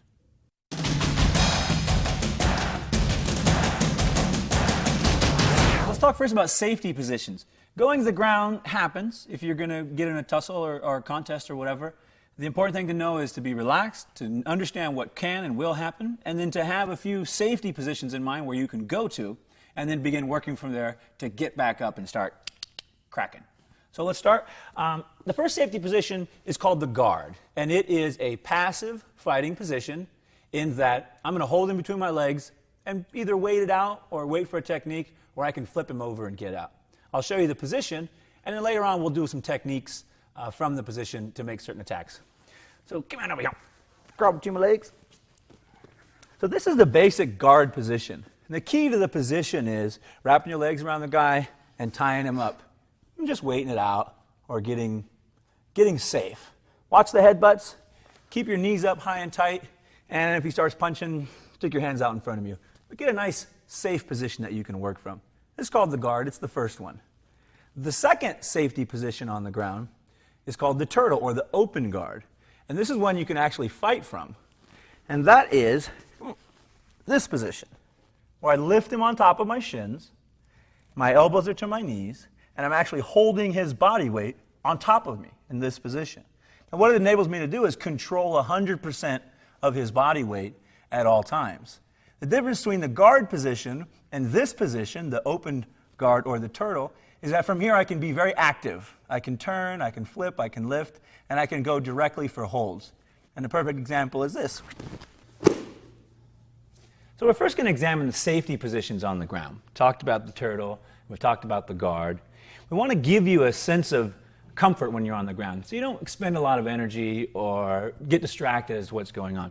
There are safety positions that you can get to, and from there we'll build a nice aggressive style from that.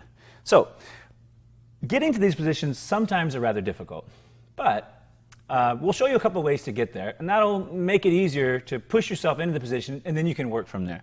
So I want to show you the shrimp, and shrimping works from every position, and you can shrimp yourself back into the guard. We'll show it with Kelly, and we'll have Kelly go out and I'll show you the actual drill of shrimping, which is really good. So let's do this. Why don't you come like on the side mount here? So this is a position that I'm not familiar with and I'm not very comfortable with it.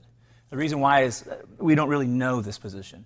So what I'm going to do is I'm going to take his body and I'm going to push my hips out and bring them inside so that I can get back into this position that I know as the guard or the open guard or the turtle. So shrimping is just pushing on his body and then moving your hips back around so that you have your position of the guard or the turtle and you have your legs inside. So it looks kind of complicated here. Go ahead and stand up for a second, Kelly, and I'll show them just the technique. The technique is this. If I'm on I always want to turn to my side a little bit. I'm going to push whatever I have out of the way, then I'm going to move my knees up inside.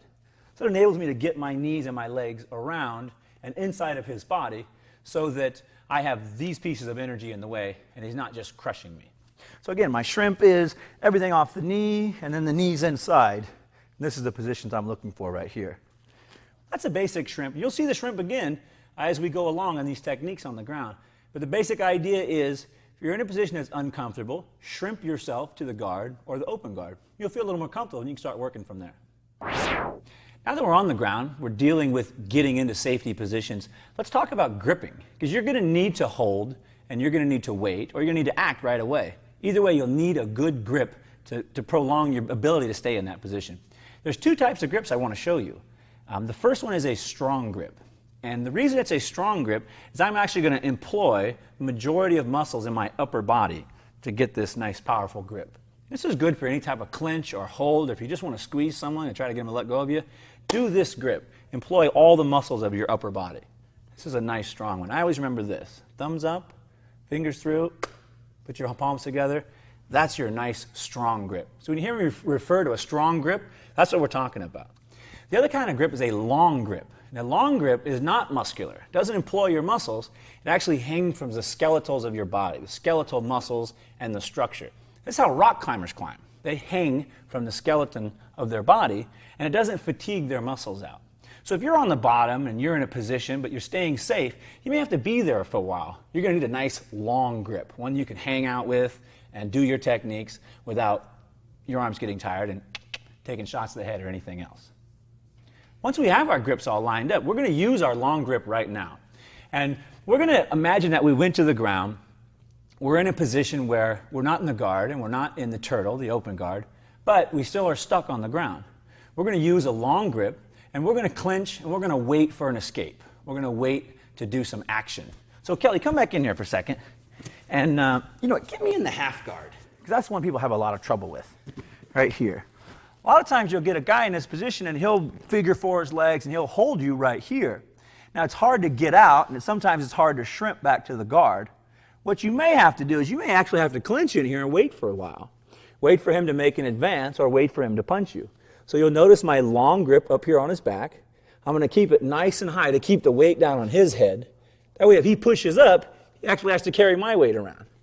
Now I want to hang out here until I can either push back to the guard and I feel more comfortable, or wait for his advance to the next position, and when he makes his advance, then I can make some sort of explosion or do the next technique to get off the bottom.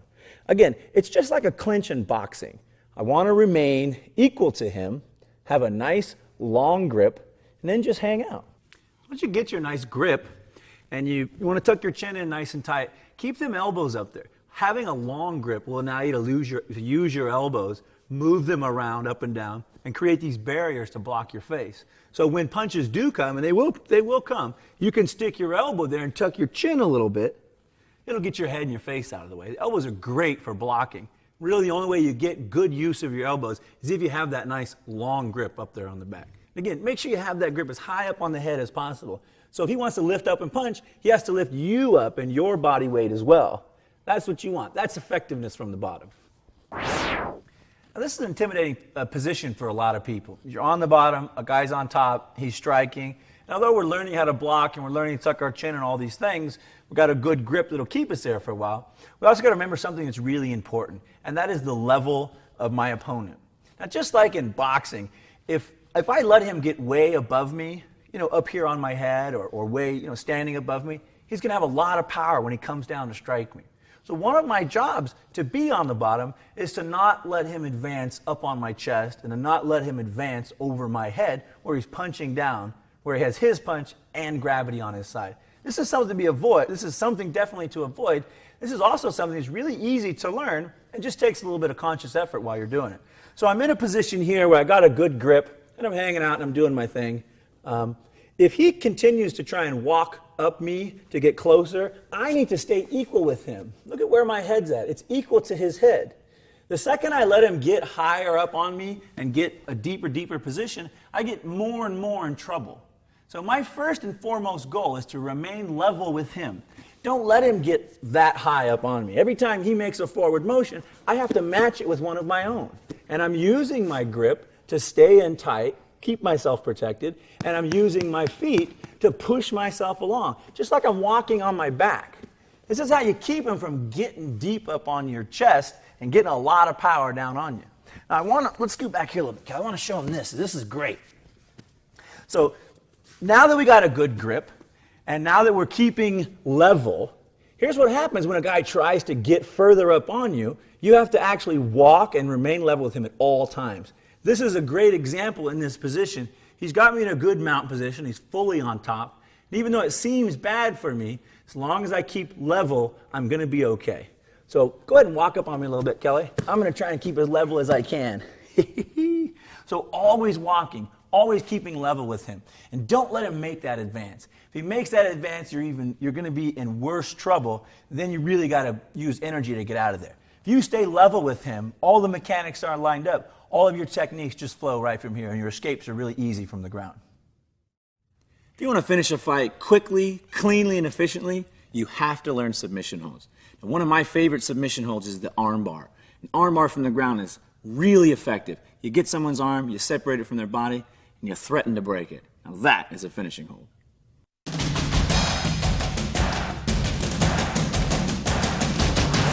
We're going to move on to the arm bar from the guard.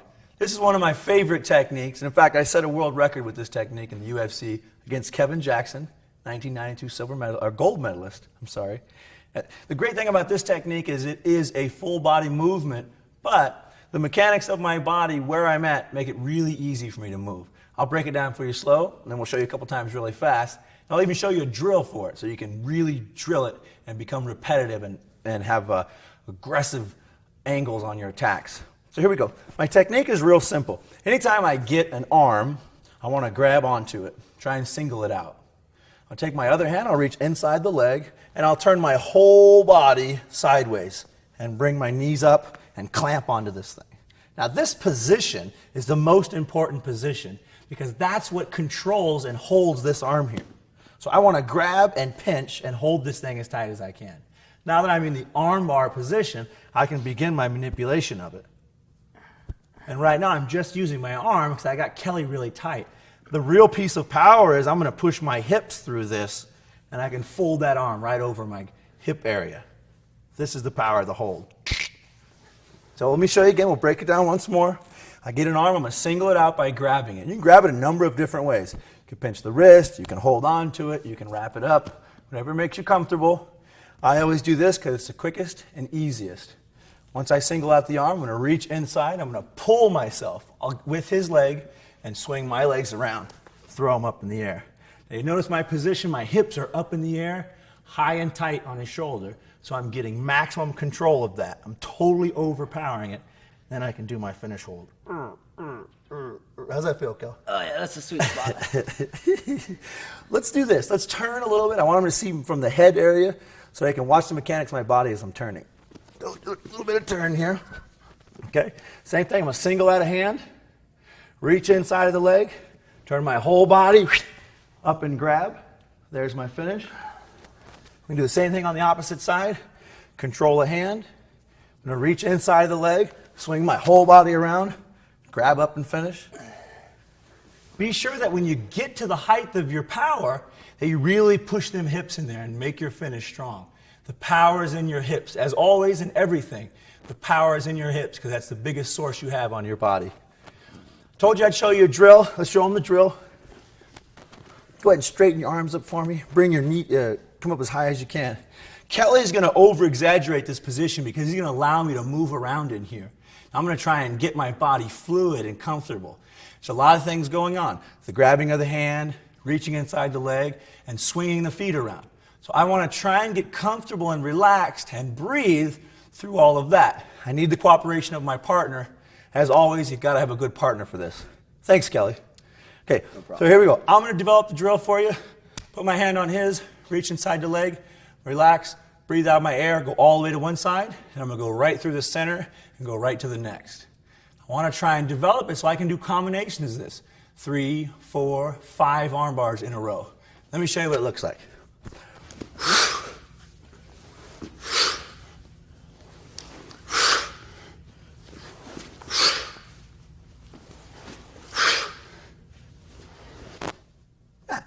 Even though I've done this 1,000 times, even my technique after 3 or 4 or 5 gets looser and looser and looser.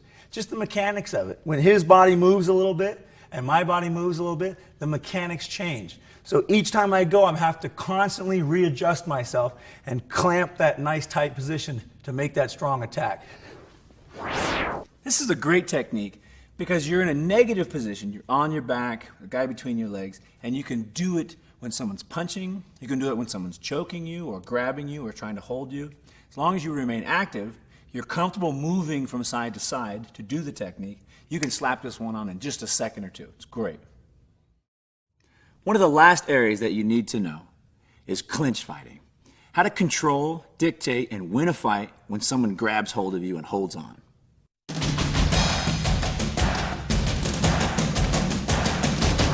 I want to talk a little bit more about the clinch. We've done a few techniques to escape the clinch and to break the clinch apart so that you can make attacks. But if you want to clinch or if you're stuck in a clinch, that's really where the clinch fighting becomes necessary. You can fight your way out of the clinch or you can just remain there and fight. That's really what we're going to focus on, is remaining in that position and doing all that damage. So let's get ourselves into a clinch position. This will bring us into dirty boxing. Dirty boxing is great because it's all done from this position and you never lose the clinch when you're doing it. And that's the key. Don't lose your balance and don't lose your clinch while you're doing all these techniques. So first thing is with dirty boxing, you don't have to go anywhere. This hand that's in tight here, you just want to bring it short and just start hooking things. Right hand, whatever hand is free, you can bring it around the top of this arm and do just nice little easy hooks. You can also bring it around the arm and come up under the chin, which I really like. So you're holding here, just reach around, a little bit uppercut here, go over the arm, a little hook here. You can also give him a little pull. When he steps in, look at his body squared up, uppercut him here, go to the body. Easy shots. And you don't have a lot of power here, but you have some power. So try to get as much power as you can without losing your position. Now, I want you to watch my feet on this. When I do this shot, I'm going to get all the power that I can, and the last little bit of power is going to be my hips and that foot lifting my fist in there. So where normally I would just be punching with my arm, if I want to get a little more energy in there, I'll just lift my body at the same time. So I'm actually pushing my body into him, pushing my body into him. You don't have a lot of power because you're in a tight, tight position. So get the maximum power that you can get out of your little punches here. So this is the hand that's on the arm that I'm doing these short punches with. You can also punch with the hand that holds the head and controls the head, but in order to do so, you'll have to strip out of your clinch just a little bit. My example for that is, if I want to hit him with my right hand, I'm just going to take a little step backwards, pull my hand free, and then chamber whatever I have in there. Now these short punches, especially with your power hand, are really effective, especially if you push a little bit and rip out as you push, then he's not prepared for the punch to come in. One of the dangers of punching to the body is that you'll lose your balance reaching forward.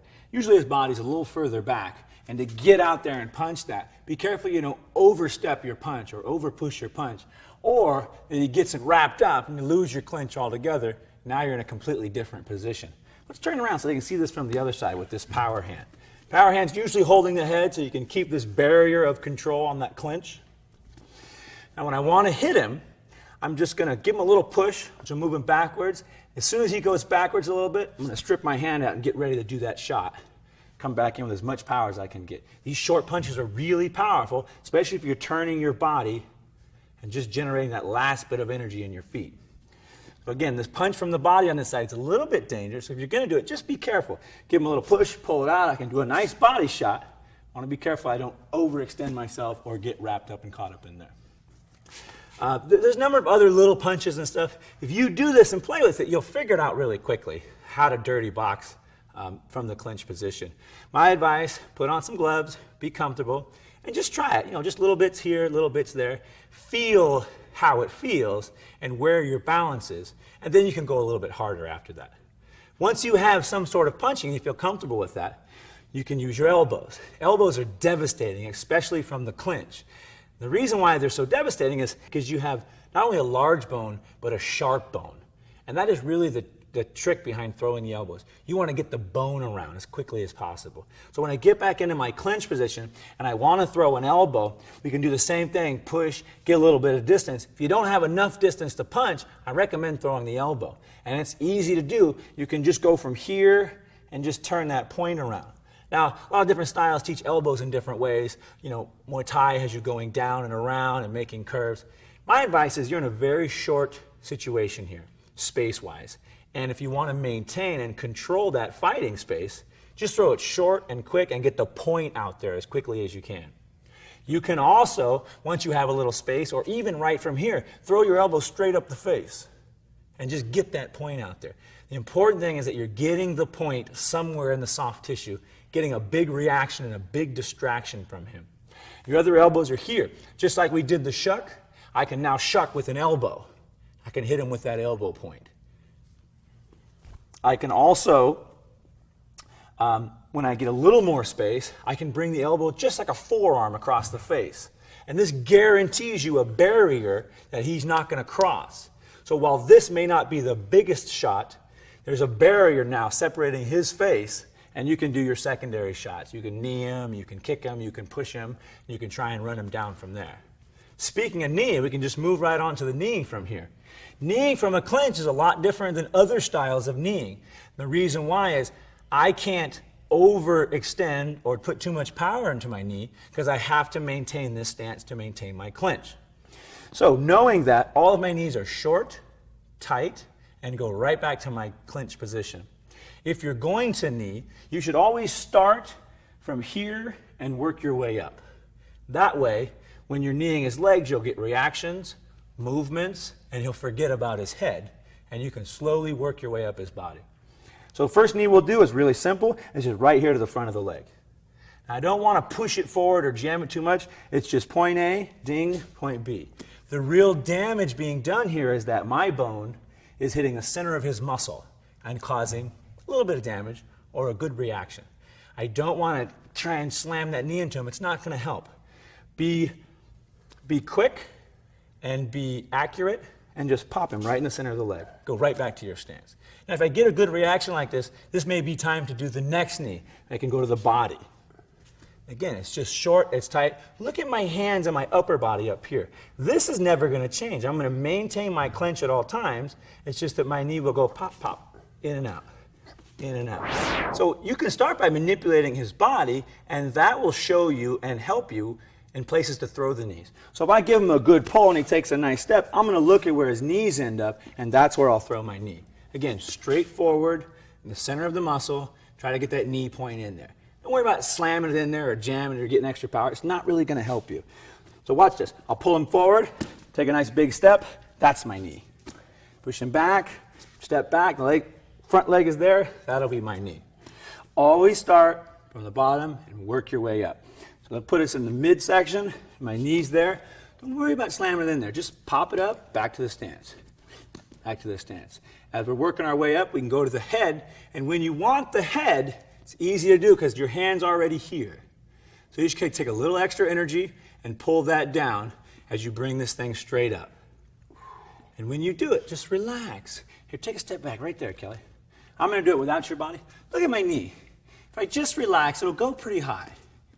But when I try to tense it up, it immediately tightens everything up. So I got to stay in my position. I got to remain calm, and I just bring it up there and let it go. Just relax it. That bone traveling up at that speed is going to do a lot more damage and be a lot more deceptive than me trying to go, and kill him with the knee. So, it reminds me of just little shots. Tink, tink, tink, tink. Slowly breaking him down while holding him in this position where he can't get away.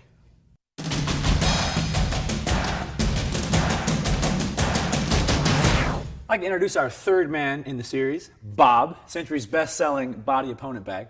We're going to use Bob today to illustrate actual striking. I want to show you some live action stuff so you get a better appreciation of what I'm talking about. Now, I do it to Kelly, but then we have to stop for the day. So we got Bob. We're going to be able to use his body. He's very flexible. He's very absorbing, so I'm going to go ahead and use a little power on him as well.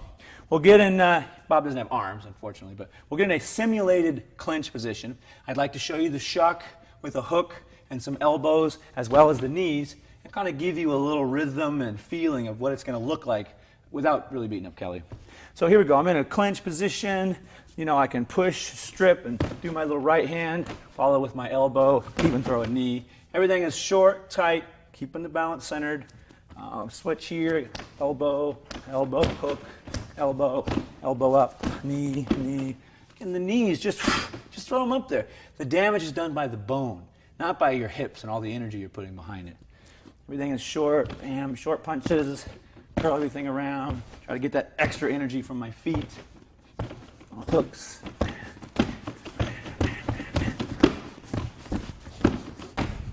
As long as you're staying tight in that clinch position, you can just flow with it. Keep everything short, keep everything tight. Just try to get maximum power out of what you're doing. You get something like Bob here, something you can beat up. You can also get a bag. You can use that. Just flow with it. Try and relax. Keep your techniques short. Keep them tight. Be as effective as you can. Now, it's one thing to know the techniques of fighting, understand what's going on. It's another thing to be able to move your body into any position you want it to and make it do what you ask it, to make it act out these techniques. Now, we've designed a small workout called rolls. There's various types of different rolls. Every roll is designed to put your mind in touch with your body so that you can move your body in any position that you desire, which is especially important if you're going to do any type of submission holds. So, Kelly, you want to show them rolls? You bet. All right, so I'll call out the rolls. Kelly will do them. And why don't you go ahead and start? So we'll start with the front roll. And what we want to do is, through each and every roll, we want to take a nice deep breath. We want to exhale at the beginning and at the congested part of the roll. So every time you roll through, whether it's forward, back, side to side, when the energy comes and you have to compress your body, breathe out your air. What this will do is it'll condition your body to breathe when it wants to move, and it'll also strengthen your abdominal muscles and your low back and everything that in your diaphragm area. So let's look at a few more rolls. You did front and back. How about front roll to the splits? Ooh, That's a good one. That. Yeah, do that one. So when he rolls through, he's going to spread his legs all the way open. He's forcing his body to do all these extra movements and control them as he goes. Now you can do rolls at varying speeds, and the speed of the roll, nice. The speed of the roll will depend on how much musculature you have to flex while you're going through it. If you do them quick, it's just a quick breath and you flow through. If you do them slowly, it requires more of your muscles to slowly bring your body through. Handstand into a roll. Beautiful. Good job on the breath as well. Nice. So every time you go through and you make a clean exhale, you're forcing your body to focus and to strengthen itself. Beautiful. This is the backwards roll to the handstand. Now, the important thing to remember also when you're rolling is it's just like yoga. Focus your mind and focus your breathing. What else you got? 4 more rolls. All right. Starting with the cartwheel. Good. Cartwheel, another example of a roll. Clean breath, balancing your body, creating strength through your upper body, creating balance in the cartwheel. It's an excellent one. Let's do the next one, the totally useless roll. Let's show them that. The reason why we call it the totally useless roll is because it is the most important roll. It has all the mechanics of a clean roll, as well as crossing the body and a nice clean breath. We call it totally useless roll because it is the basis for all arm bars and all escapes and all sacrifice moves. So we put a name on it like the totally useless roll because it is very, very important. The last one, the best for last, the hot dog roll. Now this one, the kids love this one, but it's a great teaching tool. Hands and feet always stay in the air. You're just going to make your body roll through. So you don't get to touch with your hands or your feet. It is just the movement and turn and breath of your body that's going to let you roll along. Excellent. Do you want to do one round of just freestyle rolls and show them what that looks like? Sure. So once you've got some rolls and you're feeling comfortable, you're able to control your body and move it around in varying speeds. You've got your breath out there timing it.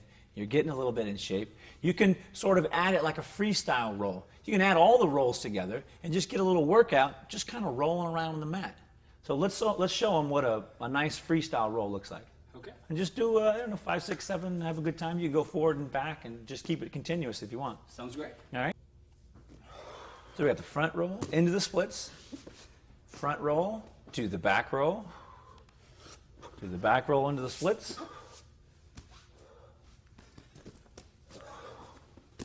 monkey roll, back roll into a handstand. Good job, Kelly. Excellent rolls. So again, a great example of rolls here. And there are a number of different rolls that you can do. Anything that coordinates your body, your mind, and your breath. That's what we're really looking for in rolling around. And I said it once before, if you want to get a submission hold, if you really want to gain control of your body and get in shape, get on the mat, roll around. If you want to be a competitive fighter or get yourself in shape and learn to protect yourself, I definitely recommend you check out my complete training series. Now, I've had the experience of traveling the world and fighting and absorbing all this knowledge. I've taken the time and simplified it for you in a complete fighting system in this training series. Now, it's going to take some time, it's going to take some dedication, and it's going to take some repetition. But if you do the drills I put down, if you do the work you see in front of you, I guarantee it's going to work for you.